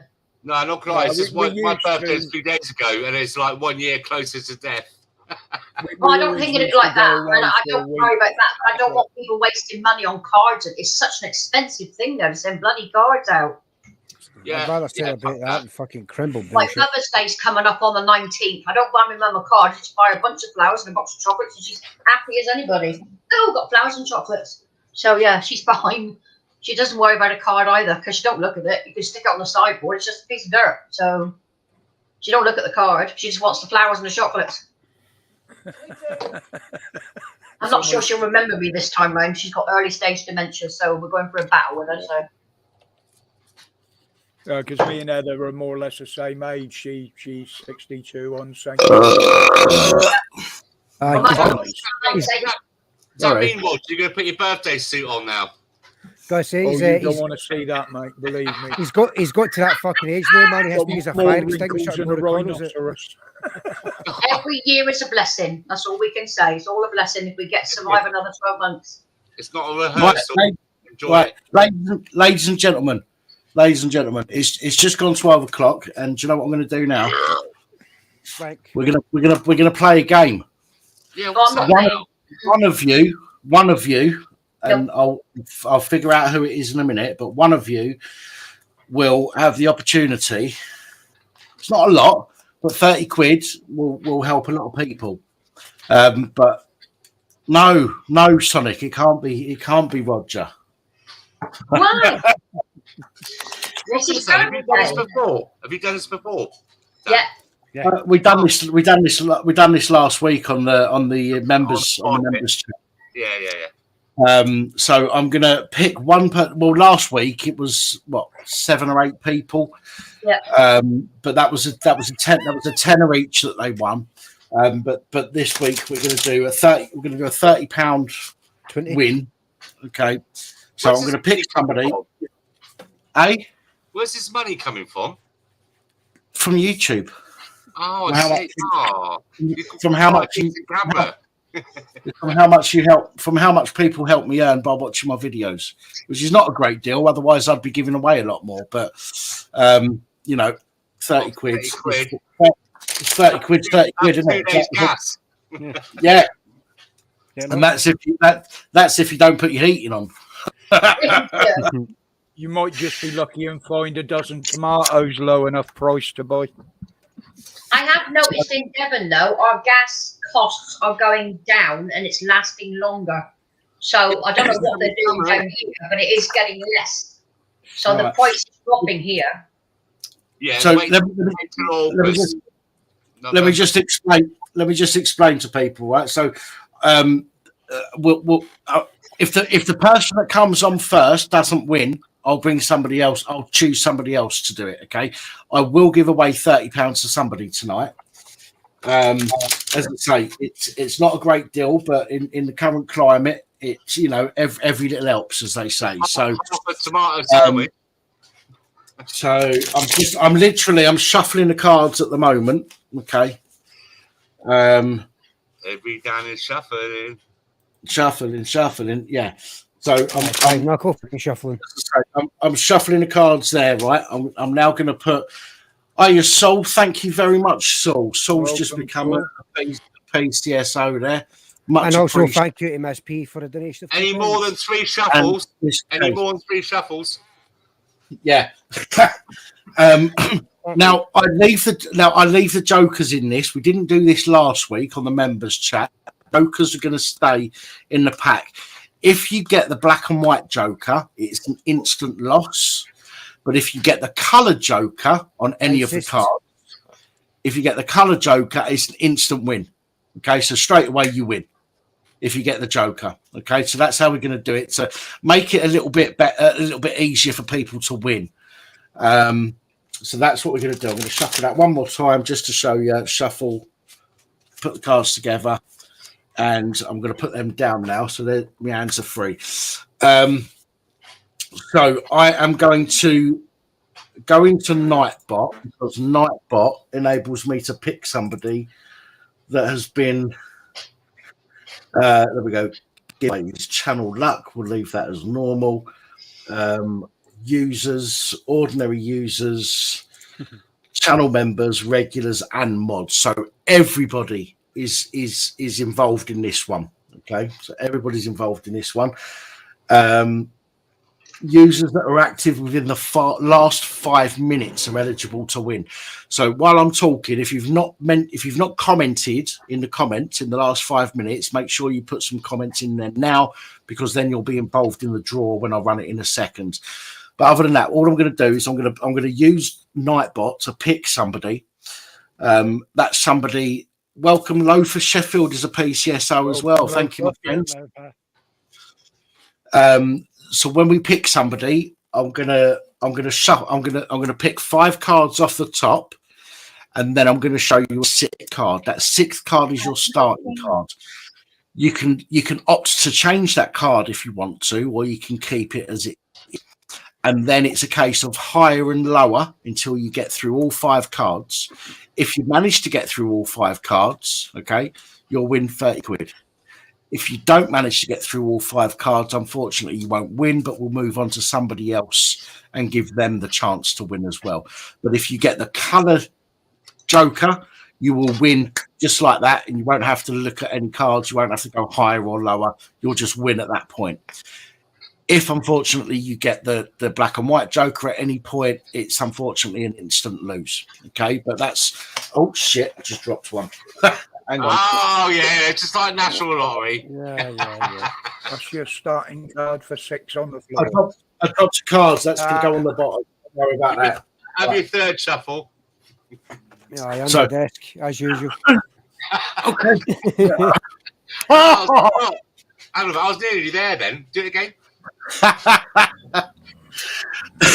Right, so what we're going to do, so you should have had a chance to comment. If you haven't commented in the last 5 minutes, you should have had a chance to comment. I'm going to show my screen to make this as transparent as possible. Present, share screen, Nightbot giveaways, share, add to stream. Okay, now let's make that a little bit bigger. So we've got mods. So we've got mods, regulars, channel members, and all users that are selected for eligibility. Active user who has been active within the past 5 minutes. Okay, so I'm going to press roll it, and it's going to pick somebody. And I need you to let me know within 20 seconds of me calling your name that you are here. Okay. And you don't have to come onto the panel. It would be helpful if you come onto the panel, but you don't have to come onto the panel. We can do it in the comments if need be. So I'm going to roll it, and we're going to pick somebody that's been active within the last 5 minutes. Hang on a sec. There's no eligible users. Oh, no, that's because I ticked them. Hang on a second. I need to... Right, now they're all ticked. Right, eligible user, roll. Oh, Danny Austin. Now I know. Now, Danny Austin. I'm going to ask you outright, Danny Austin. Do you want to play the game? Because I think I know what you're going to say, but I'm going to ask you: do you want to play the game, or pick again? Yeah, okay. Pick again, he says. Pick again. Bless him. I thought he was going to say that, which is why I gave him the opportunity. But we'll roll again. Jason Statham does COD Warzone. Right, Jason Statham does COD Warzone. Are you there? I can see you've just made a comment that says that you picked mods only, which this proves that I didn't. So, yeah, okay, he says so he's there. Right. So what I'm gonna do then, Jason Statham does COD Warzone, is I'm going to shuffle this one more time. That's 4 shuffles. Any more than 3 is a wank. So I've just 5 knuckle shuffle. Oh, so again, just to prove I'm shuffling, I've just done them. Right, okay. So now I don't have the technical ability at the moment to show you the cards on the table. So all I'm going to do is I'm going to pick 5 cards off the top. 1, 2, 3, 4, 5 cards off the top. I'll show you them in a second against my chest, so nobody knows what they are. I want to take a 6th card. This is your starting card. You can either keep this card or you can change it for a different card. So your first card is a 2 of hearts. Okay. These are your 5 cards that I pulled off the top a moment ago. So you've got a 2 of hearts. Do you want to keep? Okay. Will you keep the 2 of hearts? Do you want to go higher or lower, Jason? Higher or lower than 2? Come on, panel. Higher, lower, faster, harder. Yeah. Deeper. Sorry. As Danny Dawson just reminded me, ace, by the way, and again, this is to make it a bit easier for people to win. An ace is both high and low at the same time. So if you're on a king and you choose high and you get an 8, right? Then Lower. If you choose a king and you get an ace, right? That is both high and low at the same time. So regardless to what you say, an ace means that you've won that particular round. Okay. Again, this is to make it easier for people to win. So you've got the jokers in there to help you, and you've got the aces that will help you. So you've got 2 of hearts. You want to go higher, and 2 of hearts. You said your card is a king of diamonds. Okay, higher or lower than a king of diamonds, Jason? Higher. Lower. Not higher, lower. Higher. I like to live dangerously. Is going to go lower, right? Just shut up or I'll mute you all. Shut up a minute, right? So Jason said he wants to go lower than a king, and your card is an ace. So you've won that. Okay, so that is a win. So you move on to your next. This next card is a guaranteed win. Higher or lower than an ace? Higher or lower than an ace? Fucking I am higher. My anticipation is killing me.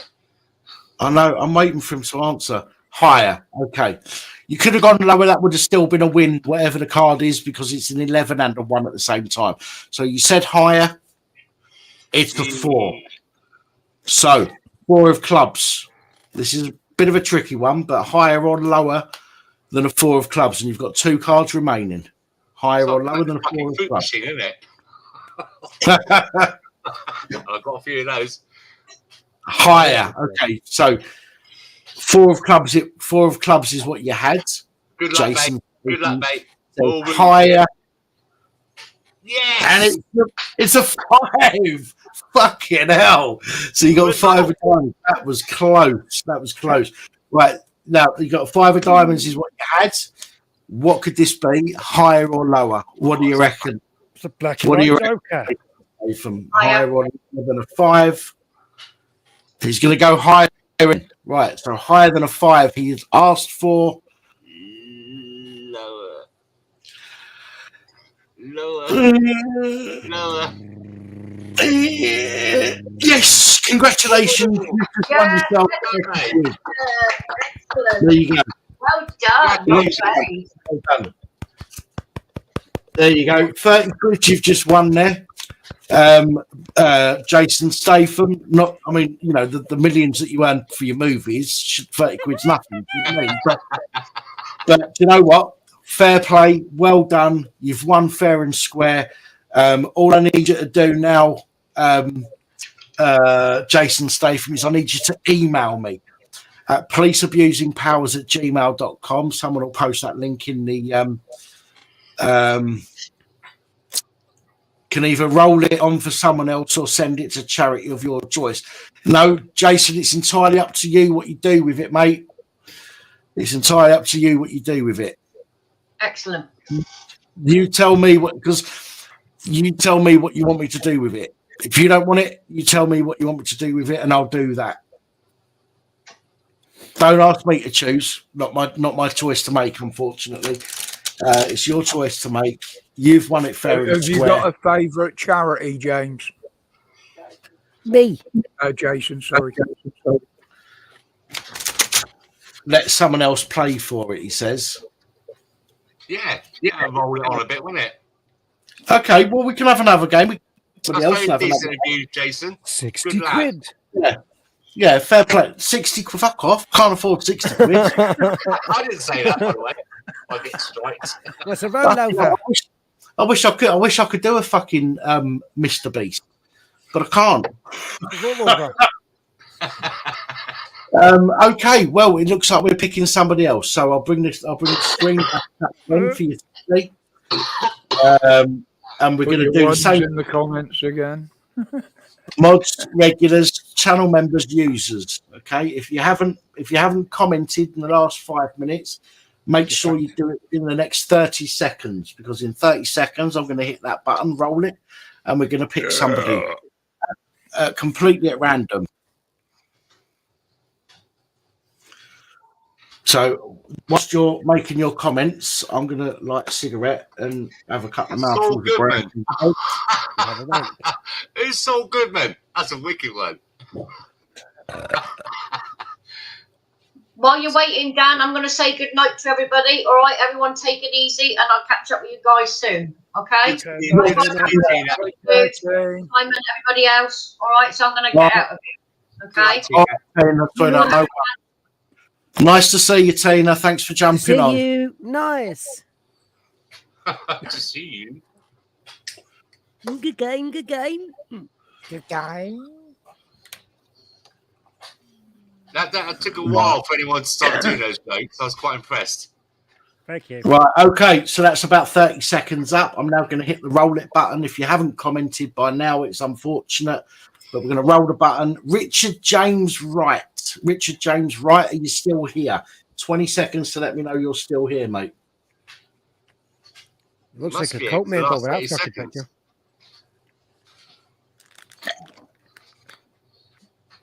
Ten seconds left, Richard James Wright.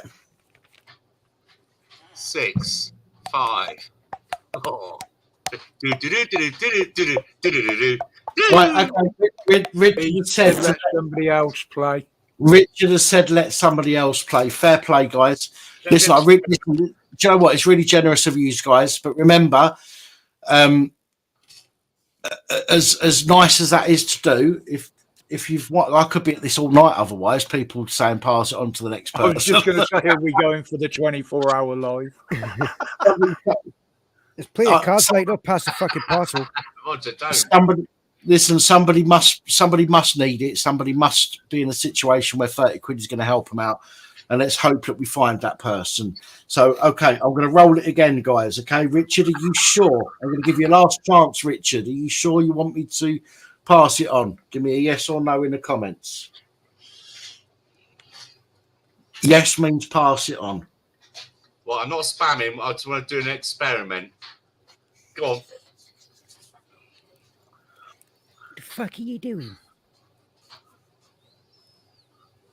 I'm sure. Okay, Richard, thank you. It's really, really kind of you. Thank you. So we're going to roll it again, guys. So Fuck you. I did see your comment a moment ago, but let me make sure that you're still here in the comments. 20 minutes to let me know you're here. Fuck you. 20 seconds. 15 seconds. GBT UK, I can confirm your experiment Yes. has been successful. Fuck you. Fuck you. He's in the house. Fuck you. Fuck you. Are you gonna right? Fuck you. Are you gonna play or pass? I'm gonna need to ask that now. We've had two people pass it on. Are you gonna play or pass? And there's nothing wrong with playing, by the way. Trust me. I'm doing this to help people out where I can. Every night. It's okay. It certainly might not be a lot, but it can fucking help people play. Absolutely, fuck you. 100%, mate. You are. I'm just shuffling again. I don't know if you can. Let me just bring up the main screen again, just to show you that the cards are being shuffled. Okay, so they are being shuffled, and I'll do it one more time. So one more time with a shuffle.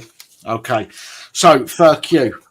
I hope you win, mate, and I hope you win, and I hope this can go on something that you need. So I'm going to take 5 cards off the top again. 1, 2, 3, 4, 5 off the top.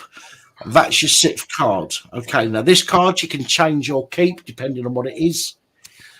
I've got a funny feeling you're going to keep it. Your first card, fuck you, is a King of Spades.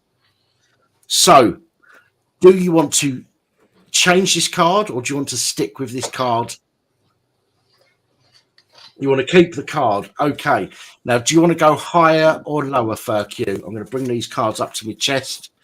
Do you want to go higher or lower? Lower. Okay, lower. A king. You had a king. You've asked for a lower. You've got a 6 of hearts. Now, that's a tricky one, but do you want to go higher or lower than a 6 of hearts? Oh, I'm not making that decision. Fuck that. Higher or lower than a 6 of hearts? Higher than a 6 of hearts, he says. Higher, go on then. Higher than a 6 of hearts, he says. Oh. 4 of hearts. I'm sorry. Sorry, fuck you. I can't put the number to say fuck you. As I did on the members live stream, I'll show you the other cards just to prove that there's nothing untoward going on. Your next card would have been an ace. Fuck you. Card after that would have been a king. Oh. So if you'd have got to the next card, you would have at least. Oh, if you'd have got to the next card, you'd have won. Because an ace is high and low. A king, high or low, and a king. A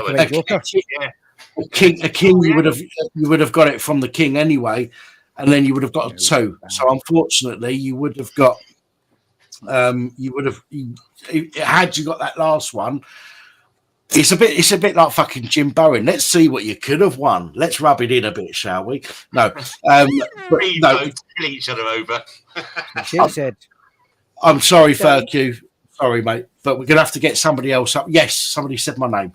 What? Yes, I did, darling. Can I say be a little more careful when you're picking them, because the first one you picked off the pack I could see was a black 2, which was the last card. Okay. My bad. If I had the proper setup, I'd have a camera facing down and I'd show you me dealing the cards out on the table to do it. Just a warning. It was only the one, but you don't want to be advertising.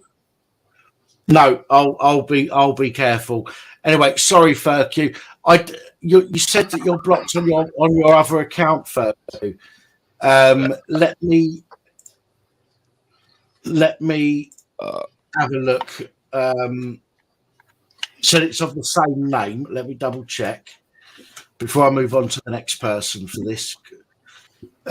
Community, hidden users. Right. Okay. So Control F.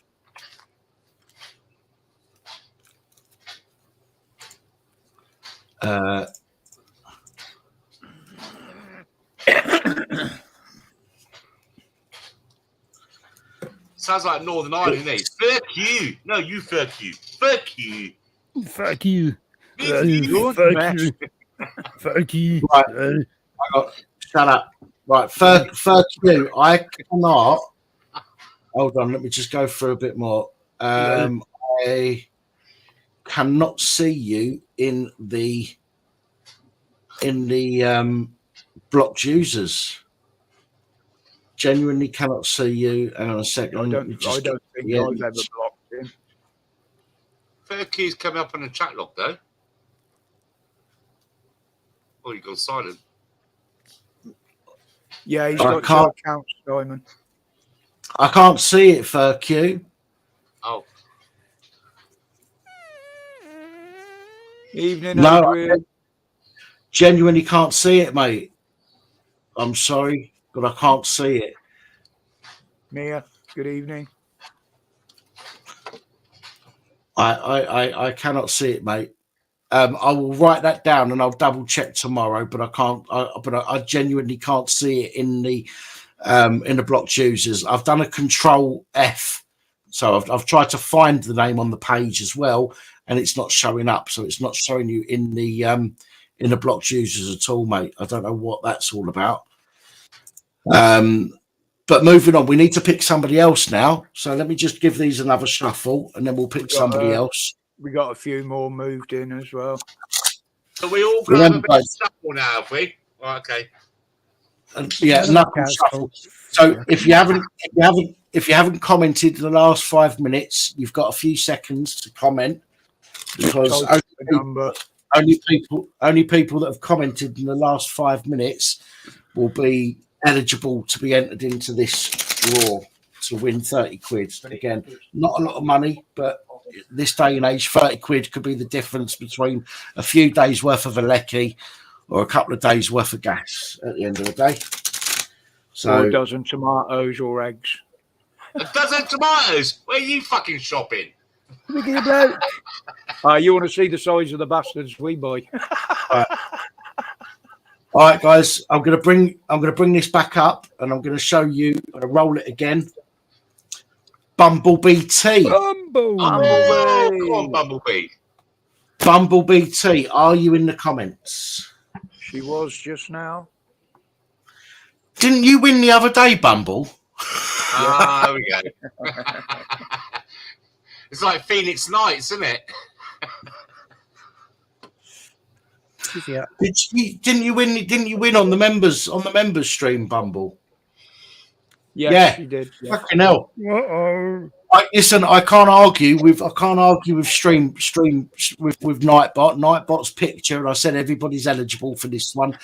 So yes, you might have won the other day. This again, this could be a bonus for you. This could be another few quid for you, Bumble. So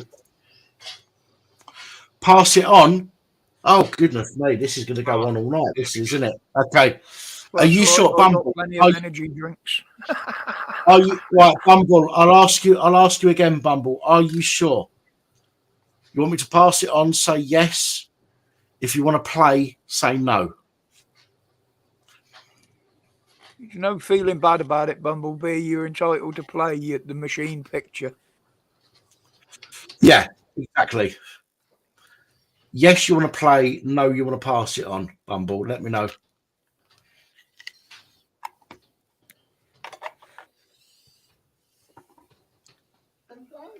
I really could. Play her down. Play. Okay, yeah. So you're gonna play. You're gonna play Bumble. End of. The humble Bumble. Okay, so I'm going to take 5 cards off the top. 1, 2, 3, 4, 5 cards off the top. This card is your starting card. Again, you can change this if you want to, if you don't like it.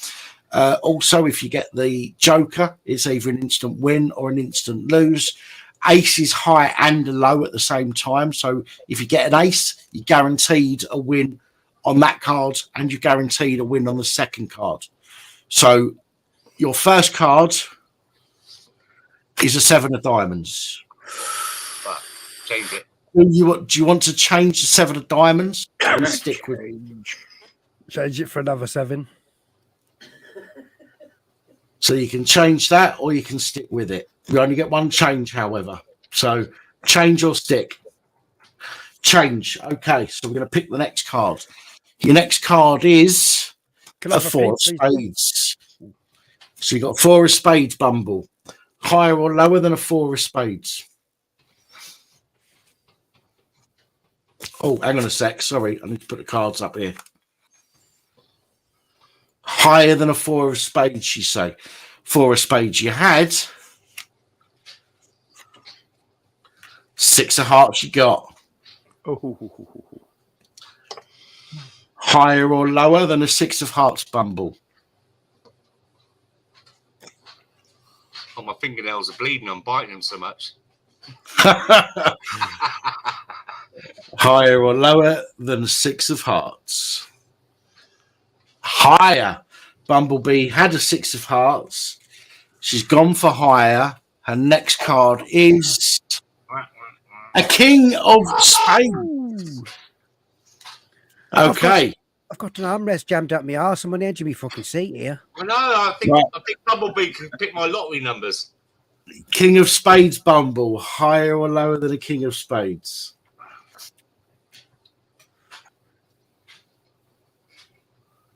We all knew you was going to go for lower, but I had to ask you. King of spades you had. Got to be an ace. Ooh, Oh, it's an instant win. Oh, it's a win. Instant win. You got an instant win with two cards left, and you've got an instant win. KFC. Instant win. So you've won without having to do the last 2 cards. But just to prove, Didn't she do well? again, just to show transparency, the next card would have been a 2 of hearts, and the card after that would have been a queen of diamonds. But Bumble, you've won. Congratulations. On the instant win. Congratulations. Good game, good game. Excellent. Well done. So I'm going to send that 30 quid over to you now.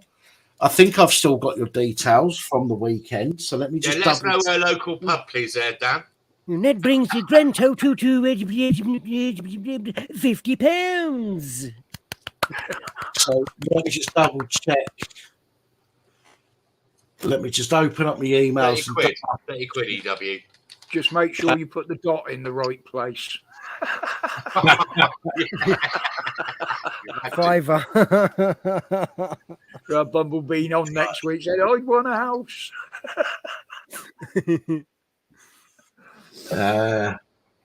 Fucking doses. Right. Okay. Because we had a bit of an issue, didn't we, last time, Bumble, getting the money over to you, although we did get it there eventually. So I'm going to do it again now. I don't know if you can check your bank whilst on this stream. Yeah, it took a day to go through last time, didn't it, to her account?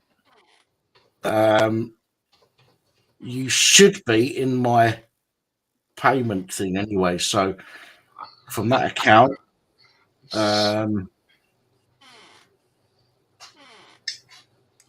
who's fucking squeaking? Your ass.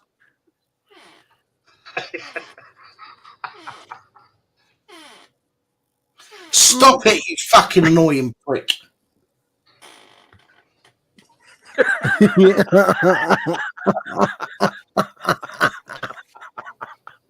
that sound like a really fucking upset one? Didn't it? It's like,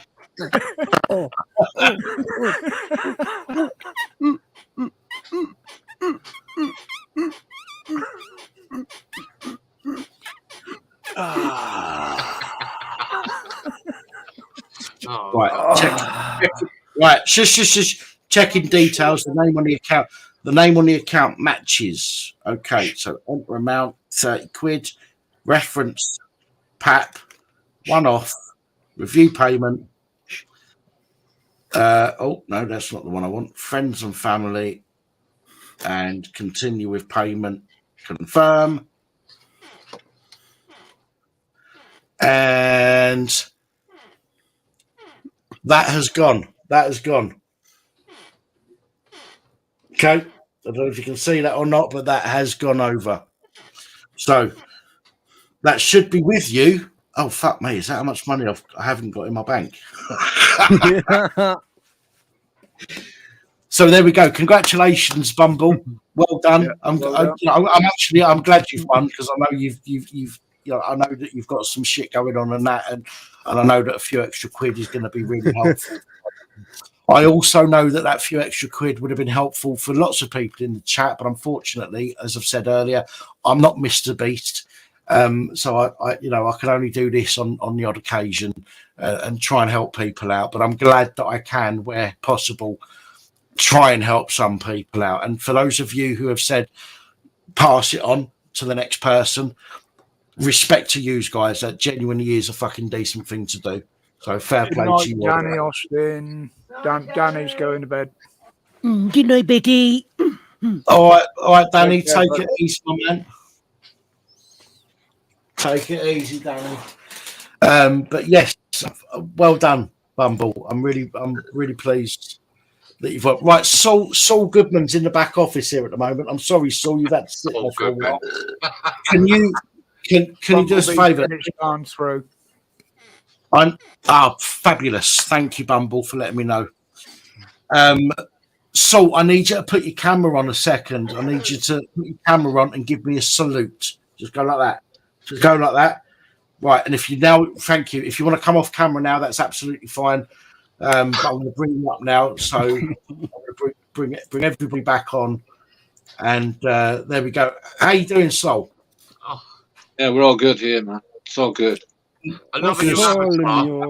Loving your avatar, Saul Goodman. I've just watched the Saul Goodman series. Fucking brilliant.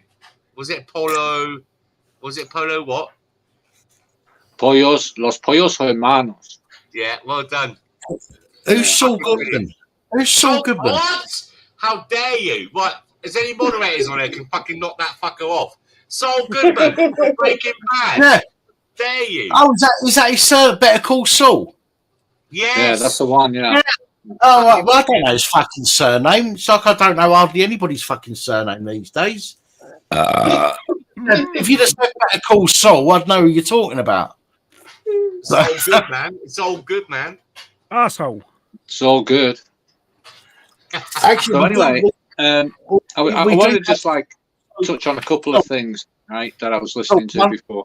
So 1 second, so I just want to say that we do actually have somebody who comes on this channel now and again called Heisenberg.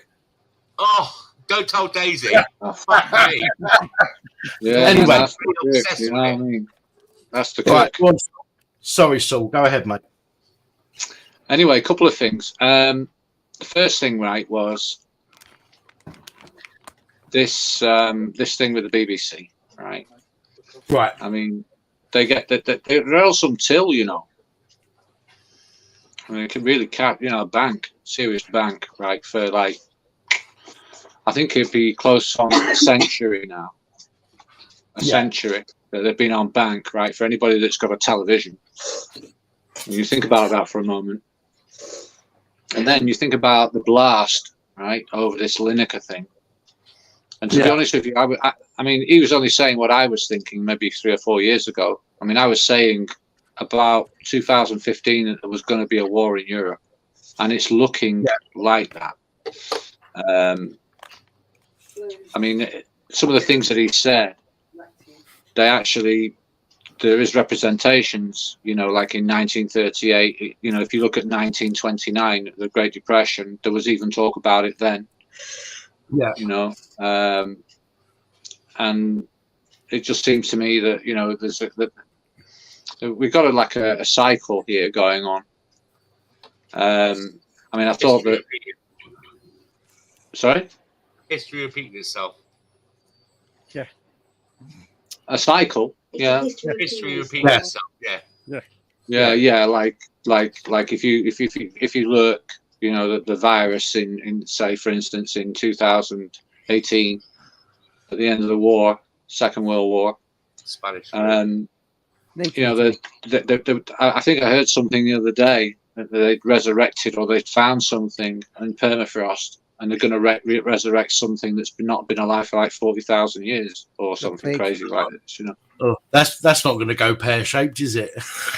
Well, I mean, you know, track record and all that, you know. But anyway, aside from that, right, it's also about taxation. The government here, right, they're spending like 2 billion. I think it was 5 million a day or something for maybe hoteling and stuff like this, right? So let's just add that up. And then we're talking about the ships and the boats and all this kind of thing that they're actually catching these people.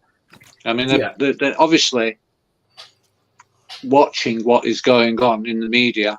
You know, like when the bombs are dropping in their countries, they're thinking, well, listen, hang on a minute, who has got this kind of power?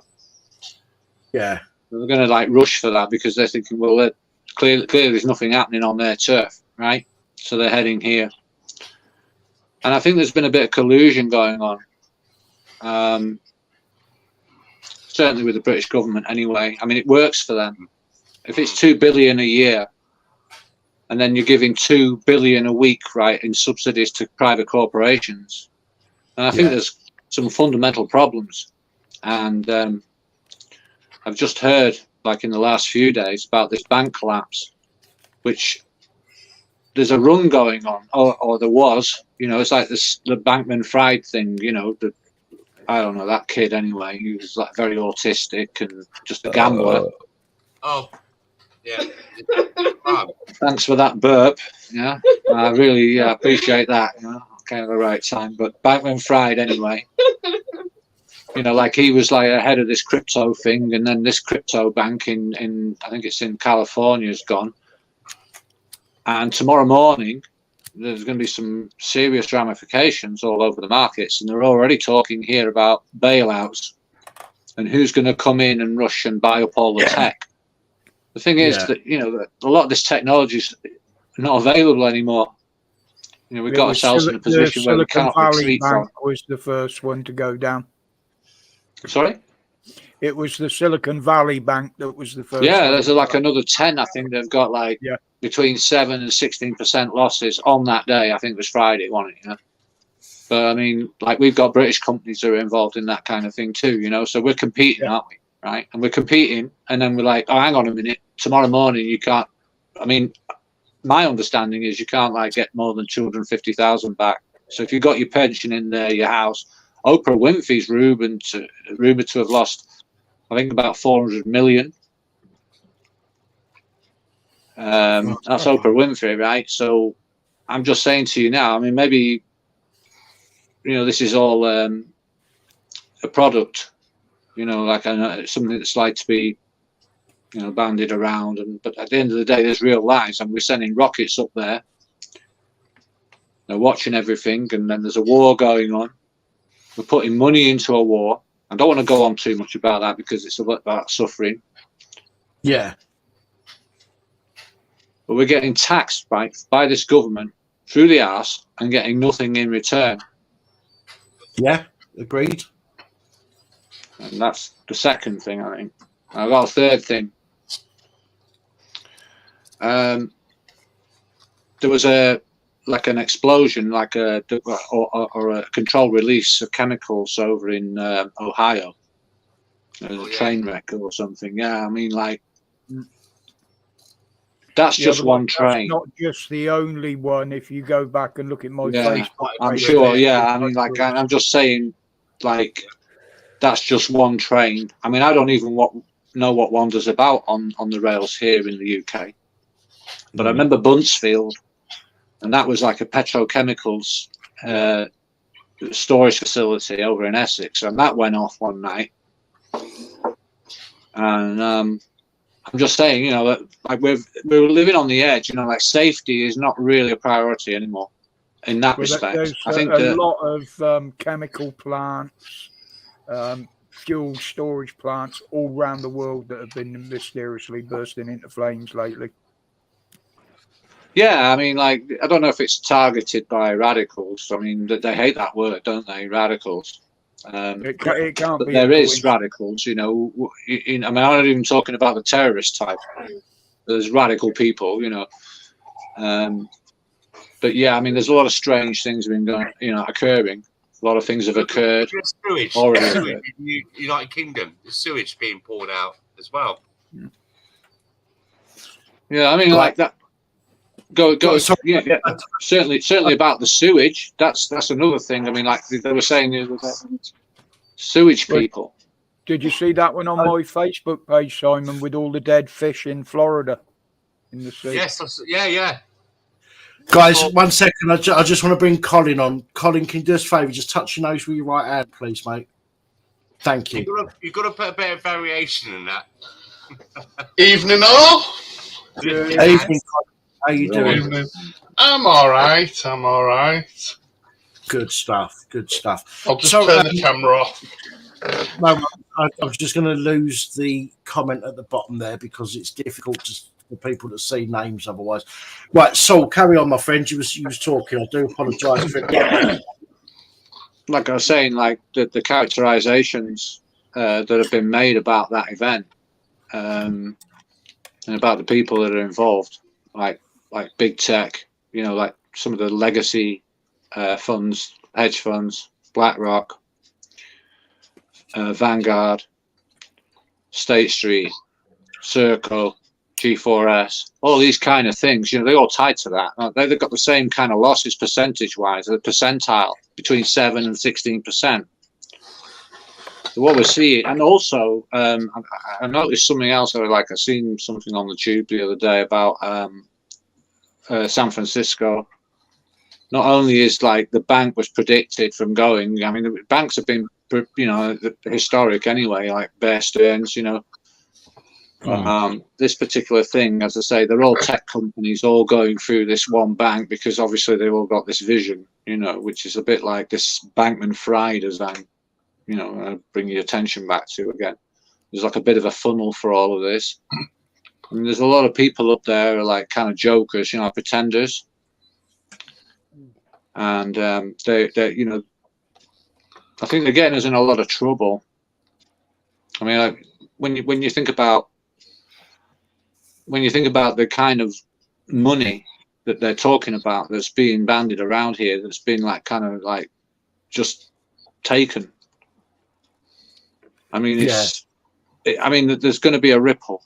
There's something coming back on this. There's a comeback. And I don't want to say more than that, really. I think I can end that for now.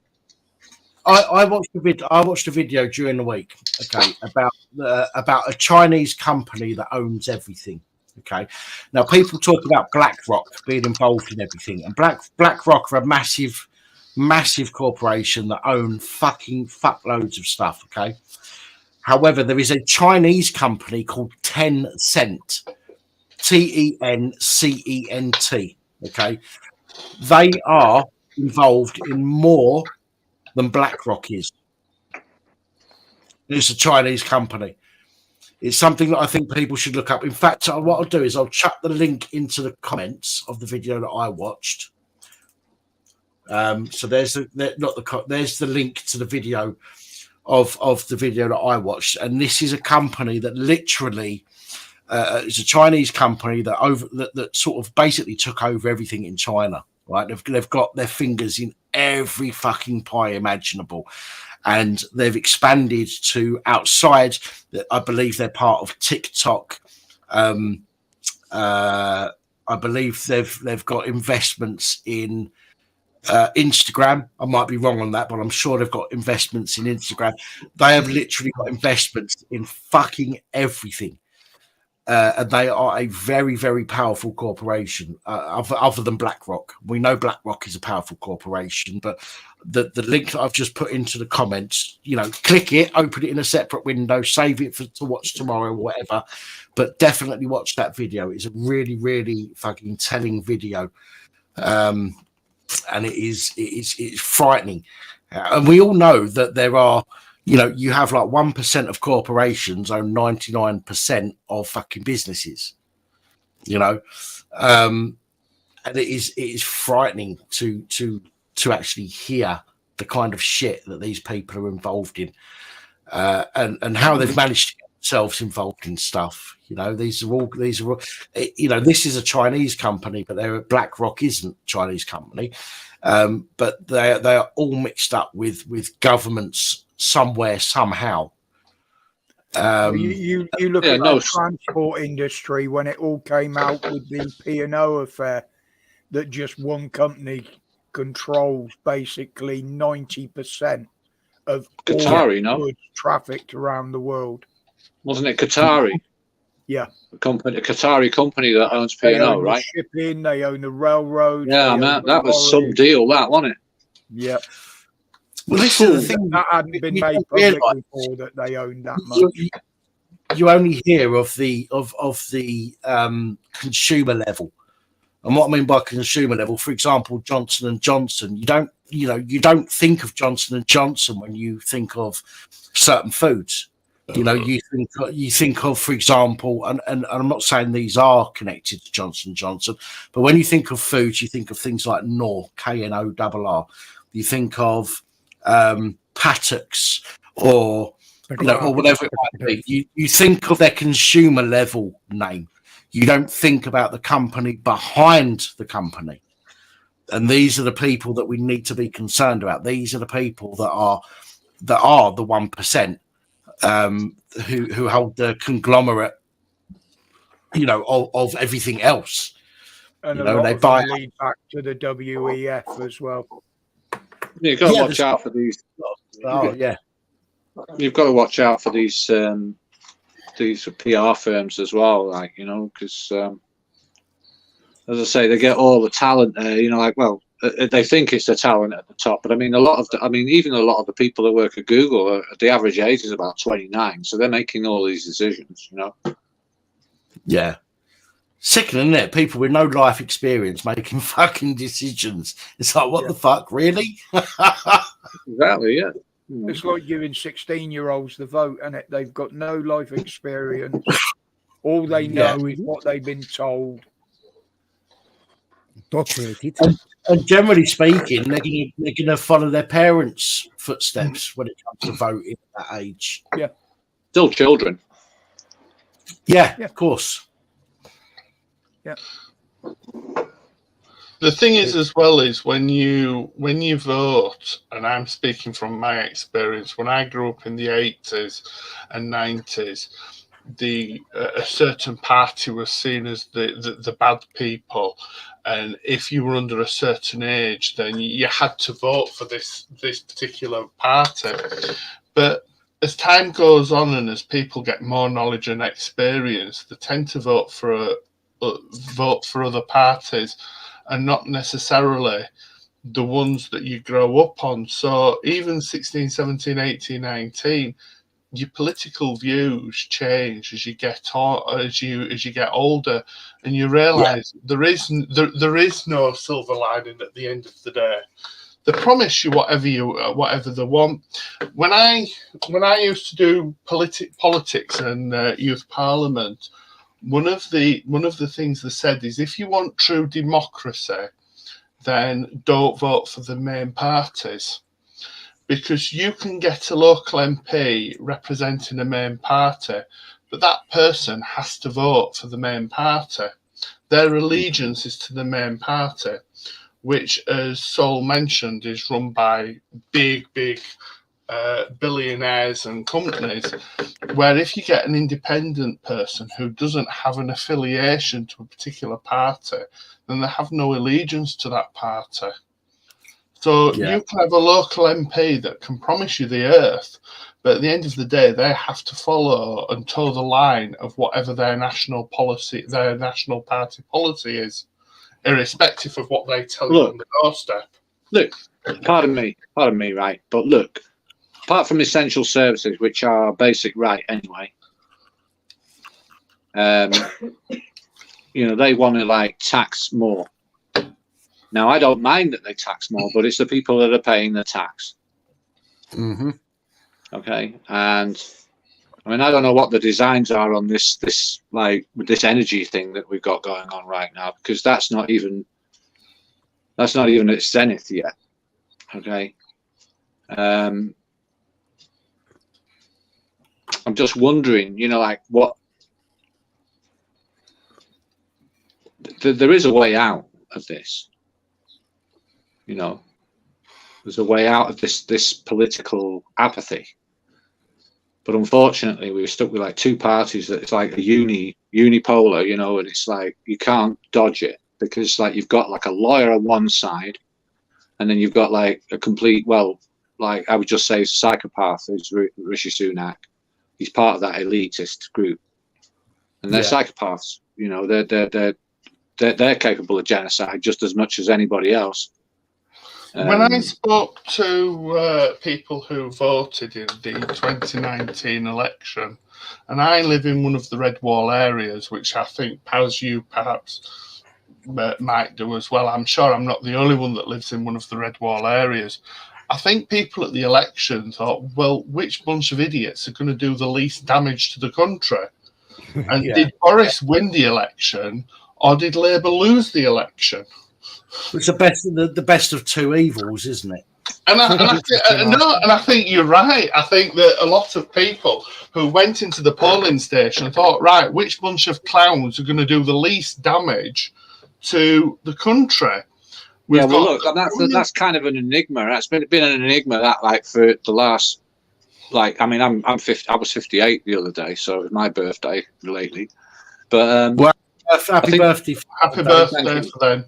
Yeah, thank you very much. But the point is that, you know, after like 40 years of watching this, and this is it, you know, I'm just watching it. I've been looking, as I say, about Starmer, and I don't want to go all political, but I'm going to say this. What really put me off the other day, right, was when I see him go over to Kiev. That was it. That did it for me. I was going to vote Labour. I got the form here to go and do it all, and like, you know, my wife's up for it, I'm up for it, but I'm like, I don't even want to do it now. I don't even want to go and vote. Well, this is the thing, that it doesn't matter what they say. We've seen this over years. Right? Everybody's seen this over years. They make maybe I'm long in the tooth, Dan. All right, I'm just saying it that way. Well, no, I mean, people make promises, right? These parties make promises, and when they get in power, all of that shit goes out. It's a business. Right? They have PLC, right? Listen, they're a business, Dan. Yeah, they're running it like a till. No, look at the chairman of the party. Look at the treasurer. Look at all of that, right? Look at what's happened, right, with them in the last year or two. I don't think they are running it like a business. Okay, and this is where the issue is. Trump, when Trump got in, Trump's a businessman. He's not a politician, he's a businessman. Okay. Trump got in and he looked at things as from a business perspective, not from a politician's perspective. Now, some people might say that's a bad thing, and some people do say that's a bad thing. I don't necessarily think it is. When you're running a country and you have a budget and you have to spend money on things, okay, you need to have that business mindset on how to run things. How is it going to benefit us financially? How is it going to make us financially secure? You have to look at it in that perspective, I believe, anyway, right? And some people might disagree with me. I mean, it was all about Trump getting in there and draining the swamp, right? But what he did is he hired John Bolton and a few other hawks, you know, and they were part of that swamp. They never got actually rid of it. I mean, I'm hoping that he gets through on 24, right? I'm hoping, I really am. Well, I just think I just with Danny, school night. I'm getting fucking so much grief. You're not eating dinner yet. It's school night, so I've got to shit. I don't want to go. Trust me. But have a really good night, guys, and I'll watch the rest of the stream tomorrow. Look after it. Nice to meet you, Soul Goodman and Colin. Right. Yep. See ya. Good night, the KHUNT of the cult. Good night. Good night, mate. Take it easy. Cheerio. Bye-bye. 3, 2, 1. And I don't think it's true, right, that Trump, you know, was anywhere involved at all with Putin. Okay. Because it would have been too easy for him. That's beyond me. That's politics stuff that I don't get involved with. Yeah, I know, but I'm just saying that part of all of this, right, is that you know, like with Trump, that kind of sensationalism, the populism that we talk about, You know, I mean, you brought him up. You know. I did indeed, yeah. But I mean, the politics side of things, I don't deal with politics. It's not my forte. Roger's the guy that deals with politics on this channel. You know. Yeah, well, I doubt. Anyway, I'll just say for the record anyway that that Trump has got no chance of ending this in 24 hours. Oh no, of course he hasn't. Not a chance. Right. Not a chance. So. No chance. They're going to go all the way. These people, these Russians are going to go all the way. All right, all the way. If nobody voted, the MPs can vote for themselves. So literally, if nobody in this country voted, it would be the party with the biggest membership that would win. And I think people need to start voting independents in. You know, we need to look. Well, I thought about the Reform Party, but that's promoting, isn't it? So a lot of Conservatives seem to be going over to the Reform. One of the allegations that's heading that way is that the Conservative Party is no longer following conservative values, whatever the conservative values are. But the thing is I think we need to get out of this. I think some people have the mentality that, well, Tories are bad and that Labour are going to solve everything. And I just think whoever was in party would just have a different set of issues and a different set of problems. As you say, I think they're all as bad as each other, to be honest. Well, this is why I think people need to start thinking outside the box and forgetting the main parties, because the main parties have done fuck all for anybody for God knows how long. Let's be honest. They come out with all these fucking promises, and again, I'm not very politically minded, but I do know that they come out with promises that they don't keep. Okay. Now, people need to start thinking outside the box and saying, okay, Tories, Labour have never really done what they've said they're going to do. They might have done of it, but they've never really stuck to the manifesto. So maybe we should start looking at independent parties and giving them an opportunity and see how we get on with them. You know, that's the only way. People do look at it as if, you know, we've got Tories and we've got Tories and Labour, and that, you know, we've got two evils. We've got to pick the best of two evils. People need to stop thinking like that and thinking, well, we've got other options here. Let's give those a go. If that doesn't work, there can always be a fucking, you know, there can always be a referendum or whatever they call it, a fucking re-election or whatever the fuck they call it. I don't even understand politics to that extent. But just because somebody's in doesn't mean that we can't get them out if they fuck up. But we need to give other people an opportunity to prove that we don't have to rely on these main parties who literally promise us one thing all the time and deliver something completely fucking different every single time. But yeah, everybody goes, the Tories completed on their manifesto was Brexit, and they fucked that up. but then it goes back to what I was saying earlier about the only true democracy is independent people, independent politics. Yeah, but that's the whole thing, isn't it? Right now, hold on. I get that. Right, carry on. But I get that. Independent politicians who don't have allegiance to any particular party. Because the main parties, as Paz says, they just promise whatever. And at the end of the day, the MP on your doorstep can promise you whatever they want, but they're going to have to toe the main party lines. And who funds the main parties? Yeah, but it's like a local area, right? It's like what we used to call cooperatives. If you're cooperating, like in your local area, then you're serving the local area. You know, like everybody kind of like comes out and does like shovels of snow and all that caper, you know. But the thing is, with the parties, they come along, right? They take that over, or they try to insert themselves like social warriors, as it were, whether they want to break up the family unit or not. They take it over, make it look like something that they created. Right. Sorry, guys, I just spilled my fucking brandy everywhere on my desk. So I had to rush off and get a cloth to mop it up with. I can't think off the top of my head any country in the world where socialism has actually worked. apart from a communist country, I cannot think off the top of my head of any country in the world where socialism policies have actually ever worked. There's a demand, isn't there? Even at the base levels of the economy, right? Because there has to be some kind of an economy. Enslavement, every country has its own enslavement. I mean, really, yeah. Shit. Just while I remember, Paz, are you aware of the case that was appealed and was successfully won about a guy who was convicted for misgendering under Section 4A of the Public Order Act? And the Court of Appeal actually threw the quashed conviction. Yeah, is this the guy that was an ex-copper from Humberside? I'm not sure. I'm not sure where it Might was. be that one from Blackpool. It was what basically the story, as I understand it, he misgendered somebody. The police arrested him for Section 4A of the Public Order, and went to CPS, went to court, went to magistrate. The judge in magistrate said yes, there was a case. Went to Crown Court.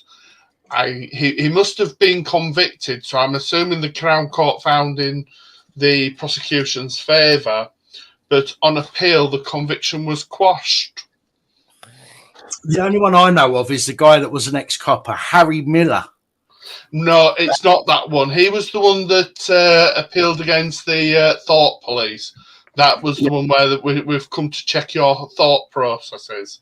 Or you're thinking, but this is something that happened in the past couple of days. I think this has happened. Oh, right. Okay.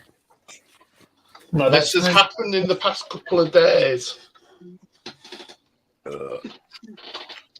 No, that's new to me. Then, if it's happened in the last couple of days, to be honest, I've not even turned my computer on all week. That's I've seen one lately. I saw one lately. It was in Blackpool on the promenade, right outside the Tower House, right? And they were doing like, I think they were doing a BBC thing, like the Dancing on Ice type thing, with all the celebrities there and everything. And there was a guy there just filming, and this police officer went up to him, started giving him a lot of aggro, like. That's right, and he said he called her he said sir or something, and she said, "I'm not a sir, I'm a woman." That's what I'm talking about. Dude, man, that face! Whoa, I'm a girl. I'm a fucking girl, all right. That's actually a few months old. That one. I know, but dude, the face. I know. Jesus, man, it's like you lit a fire on her ass or something. Yeah. Yeah, her ass proper fell out over that. I mean, this is the problem. This is one of the issues that we've got. You say to somebody that you look like a bloke, and fucking look. Let me tell you something. Yeah, I mean, back in the day, I remember when they used to do the Pink Pound in Manchester. I don't know if they still do it, but like it was like a couple of weeks. They have a bit of a festival like down Canal Street and all that, and you'd be seeing these people walking around and barely wearing leopard skin, man. They're wearing like. Just a pair of pants, you know what I mean? And like they're blowing up like marigolds and shit, and walking around, just having a clown around, And they had the Pink Pound, right? Which was a form of currency, for that week. So you buy into that shit. But it's all been like democratized. Someone's dropping their guts over there, Right, I've sent you the link, Paz, and it was a guy in Wakefield. It was Leeds Crown Court, and it was a street preacher, and the conviction was overturned. It was a Dave McConnell, I think it is. Right. 42 from Wakefield, appealed conviction. He was arrested under Section 4A of the Public Order Act for misgendering, and that was overturned. He was made to pay costs of £620 and was forced to do 80 hours community service. Right. Well, before you go on, two things. First of all, oh shit! I can't remember what I was going to fucking say then. But secondly, We've got loaf. We've got. Oh yeah. First of all, it's not Paz. It's Pap. Pap, sorry. Yeah. Police abusing powers. PAP. Pap. Sorry, I'm That's- misnaming you. Sorry, Pap. What? You've misgendered me, you bastards. It's a criminal offence. Oh, sugar. So, but that's the first thing. And secondly, I've got Loafer Sheffield in the back here. So, Loafer, do us a favour. Just tap the top of your head with your left hand for me, brother. Oh, excellent. Thank you. Thank you so much, mate. I'm going to bring you on now. There we go. There we go. So, yeah. So, please don't mispronounce my pronouns, Colin, if you don't mind. Sorry, Pap. I'll make a big note now, Pap. Jesus, man, the guy's got his hard hat on. I was going to say, Paz has got hair. Loafer, how you doing, brother? Okay, mate. Why Good stuff. Why do things suddenly get serious at 1 o'clock in the morning after the hilarity that we've been enjoying earlier? I thought we were playing cards. Well, we were a minute ago. As I've said, unfortunately, I'm not Mr. Beast. I don't have the kind of funds Mr. Beast has to give around £10,000. I'll tell you what, I would love to be able to say to somebody, let's have a game of fucking play your cards right. Here's 10 grand. Do you know what I mean? I'd fucking love it. But because I swear, because of the kind of content that I put out, most of my videos are restricted on monetization. And unfortunately, I was going to say, like I was listening to like a couple of other live channels, man, and it's like every other word is swearing. It's like I do. No, you're making a point or something, but like you just like cluttering it. Like sometimes it just gets in the way. Yeah, I mean, so I'll be honest with you. I do swear quite a bit. It's just the way that I am. No, I don't mind that. It's just that it's the time and the space, and the energy as well. I mean, like. Yeah, I know. I'm just saying. I mean, I won't change who I am for anybody. If I'm not asking you to do that particularly. No, I know, man. I was talking about elsewhere, right? I know. No, I know, man. I'm just explaining. I am one of those people that does tend to swear quite a bit. It's just the way that I am. I don't mean anything by it. If I was using it to abuse somebody, you'd know about it. Other than that, I just use it in the way that I talk. And I think, to be honest, I don't like it. I don't like speaking that way. It's just the way that I am now because of how I've lived my life over the years. But I don't like it. I don't like the way that I swear a lot. But it is part of who I am these days, and unfortunately, and I know it doesn't. I know it's going to come out. You know what I mean? Like, it's going to come out in any situation, I suppose. But I don't know. I've been hearing it a lot. Not so much on your channel, but like elsewhere anyway. I think I'd say that. I think that's fair. Oh, well, do you hear that, Roger? We need to up our game. He's not hearing it enough on this channel. And there's me trying to be a good boy tonight. No, I get it. So I do. I mean, I watch channels, and to be fair, I hear people swearing, in every other word, and although I don't swear in every other word, it depends what I'm talking about. Sometimes I get really passionate about something, and I think what I'm trying to say is that it sounds much more like poetry, like without all of them gaps. Yeah. He leaves shorter gaps between the swear words depending on the level of consumption of brandy. No, it depends on the gamer, isn't he? The brand is not an issue. It depends on what I'm talking Colin. about. Take care, buddy. The proper gamer. Yeah. I might be talking about a copper that's done something with a kid, and that stuff pisses me off, and I will swear when I'm talking about it. That's just me being passionate. And the thing is, when I'm talking to my mum on the phone, if you ever heard me talking to my mum on the phone, you'd think, "Fuck me, that's not Dan." Angel, isn't it? Yeah. No, yeah, of course it is. But other than that, I just, I am the way that I am. I talk the way that I talk. You're lucky enough to still have your mum around then, isn't it, mate? The only time that swearing is absolutely allowable is when you're talking to Crinkle. Oh yeah. Oh, man, you know what, right? That's who I'm talking about, actually. Yeah. Yeah. Yeah. I had a feeling it might be. Like loud and proud, you know. Yeah. Well, like the thing is, you know, I think I had another conversation with someone, I think, the other day, and was talking about the gay pride thing, you know, and the flag and all that. It's a sex flag. And yeah, and like they got kind of like really fucking hostile, you know, like, well, they fucking, you know, we got an identity and everything. And I was thinking about another conversation I heard years ago, right? It was like After Dark on Channel 4. And they're having this conversation about the Jewish people and why they circumcise. Mm. And they said the reason why they circumcise is because they want to maintain and keep their identity. But my thoughts about that is that it's a form of mind control. Well, I don't know about that. Again, I mean, I'm quite ignorant when it comes to religion. You know, and I won't hide that fact. I don't Jewish religion.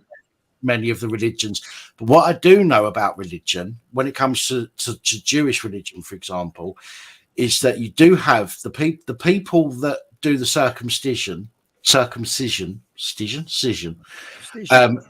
There is a process that they go through, apparently, where they actually, and I hate to say this because it is really disgusting, but they allegedly they suck the blood after a circumcision. Okay. And you know what that means, don't you? Without me saying it. The transmission of sexual diseases, because Jewish rabbis used to do it with their teeth. Well, this is some of the thing they put that appendage in their mouth, to try and stop the bleeding. And I'm not being funny. I don't want to go into it because it's fucking disgusting. But apparently they put the appendage in the mouth in order to try and stop it bleeding. And I'm not being funny, but you wouldn't find a fucking doctor do that in a hospital. That's disgusting. Yeah, but then there is a word for it. I used to have a subscriber whose name was the Jewish word for that particular act. And when I realised what that was, I was like, what the fuck? You know, I'm not being funny, but I know people have got different ideas of how things are done, but I can't understand how anybody, regardless to the religion, thinks that that's a fucking good idea. Well, I thought it was barbaric. It's disgusting. And it's disgusting, you know. Yes. Is that your missus there with you, Saul? Is that your missus there with you? Yeah, she's, you know. Hello. Hello, I can hear a bit of a whisper in the background, so I just thought I'd say hello. That was all. Sorry. I'm just messing about with the phone. I know you can hear me, mate. Don't worry. Don't apologise. No going on here. I just thought I'd say hello. That was all, because there was somebody else that was there, and I just thought I'd say hello. That was all. Hello. Hello. Hello. But I mean, there's some sick shit when it comes to religion. There's some fucking, you know, even the Catholics. Let's be honest, right? It's every religion. Yeah, every religion has some sick shit going on. Right? They've got skeletons in their closet that they'd rather not come out. And I could never say I could never say it's one religion over another. Every single religion has some sick shit going on, and it is vile. It is genuinely vile. This is my crisis of conscience with religion. Once you take religion out of the, you know what governs and controls people, you get totalitarian dictators are human on this planet and as of this planet. And while there are people that believe in religion, if they think there's some place that they've got to go to that is better, then they'll believe in it. I can't recall the exact person that said this. I think it was Carl Sagan, you know, the cosmologist. Yeah, He said, in the moral universe, those that are generally good people will always do good. Those who are bad people will always do bad. But in order to get good people to do wicked things, you need a religion. But if you look at where religion has been taken out of politics and how society is controlled, you look at communism, which disavowed religion and made it totally illegal, then you get human beings in control. That's Roper's razor. That is the thing that I'm really struggling with philosophically. I don't necessarily think religion's been taken out of politics, though. There are certain parts of certain religions that are infiltrating politics. They haven't taken it out at all. If you watch the House of Lords, they quite often have archbishops and all sorts of things from different religions. Well, yeah, I mean, the thing is, right? I mean, yes, I mean, law and our way of life used to be based on religion. Okay, you got your common law, which is based on fucking the commandments, the 10 commandments and whatnot. Okay, so our law and the way that our country was based upon religion. Okay, the way that we are supposed to behave, but there are other religions that are sneaking in. Okay, and completely turning it on its head. Okay, for example, this whole Sharia law stuff that people are trying to bring in certain areas. I'm not being funny, but if you went to Dubai and decided to set up a Christian fucking society over there, you would soon be shut down. You're not allowed to wear a crucifix in public in Arab countries. Well, this is what I mean. You'd be shut down if you tried to create a fucking Christian community in Dubai or somewhere else like that. But yet, these people are allowed to come over here. And don't get me wrong, I'm not saying that they shouldn't be allowed to have their own culture over here. I've got no issues with people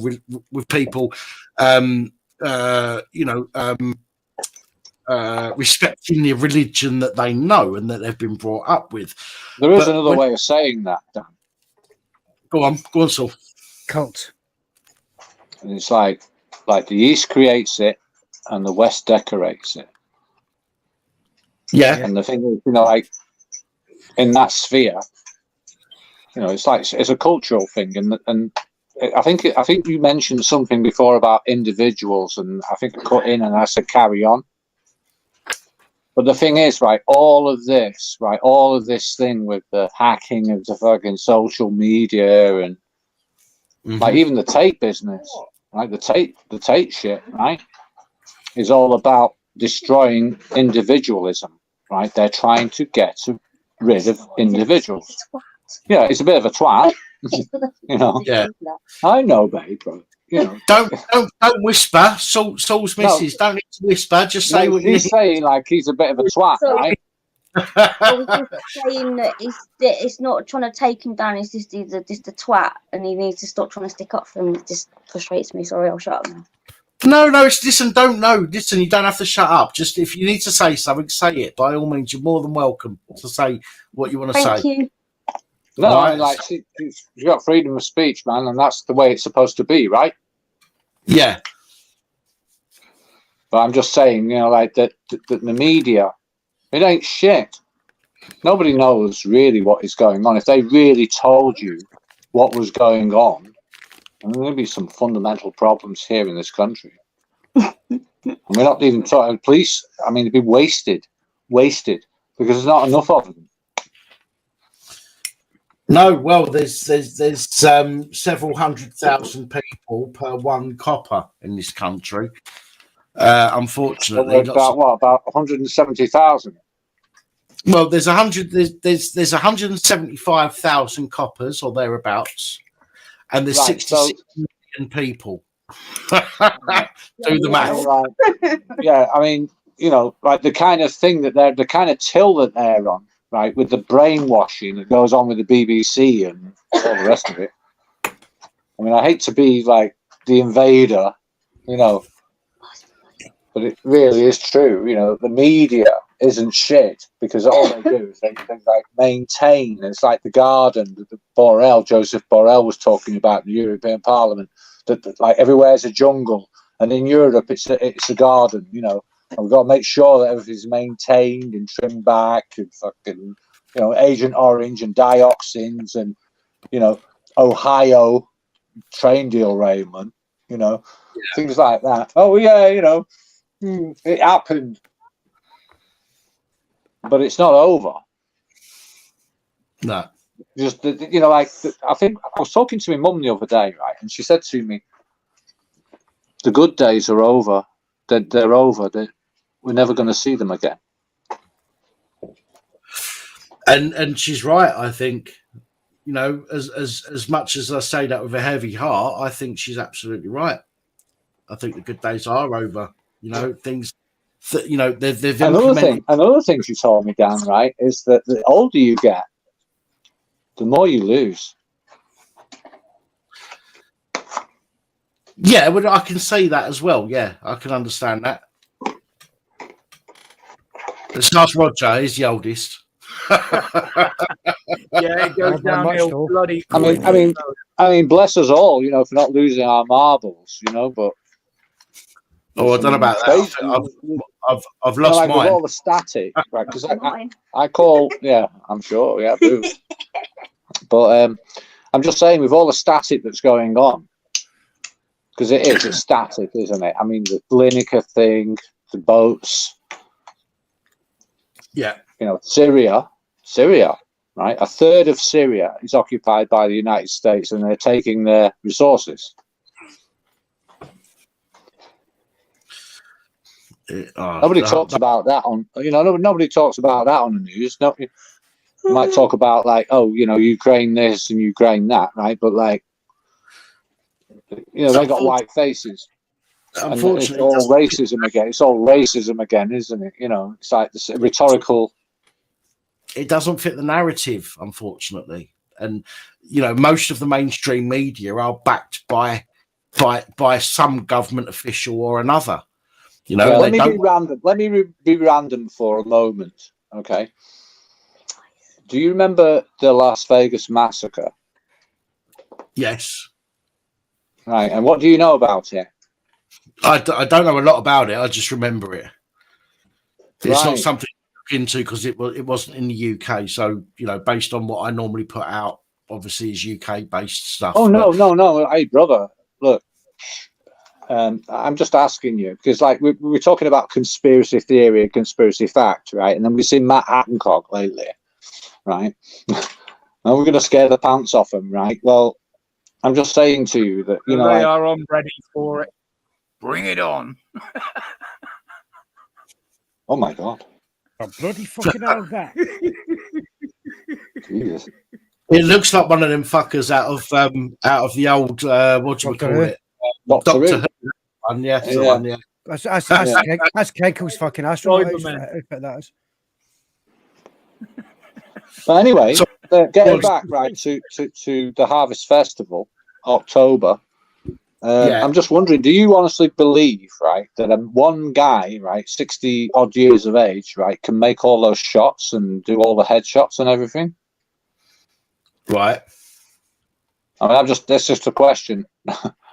But do you honestly believe, right, that he shot from, I think it was 32-135, and they got like 3 girls in there with him. He took all these weapons up there, and, like, I think 6 floors up from that, it's the Four Seasons Hotel.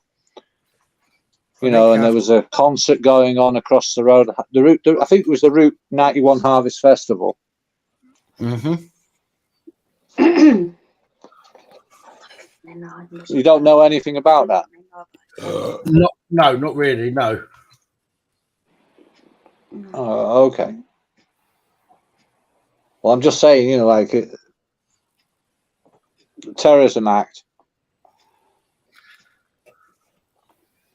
I think Trump was in office at that time as well and kept it quiet. You need to look.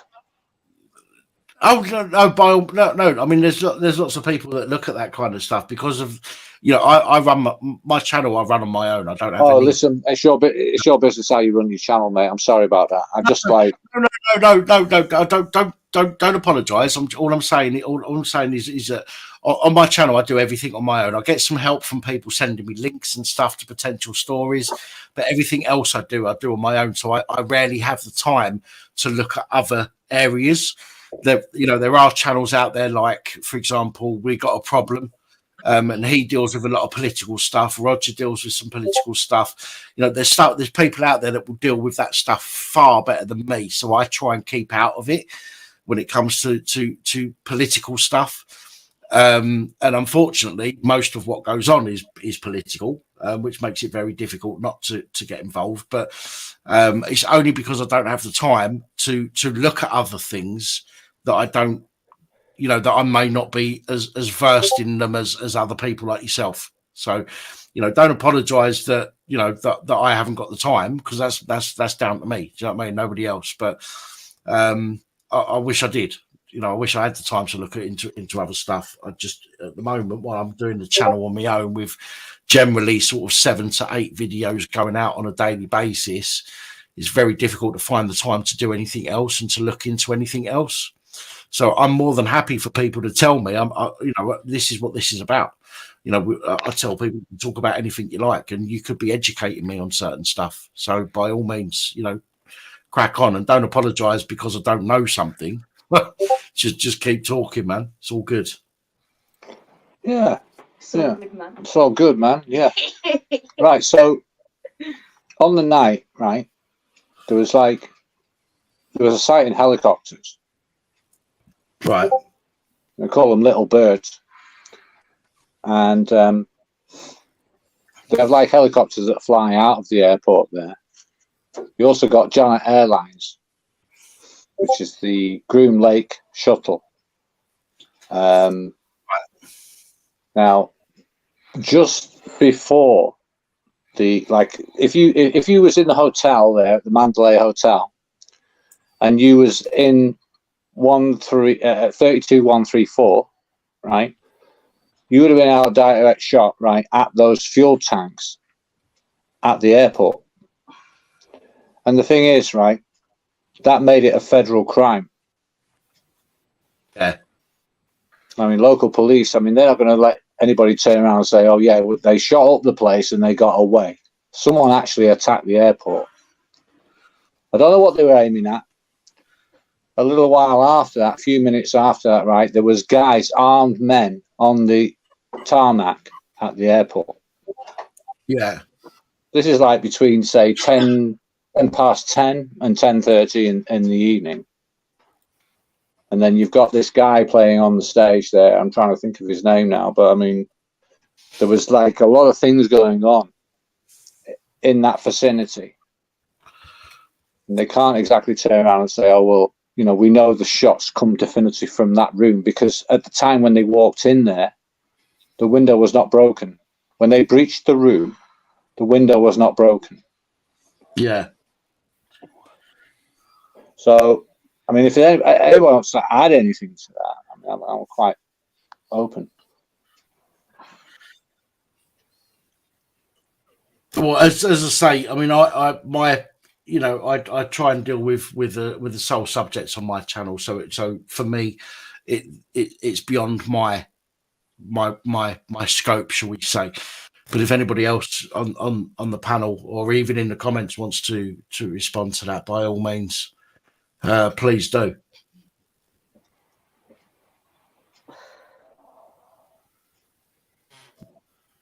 No.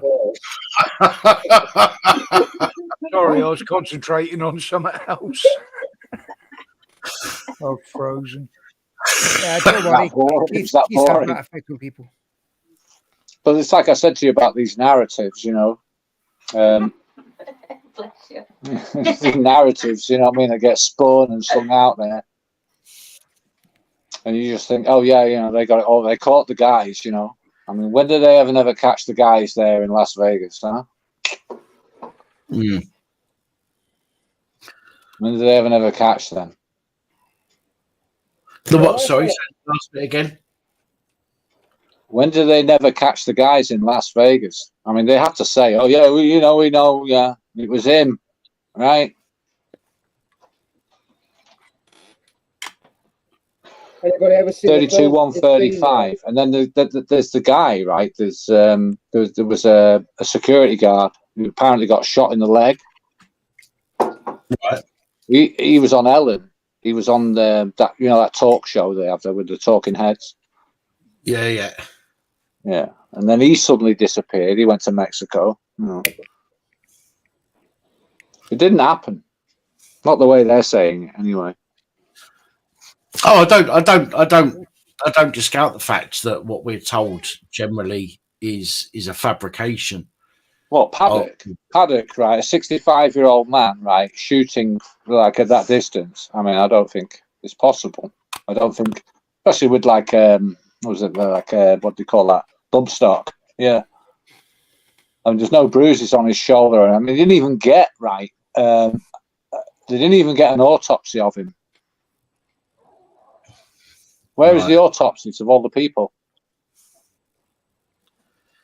Yeah, there's plenty of helis around. Yeah, there's plenty of helicopters around.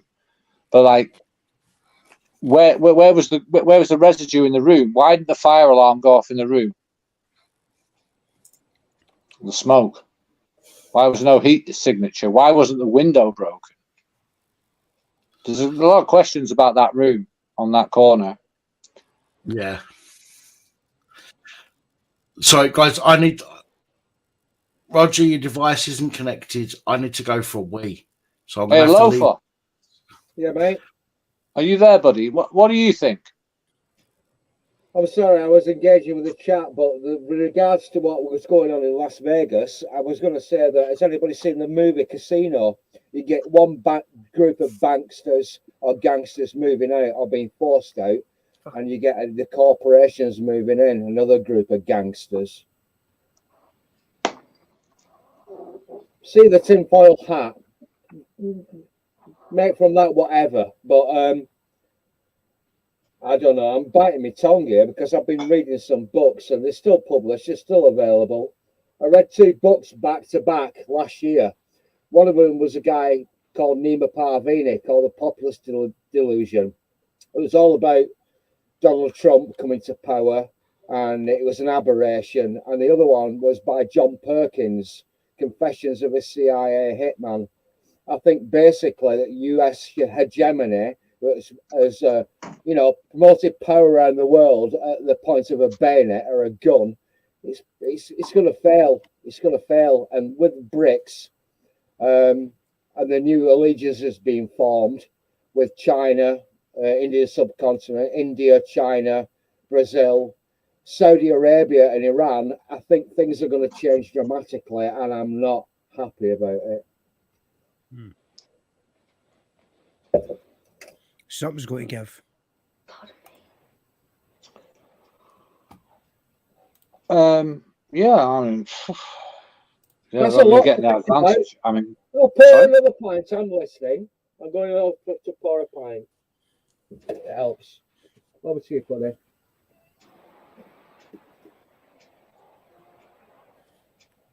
That's kind of enlightening, but I mean, there is going to be an ending. There is an ending, right?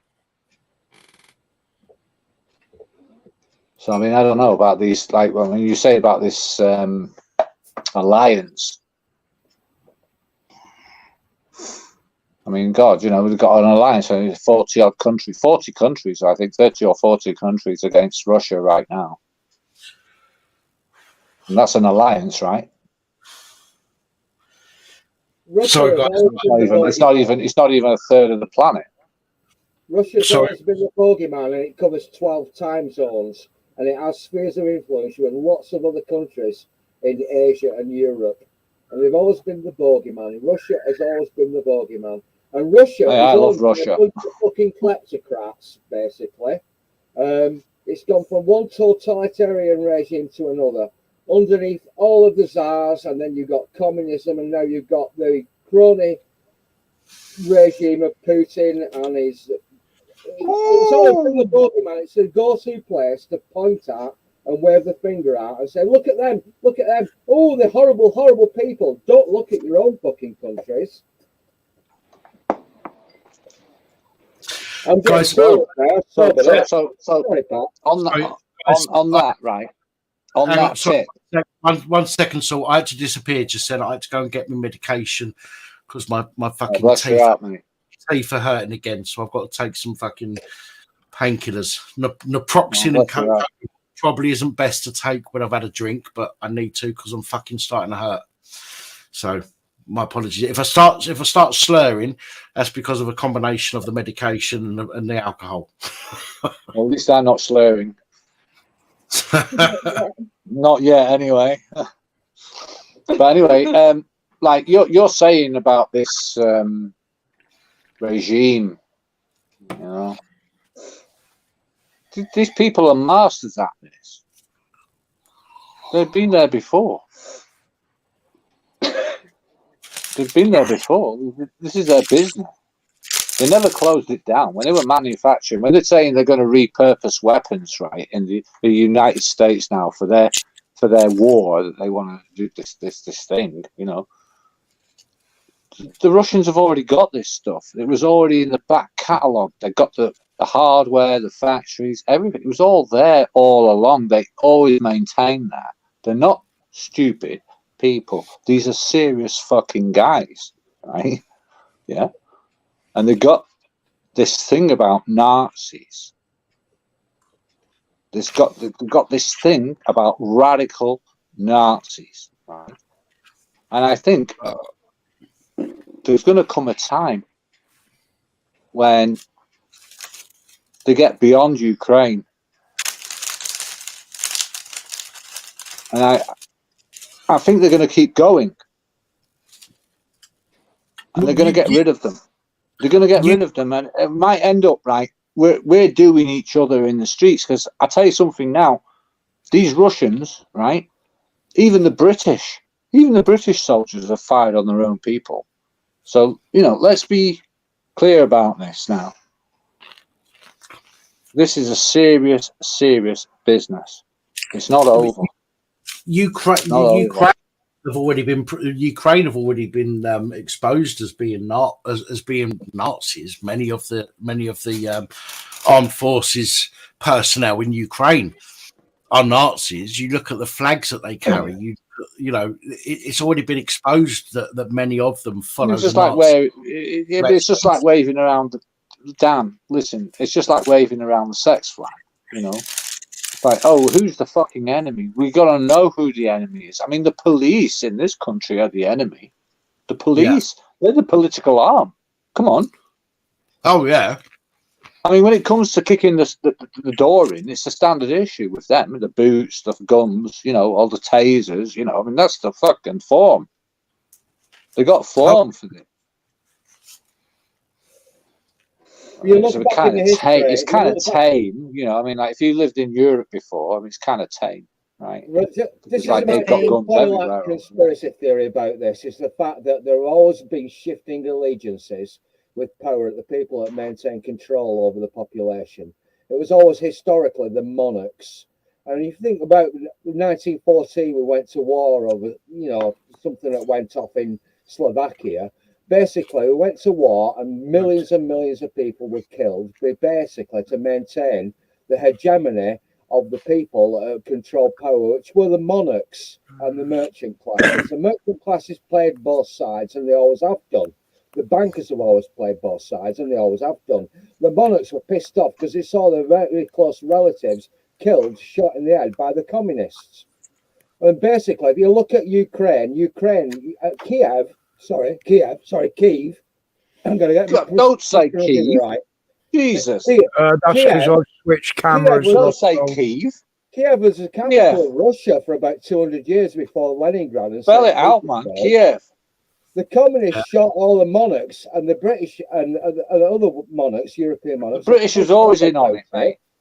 The British was always really pissed off about it. So basically, they elected Mustache Man, the Austrian painter, as a bulwark against the spread of communism. Listen, Hitler was where he was supposed to be.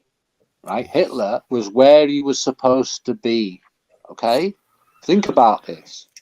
He was supposed to be there at that time.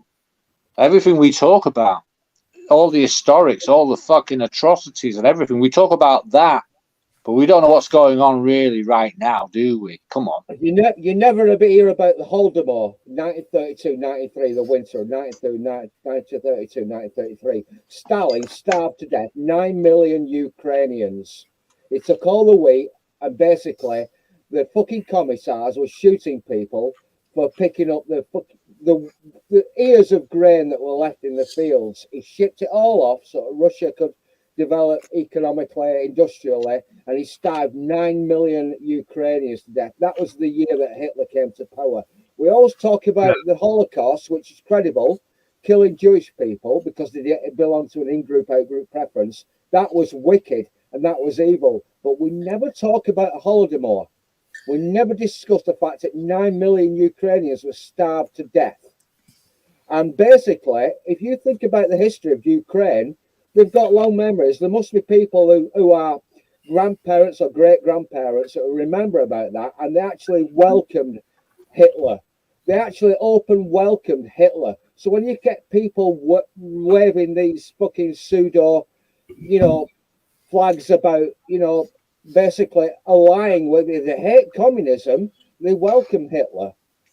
And there are still people alive in the Ukraine to this day who actually have long memories about what Stalin did to them. It's really complicated. I tried my best to try and figure this out. Believe me. There's a lot of fucking. Listen, I believe you. I believe you because that's what about conquest is. There's a lot of shit that governments do, okay, and then they'll focus on one thing and try and get people to forget about the rest. Let me tell you something. What you see publicly is nothing about what the government really is and what the kingdom is doing. Oh, okay? right. No, I agree with that. The kingdom, right, has a responsibility to protect its concerns and assets. Forget the government. The government's just a fucking, like a poster, like a post-it. Okay, it's just a transitory thing that maybe lasts for 30 years of longevity. That's it. You get shit asses like fucking Boris there coming on, creating division, putting weapons into a situation which we cannot retreat from. Mm-hmm. That's not the first time that has happened. You had Churchill. He did the same thing with the Australian New Zealand army. He put them into Gallipoli, and they had nowhere to retreat from.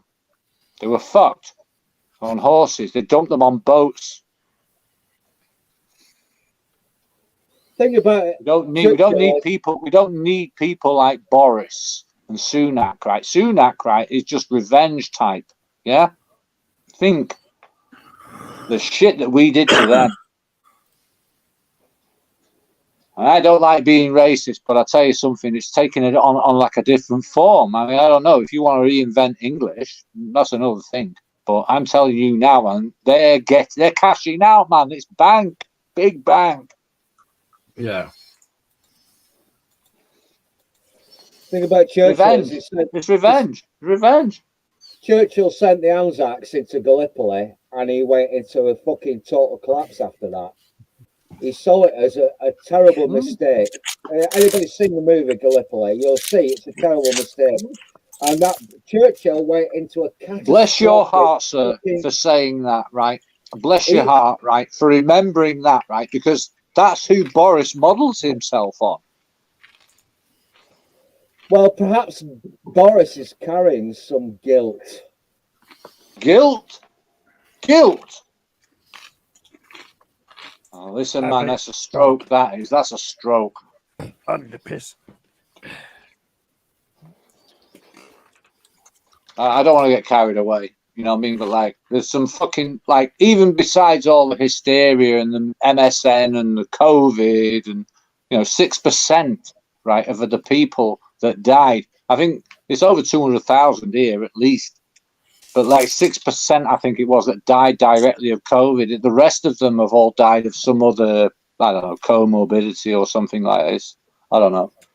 But let's be fair, you know, I mean, like they it's like the great rock and roll swindle, man, all over, you know. Well, it's deflection, isn't it? Deflection. We have several things going on at once, and they'll concentrate on one thing whilst deflecting from everything else. And it's the things that they're deflecting from that we need to pay attention to. Well, like them gas leaks and things coming off the rails, right, is pretty bad, you know.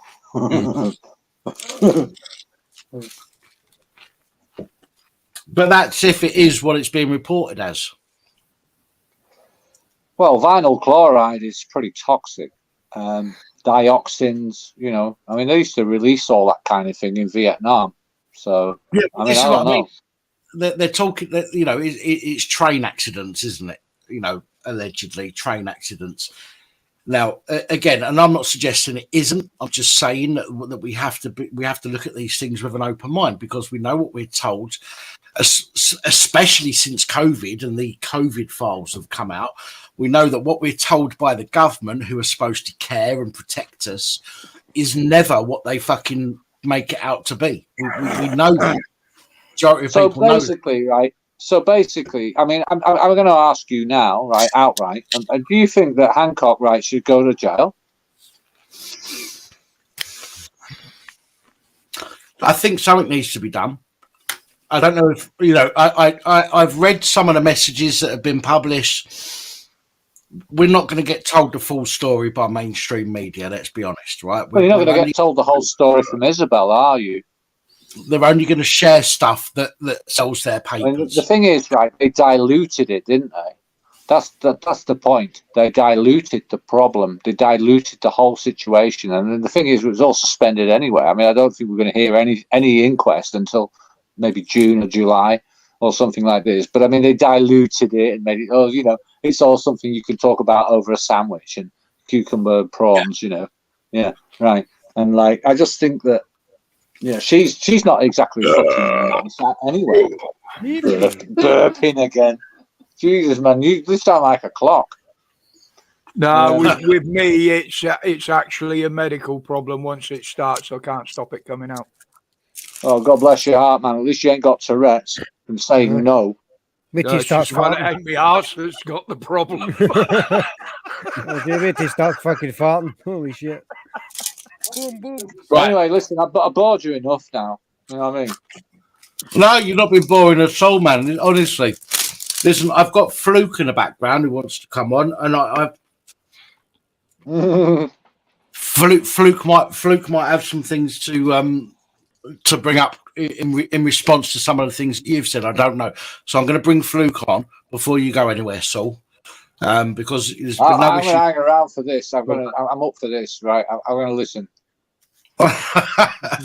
So I'm going to bring him on and let's see what Fluke's got to say. Fluke, do me a favour before you come on. Just touch your nose with your right hand for me, please. Good man. Thank you very much. How you doing, Fluke? Hello, Fluke. Go on, Fluke. All right, Fluke. You're right, Pap. How you doing? Yeah, man. Not so bad. Not so bad. Is my audio okay? Because it sounds a bit iffy. Yeah, you sound good, man. Speak up, bud. Yeah, all good, man. All good. All good. Okay. Let's hear let's hear you, Fluke. Let's go on, give it to us, brother. No, I hope you're all well, and everyone in the chat as well, and everyone on the panel. So I hope you're all well and looking after yourselves. I just joined the stream earlier, and I kind of got a few bits, but I didn't really get what was being said. So if you can enlighten me, then I'd be grateful. Oh, we had it all on black. Go on, I'll let Saul give you the lowdown. Go on, Saul. Well, we were talking about Boris, you know, a little bit about him. Then I think we were talking about the COVID and how that was all a smoke screen for the war, you know, like precepts, you know, pre-engagement. And then I think we was talking about attitudes, you know, like to each other. So I mean, I'm just like, yeah, a little bit of that. And then about expenditure, money, right? Like one thing that you perhaps don't know is that like it's costing us $2 billion a year, right, for like housing immigrants and the whole, like, I don't know the issue anyway. And then I think Sunak went over there the other day and it was like 500 million just on display, yeah, which like I think the hospitals need here. And then I'm thinking, right, so we're going to check this out, right, about the subsidies for private corporations. And I got onto that, right, and it's like 2 billion, like 2.3 billion a week is subsidies for private corporations, and they're all American corporations. So we're kind of like sold out. It's like, I don't know, 51st state, 52nd, 53rd. I mean, the thing is, it's like there's a kind of dilemma here, like ambiguity about what is actually, you know, what is ours, what, you know, what belongs to what belongs. And yeah, and then of course being taxed, that's another thing. I think I brought a few things up anyway, but that's about it. Yeah, go ahead, Fluke. Go ahead, man. When we're talking about what's been taxed and everything else, and corporations and all the rest of it, what everybody to a certain degree needs to remember is the fact that there were private contracts taken out by private corporations in the UK amounting to $37 billion for track and trace. Fuck hell. And they all fucking failed.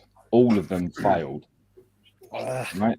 So keep your eye in your own backyard. Don't worry about what the Yanks are doing. Don't worry about what these other corporations are doing, because this is happening in your own backyard. $37 billion worth of contracts in the UK, or 37 in your own country for track and trace that absolutely failed. So, you know, we need to start looking in our own backyard. Fuck what happens in America. And I can go on about America, but you know, that's not the issue. If you're going to include the UK's government into this, then you need to look at £37 billion worth of track and trace that failed to work during COVID.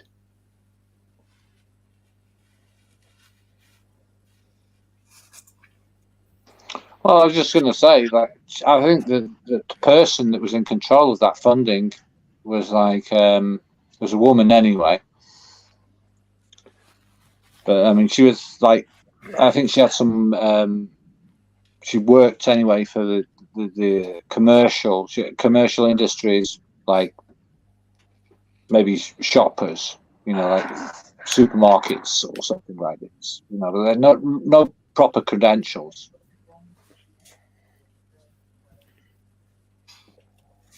I don't know what that means in the grand scheme of things.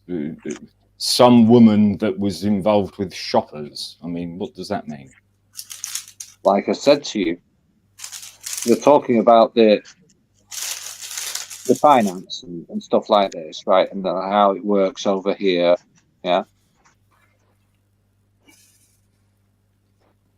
Yeah, carry on.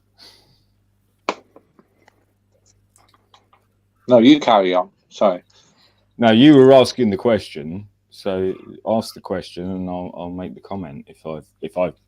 I'm not saying I've got the answers to everything, but if you've got a question to ask, then please ask away. Okay. Next question. If we're paying this much tax, why are we not getting anything for it? And what's the point, right, in voting for a system that doesn't give you a choice?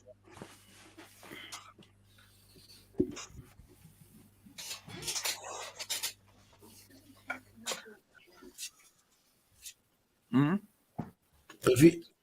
Have you frozen, Fluke?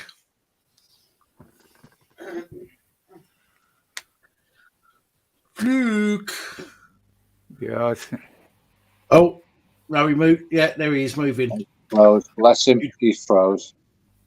I Well, thought it's you talking froze. about the Sorry, finances, sorry, about the Dan, that was probably my fault because I had to switch No, internet. no. Bless your heart, mate. No, take your time. All right. So I had We're to talking switch about internet taxation. connection. So that's probably my fault rather than anybody else's. So if that all jumped a bit and went a bit funny. It just froze for a bit. That's all. Okay, so sorry, go back to the original question. Let's start there. So we're talking about taxation. Taxation is theft. Yeah, right. Let's go from there.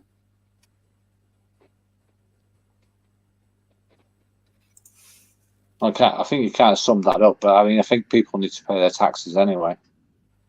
No, you don't. Well, look, appropriation. Let's talk about that. Taxation and appropriation. Appropriation is taxation. It's about taking your money without your, your consent. That's appropriation. They're one. Are you an anarchist, Luke? And I'm an anarchist. Oh, I was just waiting for that word to come up. Do you know what an anarchist is? Yeah, it's like someone doesn't understand revolution. No, you're absolutely wrong. So let's start with the basics, right? Let's start with the basics. The average person in the UK would say that an anarchist is someone who throws petrol bombs and smashes windows and, does all sorts of bullshit. Do you know what I mean? That's what an anarchist is, because that's what we're taught in school. So you mean? This is where the general population don't realise. Oh, the general pop. Yeah, is educated, and I say educated in the mildest possible form, is educated to believe what they want to teach you. They want to teach you that an anarchist is somebody who smashes windows, throws petrol bombs, turns over cars, attacks the police, and and this, that, and the other. Bullshit. Absolute bullshit. An anarchist is somebody who doesn't believe in leaders or in governance. Yeah? You take your own governance. That's what an anarchist is. An anarchist believes in themselves. Yeah? And they believe that they can run their own society. We don't need leaders. We don't need Boris Johnson. We don't need Piers Corbyn. We don't need all of these fucking bullshit liars. We don't need none of these fucking cunts. Right? So you're not listen, I mean, you stepped up. You listen. Hold on. Let me finish. Being an anarchist, yeah, sure. I'll listen. Is like all of us on this panel and all these people in the live stream. If we all look after each other, we don't have to rely on these motherfuckers. That's the fucking point. It's that simple. It's that simple. Because at the end of the day, I ain't gonna fucking go round Pap's house and rob him. Do you know what I mean? I ain't going to come round your house and rob you. I ain't going to go round through the window, mate. Sonic. Sonic? I can't read. I'm short-sighted. I'm not going to go around Sonic and rob him. I'm not going to go around Roger and rob him. And like I said, you have to come through the window because the door's bust. Yeah, so I'm not going to come round your house and do shit to you that you wouldn't want to do to me. Do you know what I mean? It's as simple as that. Good luck if you fucking tried it. Well, that's not the point. I'm not trying to make an argument. What I'm saying no, bless you. I know you're getting it. You've got the strength. What I'm saying is, at the end of the day, if we all treat each other the same with the due respect that we're all due, then the only person that can go outside of that is somebody that's going to fuck us over, right? Now, let's take, for an argument's sake, right? Say Pap comes round to my house and busts in my door and sticks a gun in my face, right? And all you other guys on the panel stick up for me, right? Can I just confirm for those watching that don't like me, I don't have a gun. But he has got a very sorry, effective Pat. weapon. I had to pick an example. I know, man. Let's take that as an example. So Pat comes around my house, sticks a gun in my face, right? Does everybody else on the panel think that that's fair? Well, of course it's not fair, because I didn't go around Pat's house and stick a gun in his face. So why would he do it to me? So if we all join together and you guys turn up and stick a gun in Pap's face and say, get the fuck out of Fluke's house, you cheeky little motherfucker, do you know what I mean? Then, you know, who's it on? It's on Pap, isn't it? Bring it on, because bitches. Everybody's going to be going, Pap is a fucking nasty little piece of shit, and nobody can fucking trust him. Do you know what I mean? And then, as a society, we then realise that we can't trust Pap, for argument's sake. And then everybody else in the chat and everybody else on the panel can then realise that we can't trust Pap, for argument's sake, right? And then you can go, right, okay, well let's fucking distance ourselves from him because we don't want him in our society. You know, there's a big thing which is it's about how far you're prepared to go. Well, it's about how far you're prepared to let your reputation precede you. You know, and that's one thing that I think that's really important is. Well, it's two things, but one is your reputation precedes you. You've all heard of that, haven't you? As a grounding, your reputation. Yeah, grounding. Yeah, like to keep you where you're supposed to be, right? Something like that. So in this respect, it would be thinking like, and feeling well, like you're supposed to be thinking and feeling. Right? Yeah. So if your reputation precedes you, then the most important thing you've got to do is protect that reputation. Because that's what shows what a person you are, because your reputation precedes you. And that's what it means. That's the whole point of the actual term. Your reputation precedes you. Yeah. Because that's going forward, your reputation is the most important thing. Now, if your reputation is the most important thing, it's the thing that you would hold dearest to you, because you know that going forward, if your reputation is the most coveted thing that you've got in your life, you would protect it, absolutely protect it, you know, because then if I go to Roger, sorry, Roger's over there. If I go to Roger and Roger goes, I respect Fluke and he's got a great reputation, so I'm going to trust Fluke, then, you know, it acts, you know, in the same way. You know, it's like I can trust him, and I can't trust Pap, or, you know, sorry, Pap, I didn't mean this. No, go on.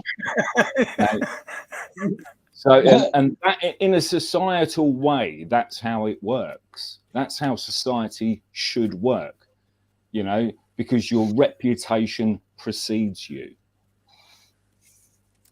If that makes sense. It's made a lot of sense.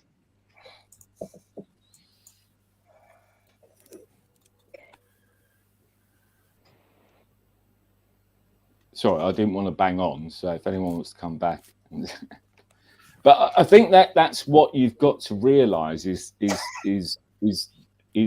that basic conception of the fact that your reputation as a person is inherent in society, you know, and it's inherent to all of us in society. It's not inherent to me or Pap or Roger or sorry, I can't see that. Loafer, Saul Goodman, Loafer. Yeah. Oh, bless him. No, he's doing good. He's doing good. I'm not saying that, but if we all live on that basis, then why the fuck do we need Matt Hancock and Boris Johnson and fucking all these other goons? We don't need any of them. They can all go fuck themselves, because we don't need any of those fucking people. All we need is ourselves, because we can look after ourselves. Because if I've got cucumbers and you got tomatoes and you want to make an exchange, let's do it. Do you know what I mean? You give me some tomatoes, I'll give you some cucumbers. You know what I mean? It's no different to anything else. We don't need a Boris Johnson or a fucking Matt Hancock or a this, that, or the other. All these other political bullshit liars, two-faced fucking cunts, right? And all their banking and their fucking lying fucking financial consortiums that are backing them up, right? Who's Richie Sunak backed up by? Anybody know? I see. The WEF. Who? Rishi Sunak was parachuted into a safe seat in Richmond, North Yorkshire. He's a former banker, just like Didier Macron. You ever see that thing that kicked off in fucking Paris a few years ago? The Gilets Jaunes movement. Oh, they're all far right. Oh, they're all left wing. They're all communists. No, they were just people that pissed off at being pissed on from a great height. Same as in 2008, Occupy Wall Street movement. There were people that were pissed off by being pissed on from a great height. Right, and the point being is Richie Sunak, and the reason I said to people, I was having a conversation with a bunch of guys after a football match, and I said to them, I'll put your mortgage on Richie Sunak being the next Prime Minister, right? And they all said, what the fuck are you talking about? You're off your head, Nigel. You know, you're off your head. And I said, I guarantee you, regardless of which way it happens, Richie Sunak will be Prime Minister, right? And the reason I said that was because he's supposedly ex-Goldman Sachs. Now, you're never ex-Goldman Sachs, right? You're never ex-CIA. You're never ex-FBI. You're never ex-MI5, right? Do you think that's not true? You think Richie Sunak is going to leave a job worth £3 to £4 million a year to go and work for a public servant for 125 grand a year? Do me a favour. To be honest, so I agree with Fluke on the fact that if you're the Prime Minister on £86,000 a year, but yet you're getting millions of pounds working on the board of somewhere else, where is your allegiance going to lie? Well, I never actually questioned that. What I said was that the revolving door, as it is, I mean, you know, it's a kind of a cheap shot, really, isn't it? I mean, it's Why is it a cheap shot? It's not a cheap shot. No, I think it's a cheap shot, right? Because they've not even got the technology yet. They've not even got they can't even see past the next 10 years. You know, they're planning it, but they can't see past it. I didn't mention technology. I didn't even say technology. You shouldn't. Let's go back to 2010 when Theresa May got elected as Prime Minister, right? What did she fucking do? Let's ask that question. 2010? 2010. Right? What did she do? The first thing she did as Prime Minister was presented herself and instigated the first ever private prison system in this country. The first ever private prison system in this country, governed by G4S. Guess who was on the board of directors of G4S at the time that she instigated that private prison system? Her husband was on the board of directors of G4S. So there you go. You know what I mean? This is how the system works. If you don't understand how the system works, then if you can't follow the money, well, I'm not on that. I'm thinking about Since then,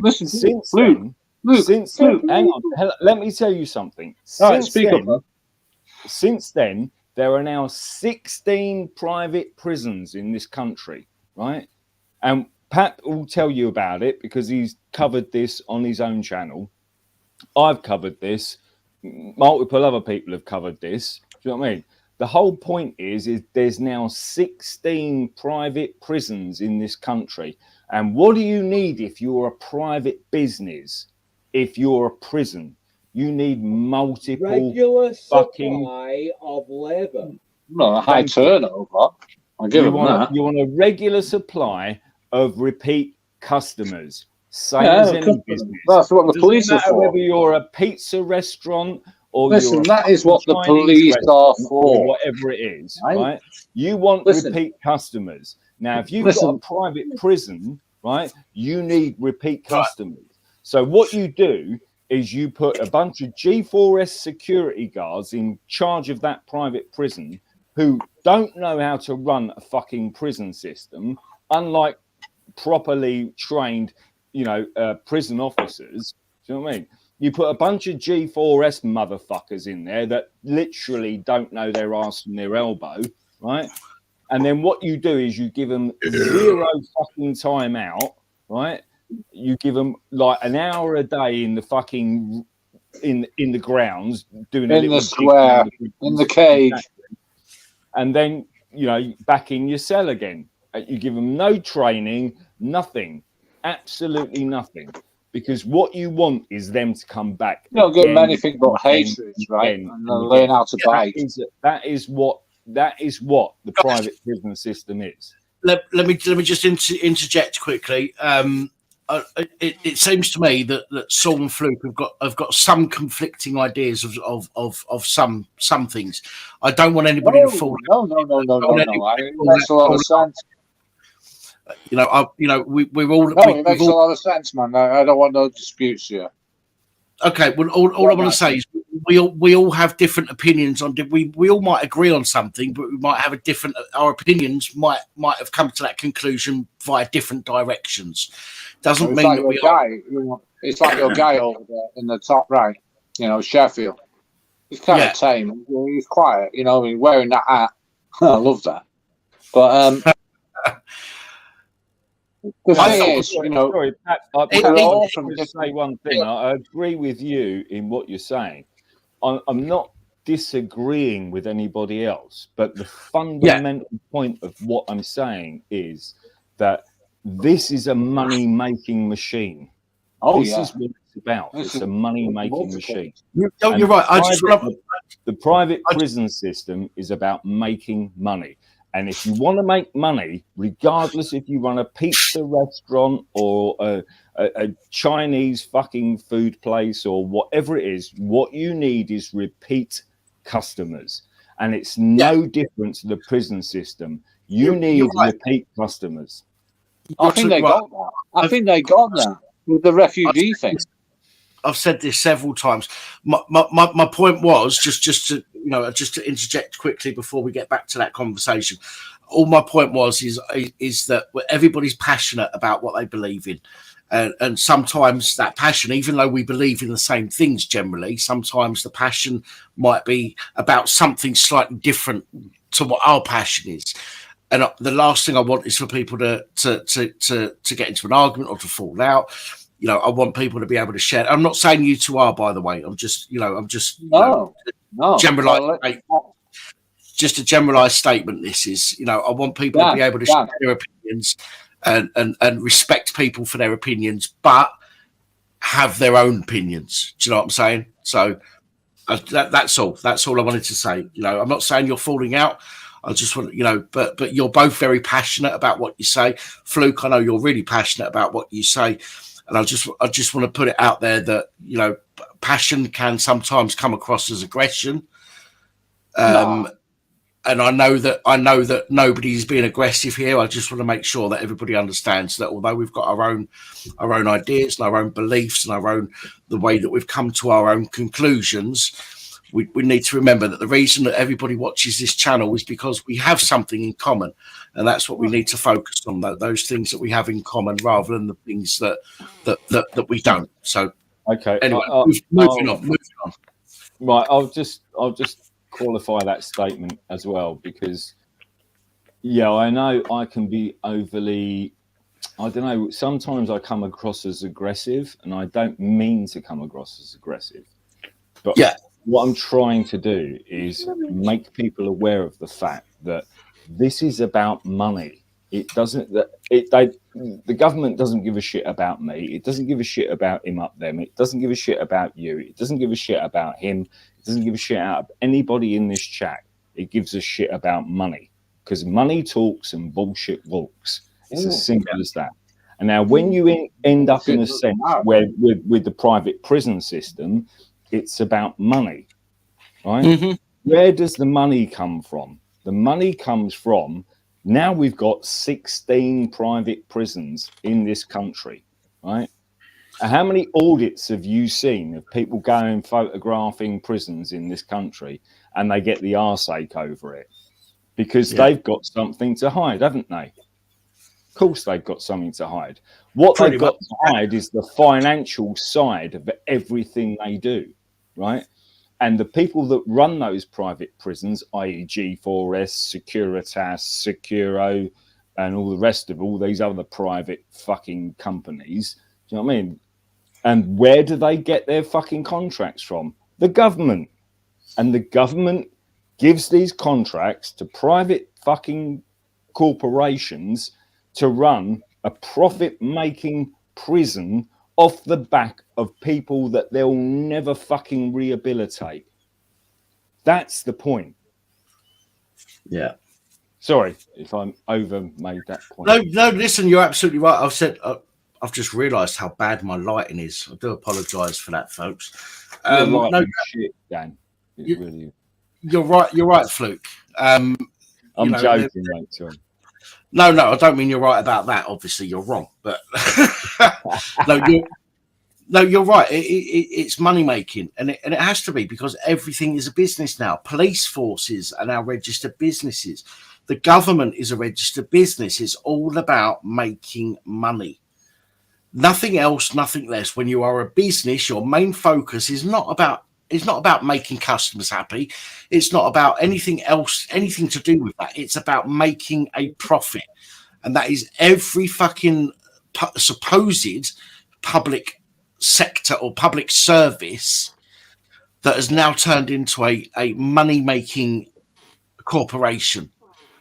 And that has an effect on the rest of us. You know, this is why do you think the courts have got this fucking, what do they call it now? You got a serious vacuum cleaner booster there. You got some serious sucker going on there. Where? What do you mean? Well, for the architecture. I mean, Jesus. Is it still going on? Is it really still going on in the 21st century? Really? I'm sorry, Saul. I've lost you. I'm just thinking. Maybe I'm talking out of turn here, but never blame the sucker for what the booster does. I don't even know what you're talking about. He just came out. You know, and that's like business and government, right? They always going to have control. Always going to have control of the heart. And the mind and the fucking veins, and you're sticking that jabber in there and all this kind of thing. I mean, cut that if you want to, but I didn't take the jabber, but I got stuck with it. I was ill, but I got over it, right? And I don't think it's as bad as they ever said it was. I think it was all the fucking a ruse. You know, a ruse. I said the same thing, so I personally. No, like, the thing is, I'm not even supposed to say that. I wasn't even supposed to say that a year ago. Well, there are people that will disagree, but my own opinion is my opinion, and it's valid. It's the same as everybody else's opinion is valid. I've always said that I believe there was something. It wasn't as bad as it was made out. which has been proved more recently with regards to the lockdown files. But I've said that from the beginning. Fluke said that from the beginning. Roger said that from the beginning, and there are many, many other people that have said that from the beginning.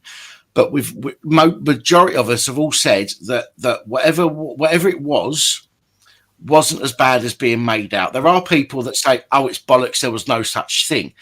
Now that's their opinion. I respect their opinion. I don't agree with it, but I respect that opinion. I do believe that there was a virus. There was something out there that was a mutation of the flu.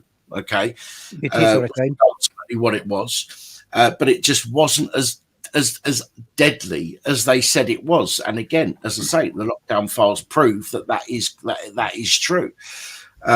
Some people I got pulled down twice for saying what it was, didn't I? Well, some people will deny that there was ever a virus. Okay, again, their opinion. I respect their opinion. I don't agree with it, but I respect it. But that, yes, I believe there was something. I believe it again. I don't. It's not about believing. It's proved now that it was. If you look at the statistics, this whole fucking COVID pandemic, right? During that time, you look at the statistics for flu, wasn't mentioned once. That was over the limit, though. So they even cut it out. They even cut it out, right? Listen, dude, Scottish dude. Listen, dude, chill. Listen, the Scottish dude, chill out, man. I know because they broke off the reporting on the flu, right? For a long time. Aye. Step in. I did always renamed it. Yeah, go on, Fluke. Go ahead, mate. It got released because the cat swiped the jar off the table. Roger, your name's not Fluke. Behave. Pack it in, Roger. How dare you? Hey, being cantankerous is a rite of old age.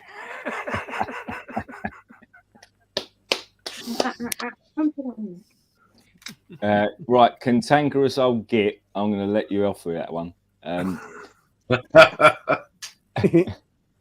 What I was going to say was when I went to Public Health England's website at the end of 2020, they said that there was 0 deaths from flu. 0. Nothing. Yeah, right? I know.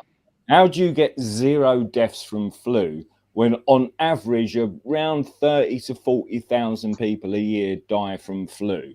But apparently in 2020, nobody died from flu. Because even if you go back to today, right? If you go onto the website, Public Health England's website, right, they will show you that if you get vaccinated and after 13 days you die, right, you'll go down as an unvaccinated death, regardless of what you die from. You only become a vaccinated person after 14 days. So if you die after 13 days, it doesn't matter. Even if you die in a car crash or you fucking bash your head over the fucking bash your head over the phone or with, I don't know, fucking a hammer or something. Do you know what I mean? That's the point. It's like you go down as an unvaccinated death. If you go down you'll go down as an unvaccinated death after 14 days. Fluke, a question.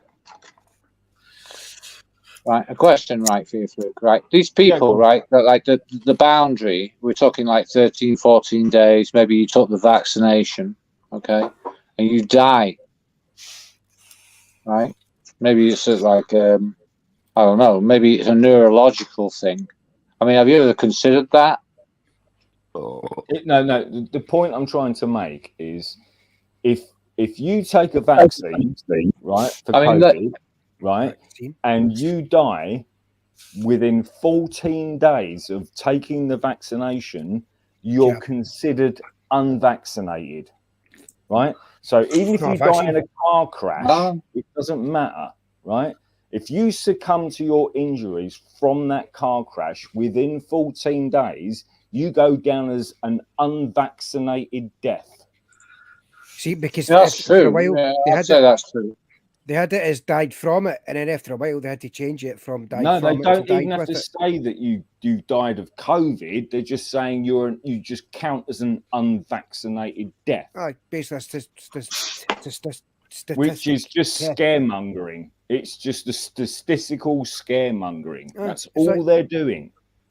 Hit by a bus, died of COVID. May I interject Well, in it, this one? it convinces people that somebody died because they were unvaccinated. It Yes, it doesn't was. say it was COVID. It doesn't say it was because they died in a car crash. It doesn't say because they fell off a ladder while doing a roofing job. You know what I mean? The whole point of it is to go just put it down as an unvaccinated death. That's the point.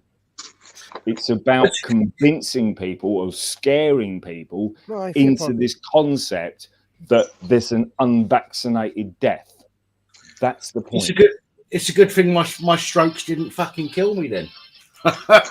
Yeah, good on You know, like while you're talking about that, Fluke, I'm talking about the footprint. I'm just thinking in terms of concepts. Like if you're leaving something behind, like as a carbon footprint, right? I mean, we're talking about scale here, right? But I mean, like if you're unvaccinated and you're shedding the virus, I mean, we don't even know anything about longevity or anything like this. We don't know how long it lives for and what the medium is. You know, if it sits in oil, you know. Right, okay, so we don't even know what shedding is. So, you know, if we can't explain that, it's pointless talking about it. What I'm saying is, It's not pointless. Right, listen, shedding's not point. Listen, Fluke. The 14-day thing with COVID, not COVID, is the 14-day vaccination, right? Is if you die within 14 days of anything, car crash, motorcycle Right, accident, off, fall yeah. off the roof, right? You go down as an unvaccinated death. In Scotland, they've increased that to 21 days. So if you have a vaccination on day 1 and you die on day 20 from falling off a roof doing a job, right? You go down as an unvaccinated death. What's that if it's not just about scaring the shit out of people? Because that's exactly what it is. Yeah, I'd say that's right. That's what they've been proving that Matt Hancock done, haven't they? Yeah, exactly. But he's not the only one, right? Oh no. Yeah, I mean, he's others not the have only to one, prove and it. you could say Deborah Birx and you know, Fauci and you know, all of these people. Do you know what I mean? They're just a bunch of scammers. The lot of them, bunch of scammers, absolute scammers. They've been scamming it from the off. And I said to Pap on his live stream 2 years ago, we had this fucking very same debate. Do you know what I mean? And I said to him time and time again, these people are a bunch of scammers. They're absolutely at it. Absolutely at it. They were at it back 2-3 years ago. I called fucking COVID out as bullshit 3 fucking years ago, right? And I stand by that statement, right? And I still stand by that statement, right? Now, on top of that, there was the guy who was the German guy, Dr. Hitler? Werner von Braun.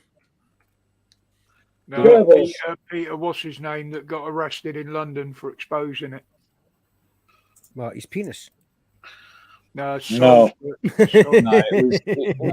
was a doctor in Germany, and he said that the PCR test was the gold standard for testing for COVID.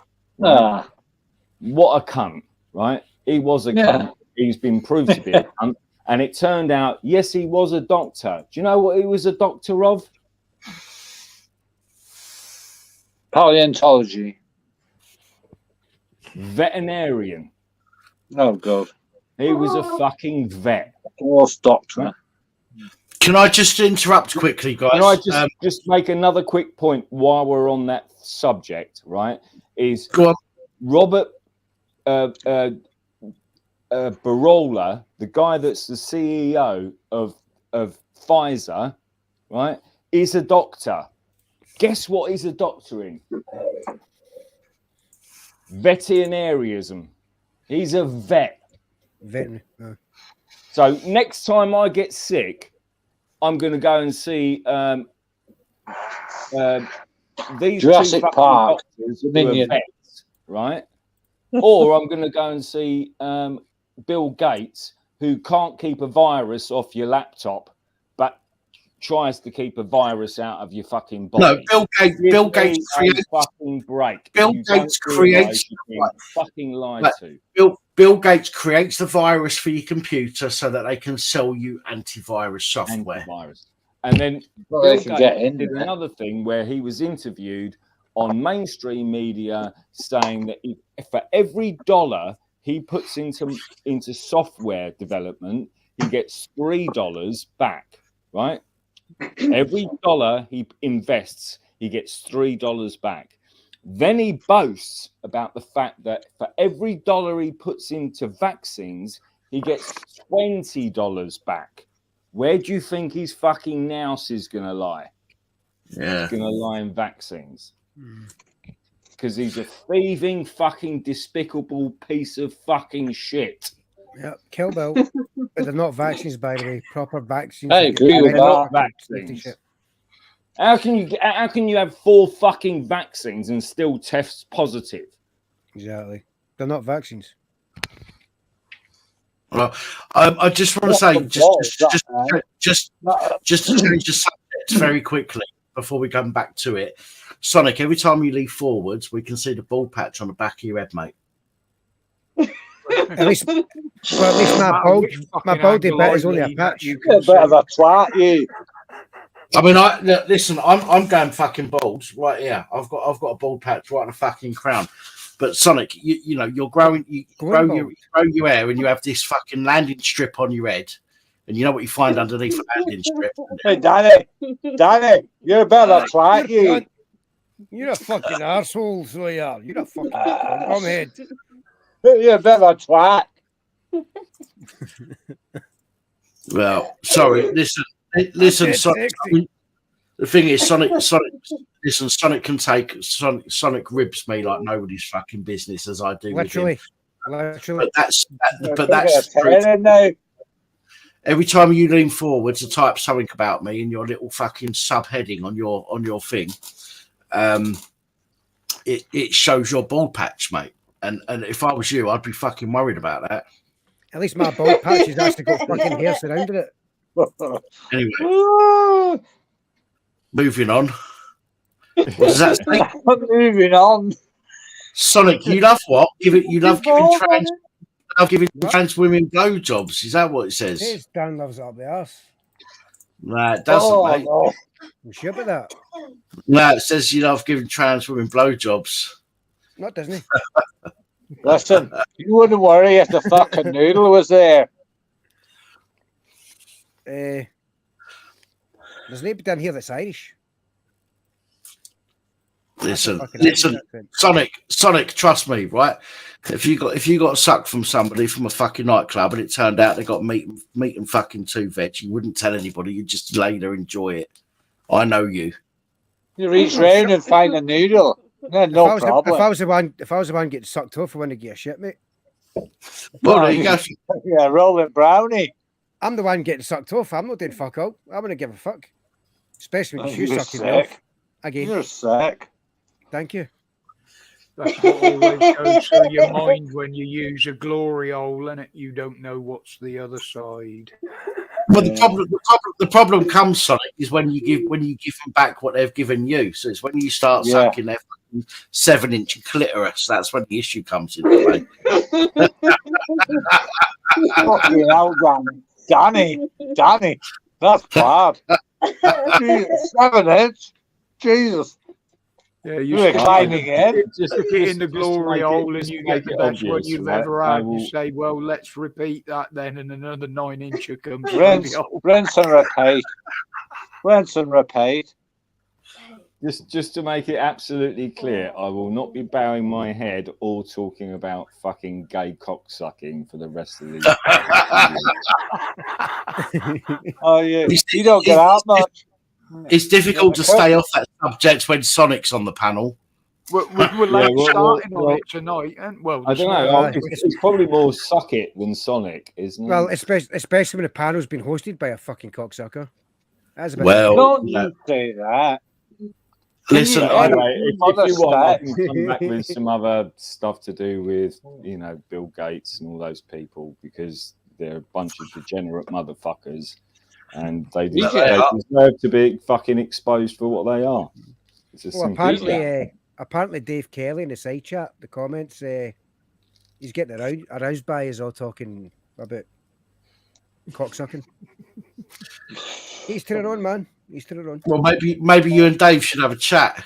Yeah, hook up, boy. Maybe Dave should contact fucking Bill Gates. Do you know what I mean? He can suck me off way once. No, I know Dave Kelly's cool as fuck. So. He can suck me off if he wants. I don't care. I mean, honestly, I don't know if you guys know about SVB and that bank that just went to the fucking wall. Yeah, I know about that, buddy. Yeah, I mean, it is in the morning. Wait till the morning. Yeah, I was going to say, wait till 9 o'clock. Hey, listen, Fluke, listen, dude. I know what you're talking about there, dude, right? And I'm telling you now, it's going to blow up tomorrow. For sure. Think. A lot of British businesses invested in that, man. You know what I mean? All them fucking drones and all them missiles and bullets. And you think about that for a moment. Yeah, they were counting on it. There was people, and this is it's not a weird thing, but this is the thing that goes on with this is there were companies that held billions of dollars in SVB, right?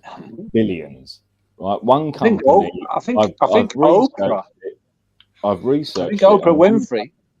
One company had $33 billion invested in SVB, right? I don't know. And I'm feeling all right at the moment. do you know how much they're going to get? I'm feeling all right.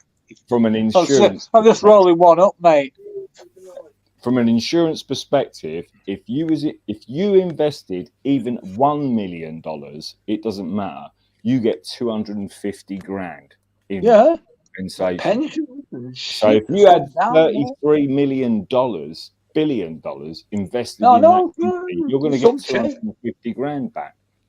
So I mean, this is going to light the touch paper for the whole financial industry, just like it did in 2008, 2009. It's good. The shit is going to hit the fan. Big time. Oh yeah. You know the worst thing about this, right? The worst thing about this is you got that fucking geriatric in the White House.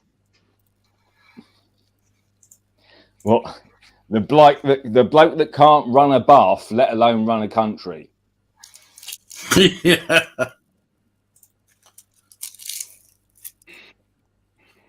Yeah, this is what does my head in about. They were fun. They were funneling. This is what does my head in. This is what does my head in about the statist mentality. Is if you think that Donald Trump is going to save your fucking ass, you're a fucking idiot. And if you listen, man, let him in. You're a fucking idiot. Let him be the disruptor. If Joe Biden couldn't run a fucking bath, let alone a country, and Joe Biden, not only is he a fucking demented fucking mental case, right, who sniffs children all day long, go and look up those videos, right? Don't we all? And then on top of that, you've got Donald Trump, who was bailed out by a fucking Jewish casino owner to the tune of $4 billion, right? And he's supposed to be this fucking genius fucking investor and this genius businessman. Oh, right. I've never taken $4 billion from anybody, right? Fluke, and I profess to be a genius business investor. So, but apparently Trump is.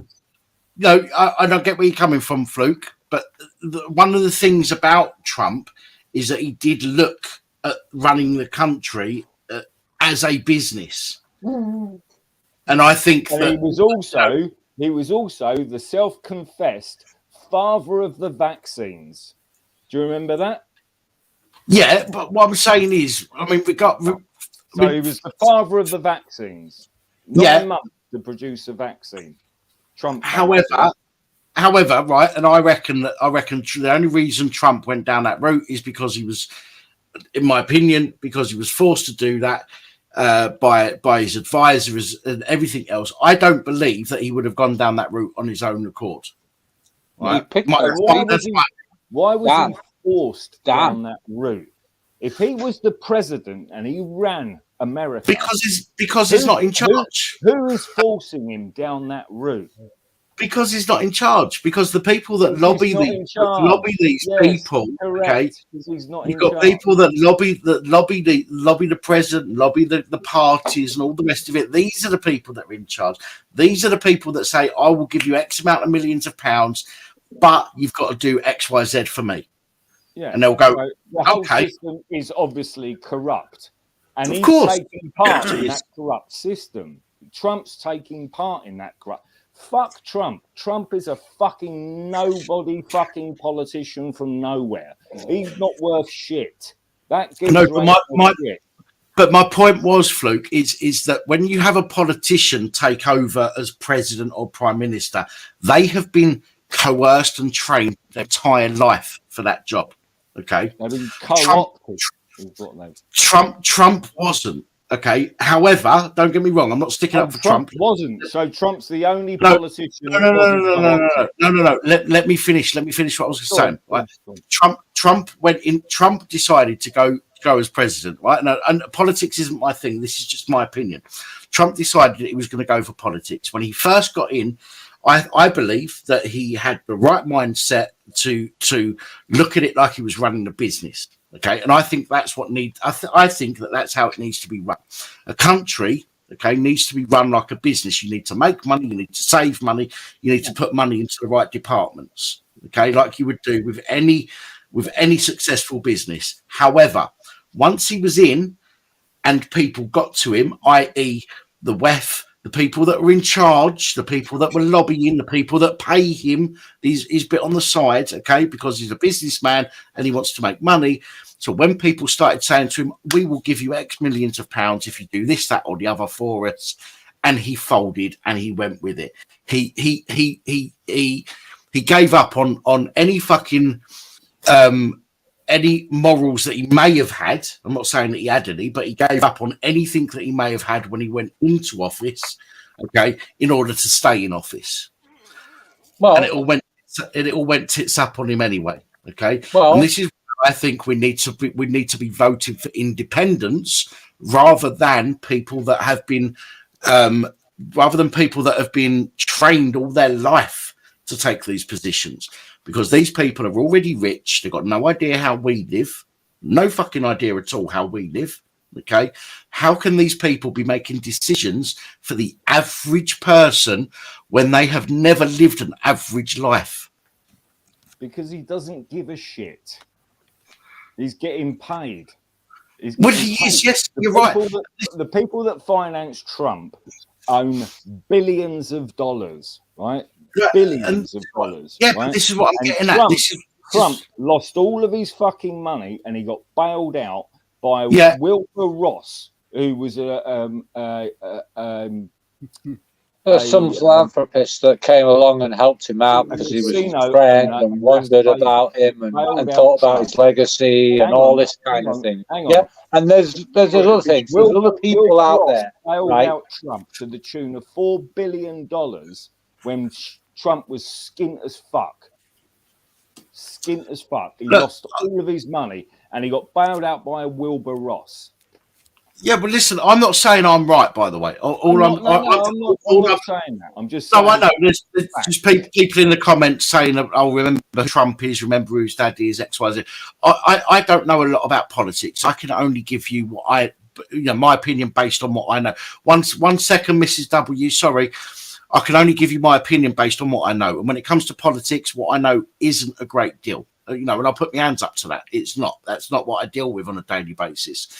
But from my point of view, from my perspective, I think Trump had good intentions. I genuinely think Trump had good intentions when he got into power, but he was easily corrupted because I don't think that it was corrupted down. Yeah, but the old thing is, good intentions are always used for the excuse for tyranny. Right? Yeah. That's what everybody needs to remember. Good intentions are always used as an excuse for tyranny. Right. Because sorry, guys, they go, it's for your safety, it's for your security, it's for your benefit. One second. Go on, Mrs. W. I was going to say I'm going to be a bit of a tyrant here because I'm off to bed. So good night to everybody. Thank you for letting me in, Dan. Good night to everybody in the panel. I'll see you all again. God bless your heart, sweetheart. Good night, Heather. Take care. Night, darling. Heather. There you go. Listen, Dan, I've just got to pop off for a Jimmy Riddle. Sorry, mate, but all right, no worries, no worries. Bless you, Luke. I'll be back in a tick. Just turn your camera and mic off, but stay on the panel. Okay, mate. There you go. Shit. Mate, sorry. A reliable chime there at the hour. So look, we all have different. We all have slightly different opinions on different things, and and the good thing that I like about this channel and the majority of people that come on here is that we can, we might not agree with everybody's opinions, but we can, hopefully try and discuss our way through that rather than call each other names and stuff like that. And that's one of the things I love about this channel is that we've got a community on here that generally will discuss things rather than just start throwing sort of comments about, so I believe I was looking if you just give me a moment to interrupt you. Go on. I was looking at something that he said, that your man there, the Sheffield guy, he was saying that, like, dichotomy, like the ambiguity. Mm-hmm. Yeah, I see that a lot. Oh, pardon me. I see that a lot. Oh, it's me. You mentioned me. I've been engaging with a chat.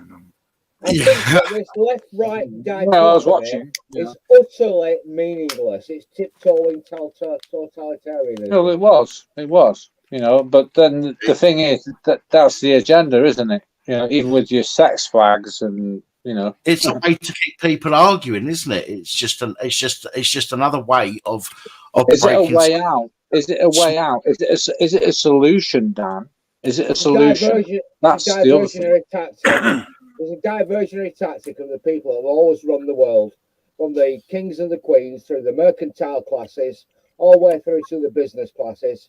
It's basically we've thrown into ever increasingly smaller globe where a number of people have maintained power. Whether they actually know it or don't know it, they pursue their own rigorous self-interests, and they pursue it with it's tiptoe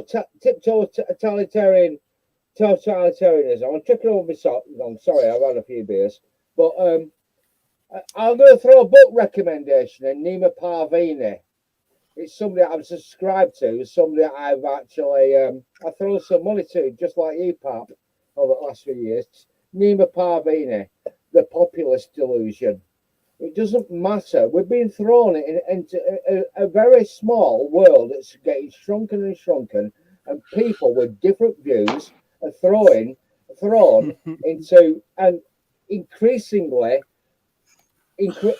polarization, whether it's about sexuality, whether it's about religion or anything, they're being controlled by a small group of people have assumed complete and utter control.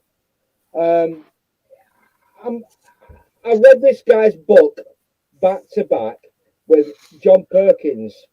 It's the Global American Hegemony, the GAE, GAE, Global American Hegemony, and basically they're losing it. They're losing it. They're throwing everybody into increasingly disparate and argumentative vacuums. Whether you're gay, straight, it doesn't matter. Yeah, people are controlled because they join fucking groups.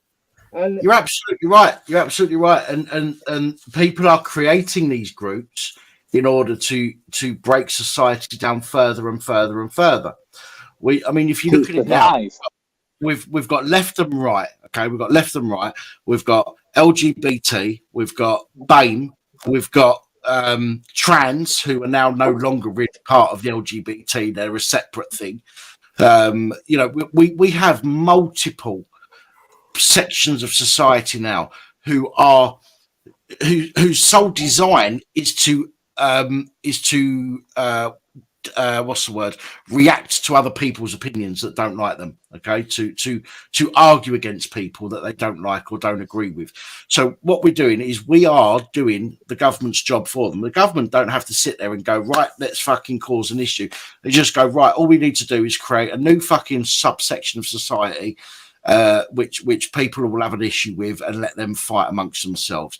Then we can do X, Y, Z, whatever we want behind the fucking scenes. We can bring in laws and legislations to deal with everybody based on the fact that one small group doesn't like what another small group has to say. It's bollocks. The whole thing is absolute fucking bollocks. And until people realise that we are all human beings and look at each other, 1 second, Roger, I'll bring you on. As soon as people start looking at each other as human beings and saying, right, we need to help each other, we need to stick by each other and fuck the labels. Yeah, we need to fuck the labels off. We need to look at each other as fucking human beings, as members of society, members of the public, and stick up for each other.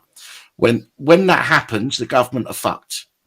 But unfortunately, there are so many people that love the idea of fighting with other people, and embrace the fact that they're part of a minority group that has some kind of protection from the government, for example, or the police, and use that to cause arguments with other people. I couldn't give two fucks. I'm not a part of any group, and I couldn't give two fucks what people do with their life, whether they want to smoke fucking pipe or mush rug, whether they want to have their dick chopped off or not. I don't give two fucks. If you're good to me, I'll be good to you. And that's how that's it. Simple as. It's very, very simple. Don't matter who you are, you're good to me, I'll be good to you. Right? But it's so much emphasis is put on being part of a group these days, that people want to be part of a group for the 15 minutes of fame, if you like. Yeah, for the 15 minutes of saying, oh, I'm part of a protected group. And that is what causes the issues between everybody, as far as I'm concerned. If everybody just said, fuck it, okay, so I'm gay, and what? And what? I'll carry on living my life. I'll be nice to people. They'll be nice to me. Who gives a fuck if I'm gay or not?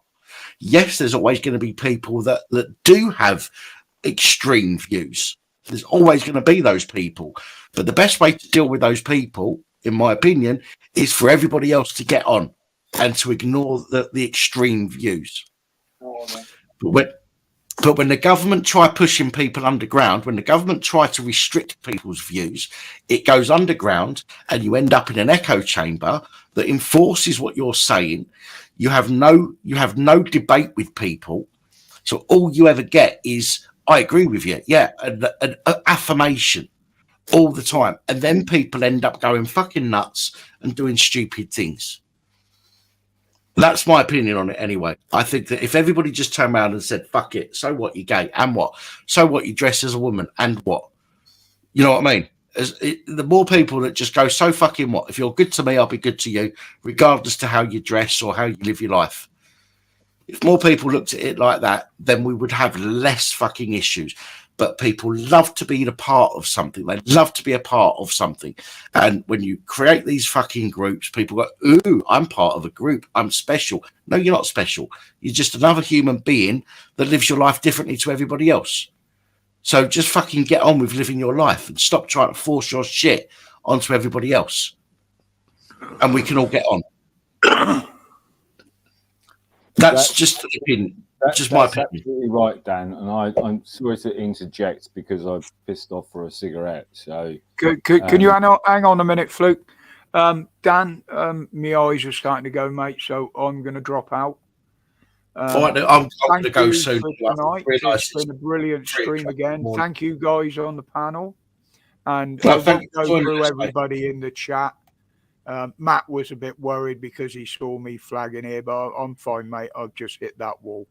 So I'll say good night to everybody, and I'm going to go up and join Heather, and I'll catch up with you all in a week. Well, I'm on my last bit of Coca-Cola, so I'll be going soon as well. All right, guys. Take care, everybody. Stay safe. Cheers, Rog. You too, Roger. Good night, mate. Good night. So that's my stance on it anyway. I think that if everybody just stopped trying to find a niche to fit into and just lived their fucking life, I think we'd have less fucking issues. I think if I can just interject there quickly, Pat. Yeah, by all means, go on, mate. I think this is the whole agenda, is to create so many different, I'm left wing, I'm right wing, I'm this, I'm a lesbian, I'm a gay person, I'm this transsexual person, I'm this, I'm that. The more fucking issues you can create, then the more problems you can create. Because then people go, oh, you're against me because I'm gay. You're against me because I'm transsexual. You're against me because I'm a lesbian. You're against me because I'm straight, and blah, blah, blah, and this, that, and the other.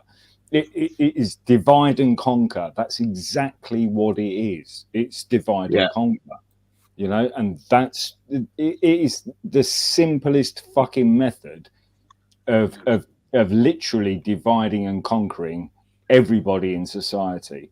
Because everybody now is scattered and they don't know what the fuck to think. Do you know what I mean?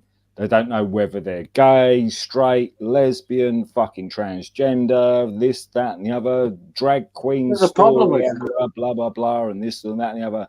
It doesn't matter. The whole point is they're dividing everybody on a metrically level is how they're dividing people. Yeah. So they can divide me, they can divide you, they can divide the other guys in the stream, they can divide the other guys in the chat. As long as they're dividing you, they're conquering you. It's as simple as that. Well, the Romans recognised that. Divide and conquer, bread and circuses. Keep everybody fucking fighting amongst themselves, so the people who control everything can keep going to the fucking bank. And you might have noticed that basically the banks can create money out of fucking thin air, put it on the balance sheet, kick it along down the line, and leave fucking successive generations paying off the fucking debt. There's one thing that I would advise some people to do. Now, I spoke to you, Pap, I think it was a New Year's Eve live stream last year or the year before, when he inherited an awful lot of wealth. And basically, I'm a raggedy ass fucking plumber. I know my trade. I know what I'm going to do. And basically, I am honest and sincere with every motherfucker that ever has the misfortune of running into my company. It doesn't matter whether you're gay, lesbian, or Muslim. I've mentioned Rotherham. I've mentioned Rotherham. I've had some very, very open and honest discussions with people who have of that religion. We have our differences, but we part terms on reasonably friendly company. I don't believe in God. Whether you believe in one God, many or none, it does not affect me. It does not really piss me off one way or another. Read Thomas Jefferson on the foundational structures of the United States. This is a guy that had slaves and shagged some of them, apparently, allegedly. I've had very honest and open, discussions with people, and I'm a straw man. I don't own anything, well, sort of, but we won't go into that. But the thing is, at the end of the day, the banking system is going to completely fucking collapse. It's over leveraged, it's overinflated, and well, let's just say that with my mother's inheritance, I've done some things which are going to mitigate against inflation. I'll leave you to all draw your own conclusions. Godfrey Bloom's channel has done some good stuff on this. I don't care whether you believe in one God, many or none. I don't care whether you're gay, lesbian, bi, or whatever. We are basically destroying people and pitching people, one group against another, in order to control them. It's as simple as that. I'm likely to change my opinion when overwhelming evidence comes to contradict my worldview on anything, but I'm convinced of it. I'm absolutely convinced of it. It's the narcissism of small differences. We're all human beings. We all share the same DNA, and it really pisses me off. And we're a small elite of people throughout history have controlled other people by telling them what they've got to think and what they've got to believe. I'm sorry, I've run a rant. I rest my case. No, I get you, Lofa. I agree with it, mate. I agree. I can't disagree with that. No, they'll be running shit, behind their bunkerized.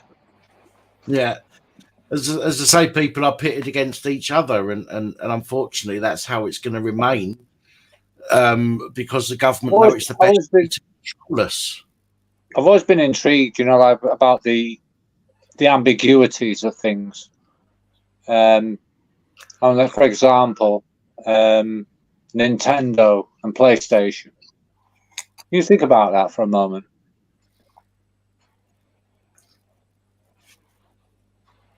Yeah, right. So they're like two different platforms. Then you got the Sega Genesis, that was a third, the upcomer, and the Atari that collapsed on itself. Things. Yeah. I mean, they got it mapped. Everything's where it's supposed to be. Where you're supposed to. That's the same as Facebook and Twitter and. I'm looking at Blade Runner, even. Like Blade Runner movie. You remember that? Yeah, you see it there. All you like, but at the end of the day, when we're talking about social media, we're talking about Twitter, Facebook, Instagram. All of these social media platforms are exactly what they're doing to divide people on a daily basis. You can be divided by something you've seen on Instagram. You can be divided by something you've seen on Facebook. You can be divided you're divided by anything. Yeah, you're divided by a product, Fluke. Yeah, you're divided by a product. Everything's a product, isn't it? Facebook's a product. Even if it's low frills, it's still a product, right?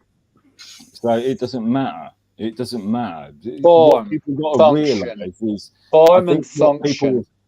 What people have got to realise. Listen carefully. Listen, Fluke. Form and function, right? That's the absolute. Right, and the point of the matter is the fact that at the end of the day, matter. Fuck me, it's every word I've got to say. But look. I mean, to be fair, I've listened to you for a little while, but you are a bit like generalized, yeah. The form of things, right? As we are, as a being, as we are, right? We don't know anything. We don't. It's just a fragment, and just a moment in time here now. And like I said to you before, I mean, I've got nothing against you, but I just don't think, right, that we can make it as a people. Well, then if we're talking on a level. If you want to give up, just give up. We were talking on a level. We were talking on a level there, right? No. You just said that we've got to a point where we're just going to give up. If you want to give up, right? Because I ain't going to give up. I don't give a shit, right? I've got nothing to fucking lose in all of this bullshit, right? Nothing. It's not bullshit, man. Right? Not bullshit, man. Listen, it's a fragment, right? Just a fragment of your time. Bullshit, all this political bullshit, all this monetary bullshit. I've got nothing to lose. I don't give a fuck, right? And that's where everybody needs to be mentally, is to be in a position not to give a fuck. Because the least fucks you give, the least problems you have, right? And that's the fucking point. As soon as you hold your hands up and give up, right, you might as well just fucking put a bullet in your own fucking head.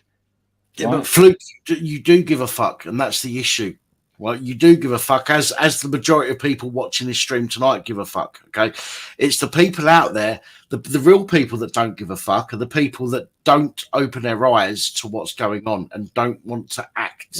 I kind of allude to like something that Dan said earlier, you know, that like he's the producer, you know, and you got to think about that. You know,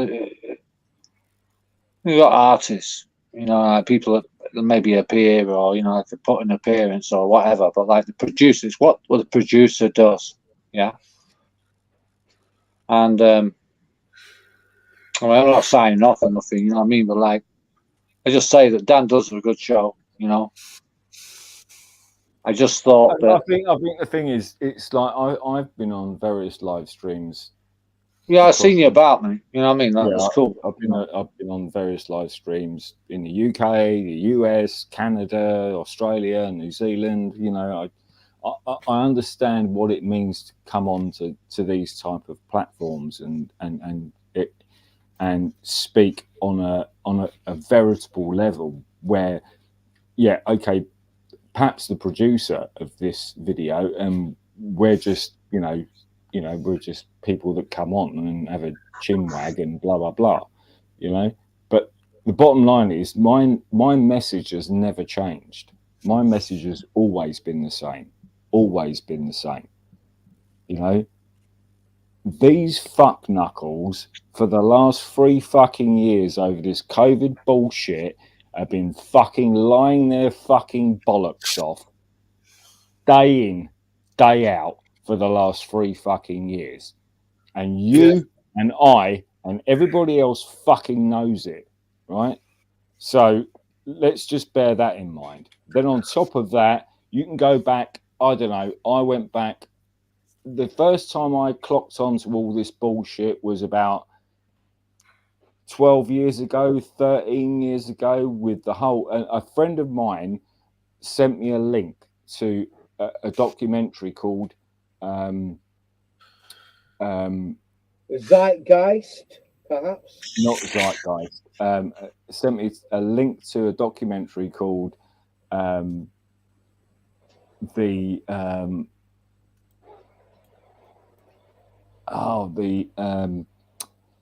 sorry, I'm brain farting. Run it again. Which was the whole fucking monetary system. So like the what was it called? What was it? I'm trying to remember the name of the documentary. Okay, bring it.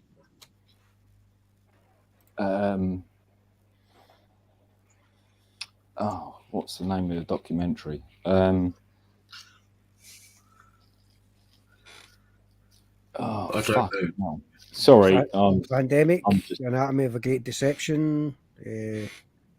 No, the monetary system. Oh, you know, like back in the 50s. You know, like back in the 50s, right? You know, my mother. Everything's a rich man's trick. Mother. Right, actually, that's one of the better documentaries. That's a good one. Rich man's trick. Right. Yeah. I was just wondering about the name again. My mother was telling me about the 50s. Maybe you drop a link about that that video or whatever it was she was looking at there, Fluke, you know. But she said, right, back then, that was when they were the best times. I mean, I don't know. That's some years ago, but the 50s, yeah, that was when things were really bubbling and popping, you know. Yeah. Sorry, I'm just trying to look on my computer. Park it there. Hang on a sec. Carry on chatting. I'm just going to look on my computer because it's on my computer somewhere. Oh boy, Danny. Hello.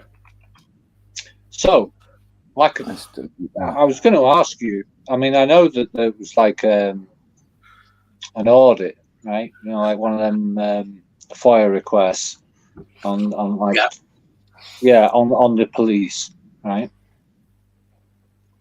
And like you got like 2/3 of the police force, right? I've probably got 200 or 300 convicts, at least. Yeah. I mean, like that was, I don't know, some months ago. You know, I mean, I've been following you for a while anyway. But yeah, I'm just wondering, you know, like the Met thing. I mean, it's kind of a bad legacy. Well, it is, but let's be honest. I mean, the Met are the ones that are the most in the news. But let's not forget that this is happening throughout every police force in the country. And I think a lot of people overlook that. People concentrate on the Met because the Met are the ones that are in the limelight at the moment. But this is happening throughout the country. Every police force, there is a major issue when it comes to recruitment and the types of people that they've got with a uniform and a warrant card. I mean, I know somebody who has recently called the Met Police anti-corruption line, the new one that they've set up, regarding a different police force. Now, one thing that the police haven't told you, to be honest, and this is really important, one thing that the police haven't told you, the Metropolitan Police haven't told you, their new system for people to phone up and complain about corruption, everybody assumes that it's only about the Metropolitan Police that you can phone up. It's the Met Police taking these phone calls. Everybody assumes that you can only phone up and complain about a Metropolitan Police constable who you think has abused their position or broken the law or whatever it might be. This is me telling you guys, I know for a fact that it is not. You can phone up about any police force. You can phone the Metropolitan Police about any copper from any police force that you believe has broken the law or is corrupt. They don't tell you that. No, none of them have told you that at the moment. The Met Police haven't told you that. All they're saying is we've started a new hotline, and people assume that you can only phone up about Metropolitan Police officers, but you can phone up about any copper in any police force and make a complaint on the new Metropolitan Police hotline that they've set up. And I know that because somebody that I know has phoned up and made complaints about another police force. Sorry, Keith, you're looking at the wrong camera. You have to post that link, dude. You're looking at the wrong camera. Hey? Oh, am I looking at that one? Oh, who cares? I'm still fucking looking at. I'm still looking. At least I'm not looking over there talking. I'm still looking this way. Fuck off, you knobby. But yeah, this is one thing they haven't told people. They have not told people that you can phone up and complain about any copper from any police force. They've just left it as the Metropolitan Police have set up a dedicated hotline, corruption hotline, and people just assume that you can only phone up and speak about Metropolitan Police. Yeah, you have to post a link there, Pat. You know, one time on another video or something like that, or whatever. Yeah, I don't know. Well, I will be doing a video shortly about it because there's about 20 or 30 fucking Metropolitan Police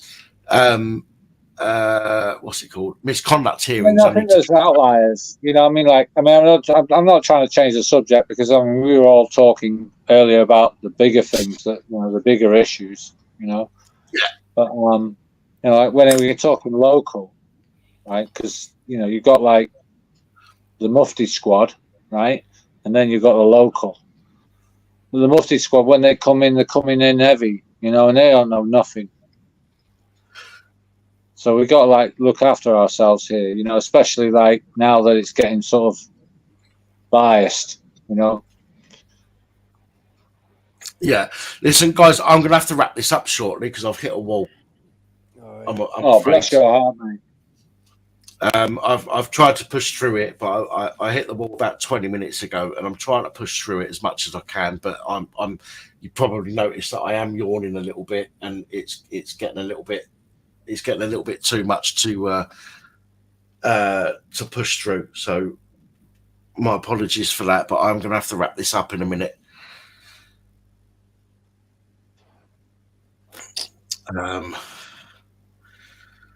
I don't like, you know, I wish I could stay on. I wish I could stay on for longer because I enjoy this. This is a highlight of my week, believe it or not. I'm coming on, doing a live stream and chatting to people. You know, I'd rather talk to people in real life, but my anxiety causes issues when it comes to that. And being on here means I'm in control, so my anxiety is lessened because I know that I can just cut people off if I need to, or fuck off to bed when I want. So my anxiety with regards to this is a lot less, but because of the fatigue, at some point or another, it'll be like running into a wall, and I'll just start yawning and finding it very difficult to concentrate. And I've literally just hit that point, and I don't want to be rude to people by not paying attention to what they're saying. So I'd rather call it a night when it gets to that point. A lot of interesting things have been said tonight. It has been a good night. I will say it has been a good night. We've not had any issues, not had to tell anybody off that I know of. And so, you know, it's nice to have you on as well. You say you've been on before. My memory is shit these days, and it's very difficult to remember people that I don't interact with often. So my apologies for not, you know, remembering that you'd been on before.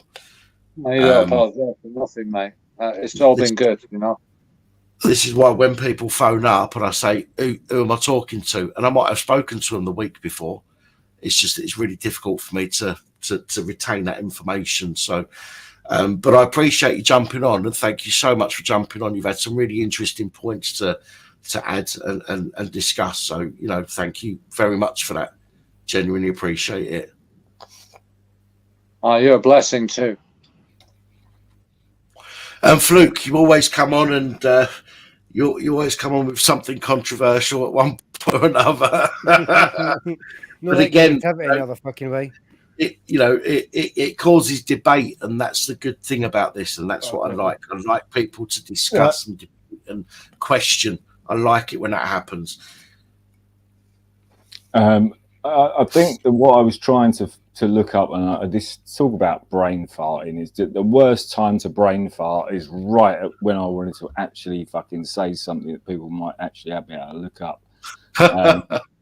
Yeah, I know, it's fucking shocking, but look up the banking system 1913 and look up that, and it's kind of that's I dig it, man. I dig it. And then just, you know, go from there. That's it. I've just found it. The brain's just worked. The Creature from Jekyll Island, and there's a book about it, and there's a documentary about it as well. So if you want to look it up, The Creature from Jekyll Island, look that up. I've got a pen. I'm going to jot that down. Yeah, look that up, and that's what a friend of mine that I used to live with. Me and him were having arguments about, you know, left wing and right wing and this, that, and the other. This is going back 14 years. So you can imagine how far that was going back. And we were talking about it and blah, blah, blah, and this, that, and the other. And he said to me, you need to watch this documentary. And I watched a documentary called The Creature from Jekyll Island. And I watched that documentary, and it just, everything clicked. It made me realize that there was no left, no right. They were all controlled, and they were controlled by this very banking system, private banking system that was created, that started the Federal Reserve Bank of America. And once you've got control with a monetary system, you've got control of everybody. Well, remember, you know as well as I do, Fluke. If everybody works together as the controller, you're fucked. Yeah, and it was just like a case of once you realise. I know it's a very it's not a basic documentary, but it does level you. It puts you in a place where you go, right, okay, that's where I can work from. Do you know what I mean? Because if I know where it all started, I know where it's all going to go. Do you know what I mean? And that's where I started about 14 years ago. So, you know, it wasn't. And then the whole 2008, 2009 financial crisis started, and then you realize you can put all the pieces in place, if you like, you know, mentally. And that's exactly what happened for me. And, you know, it's exactly what happened, you know, for all of us. You know, there was a lot of us, you know, there was my mate, my brother, my girlfriend, my brother's girlfriend. You know, we just all looked at fucking videos and we were just like, oh my fucking God, what is going on here? You know what I mean? And that's when you realise you're being fucked up the arse, basically. Question for you there, Fluke, on the screen. Oh, sorry. G. Edward Griffin. Yeah, he wrote the book, actually, and I think they did a documentary based on that book. So unless they're the other way around, if he did the documentary first and then wrote a book, I don't know. But yeah, but that's exactly very interesting. Very interesting. Yeah, watch it. I mean, watch that. If that doesn't alter your mind, you know, nothing will. Right, guys, I'm going to wrap it there. I just want to thank everybody in the chat that stuck by us this evening. 72 people still watching. Thank you all so much. It's a shame not everybody gets involved in the comments. It would be nice to interact with some of the people that don't talk very often in the comments. But, you know, by all means, you're welcome to watch the stream and not interact.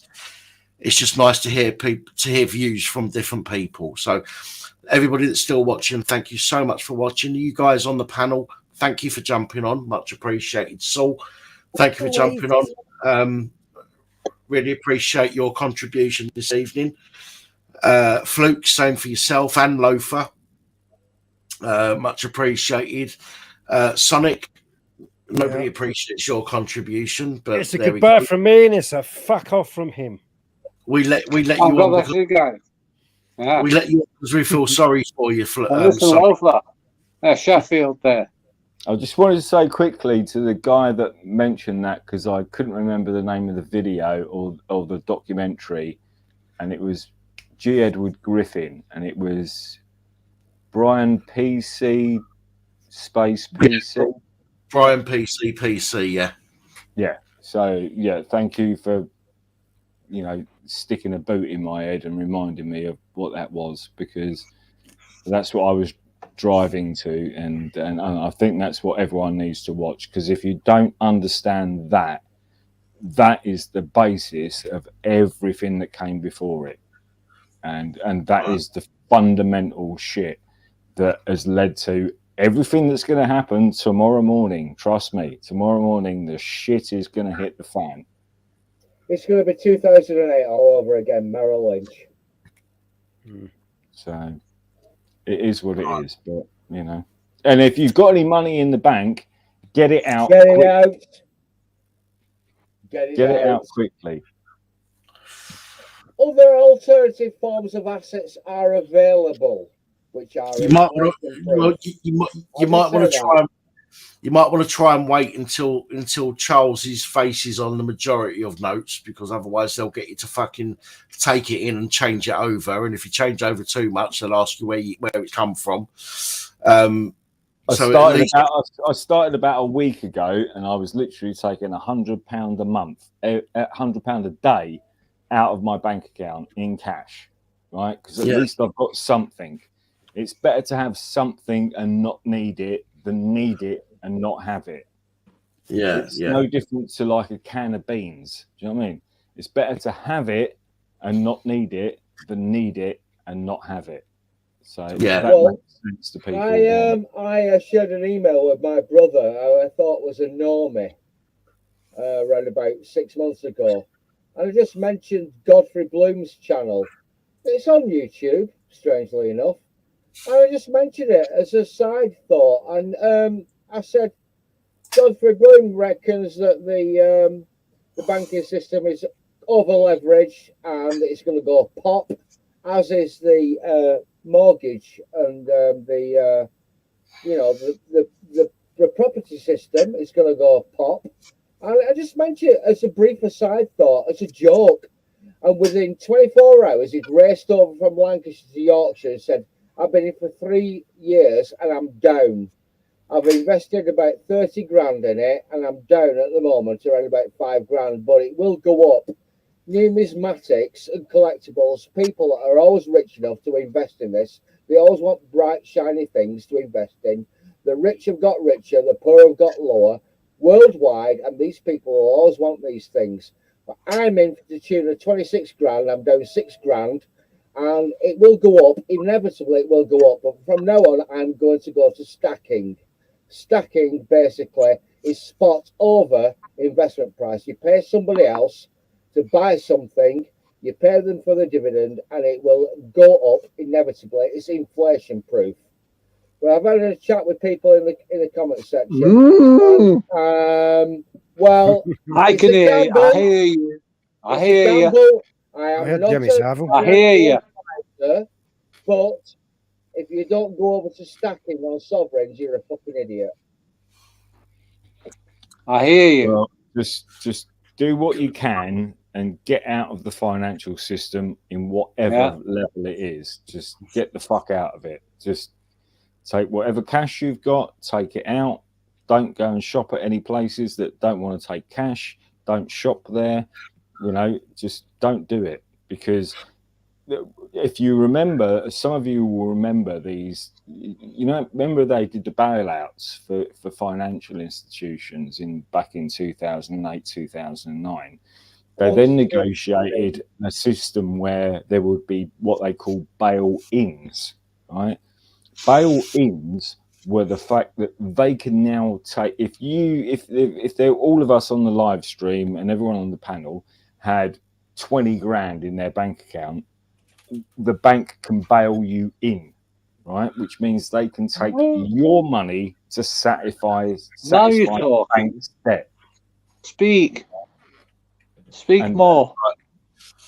Right, guys, listen, guys. No, I'm not going to take up Pap's time. I'm sorry. I've hit a wall, and I'm going to start looking really rude shortly by yawning constantly, and I don't want to do that. Listen. You all know that my live streams are every Sunday. I don't do any more often. I used to do Wednesday and Sunday, but that was too much for me. So every Sunday gives people a chance to build up the stuff that they want to talk about. And then you come on a Sunday and we can have these in-depth conversations, which I genuinely enjoy having with you guys. So thank you for jumping on this evening. Thank you to everybody in the comments that have stuck around until 3:30 in the fucking morning. I appreciate every single one of you. And again, if it wasn't for you guys, this channel would be absolutely nothing. So thank you all for joining us. Bumblebee, congratulations on winning the Play Your Cards Right. I'm really glad that you won. Grind that one out, didn't they? I know. Listen, if I could Irish bingo, like Irish bingo. If I had the money to do more of them, then I'll do more of them. But if I could do one a week, and I can't promise one a week, but if I can do one a week, it's a laugh, isn't it? And give somebody a few extra quid in their pocket, then I'm more happy. But ultimately, you know, the fact that you've all stuck around and you've all, got involved in the conversation, you know, that's really. So thank you all. Everything improves, Dan. Everything improves. But it's really nice to meet you, Fluke. Nice to meet the what's the name? The Scottish dude, and the Sheffield dude. The Sheffield dude's got a lot there. Yeah, he's got a lot of there. Listen, so you're always welcome on, mate. You've added some valuable stuff to the conversation, and I appreciate it. So feel free to jump on anytime you see us doing a panel. You're always welcome, mate. Yeah, well, it's respect, you know. All right. Cap, I just want to say thank you for having me on, because I know it can be a bit of a pain in the arse. So, no worries. I appreciate you having me on, and I appreciate everyone on the panel, and I appreciate everybody in the chat. So, everybody stay safe, look after yourselves. You're not as much of a pain in the arse as some people that I've had to boot. So, he loves a good pain in the arse anyway. Well, no, I don't do pain in the arse. That's why I got my lube. Anyway, look after yourself. I'll speak to you guys soon. No, Fluke, take no worries. And let me just wish everybody in the chat good night as I end the broadcast. And I hope to see you. So, oh, by the way, people, I don't know. This week, I do have some shit going on, including my teeth coming out. I will promise you, I'll try and put some fucking videos out this week. Things have been a bit fucking mental for me, and what with my mental health and chronic fatigue and all the rest of it, trust me, it gets very, very difficult. If anybody in the chat has got chronic fatigue, they'll tell you. It can hit you and can absolutely ruin your fucking day. So I will promise I will try and get some videos out this week. But I do have some shit going on this week that needs dealing with, including several teeth out.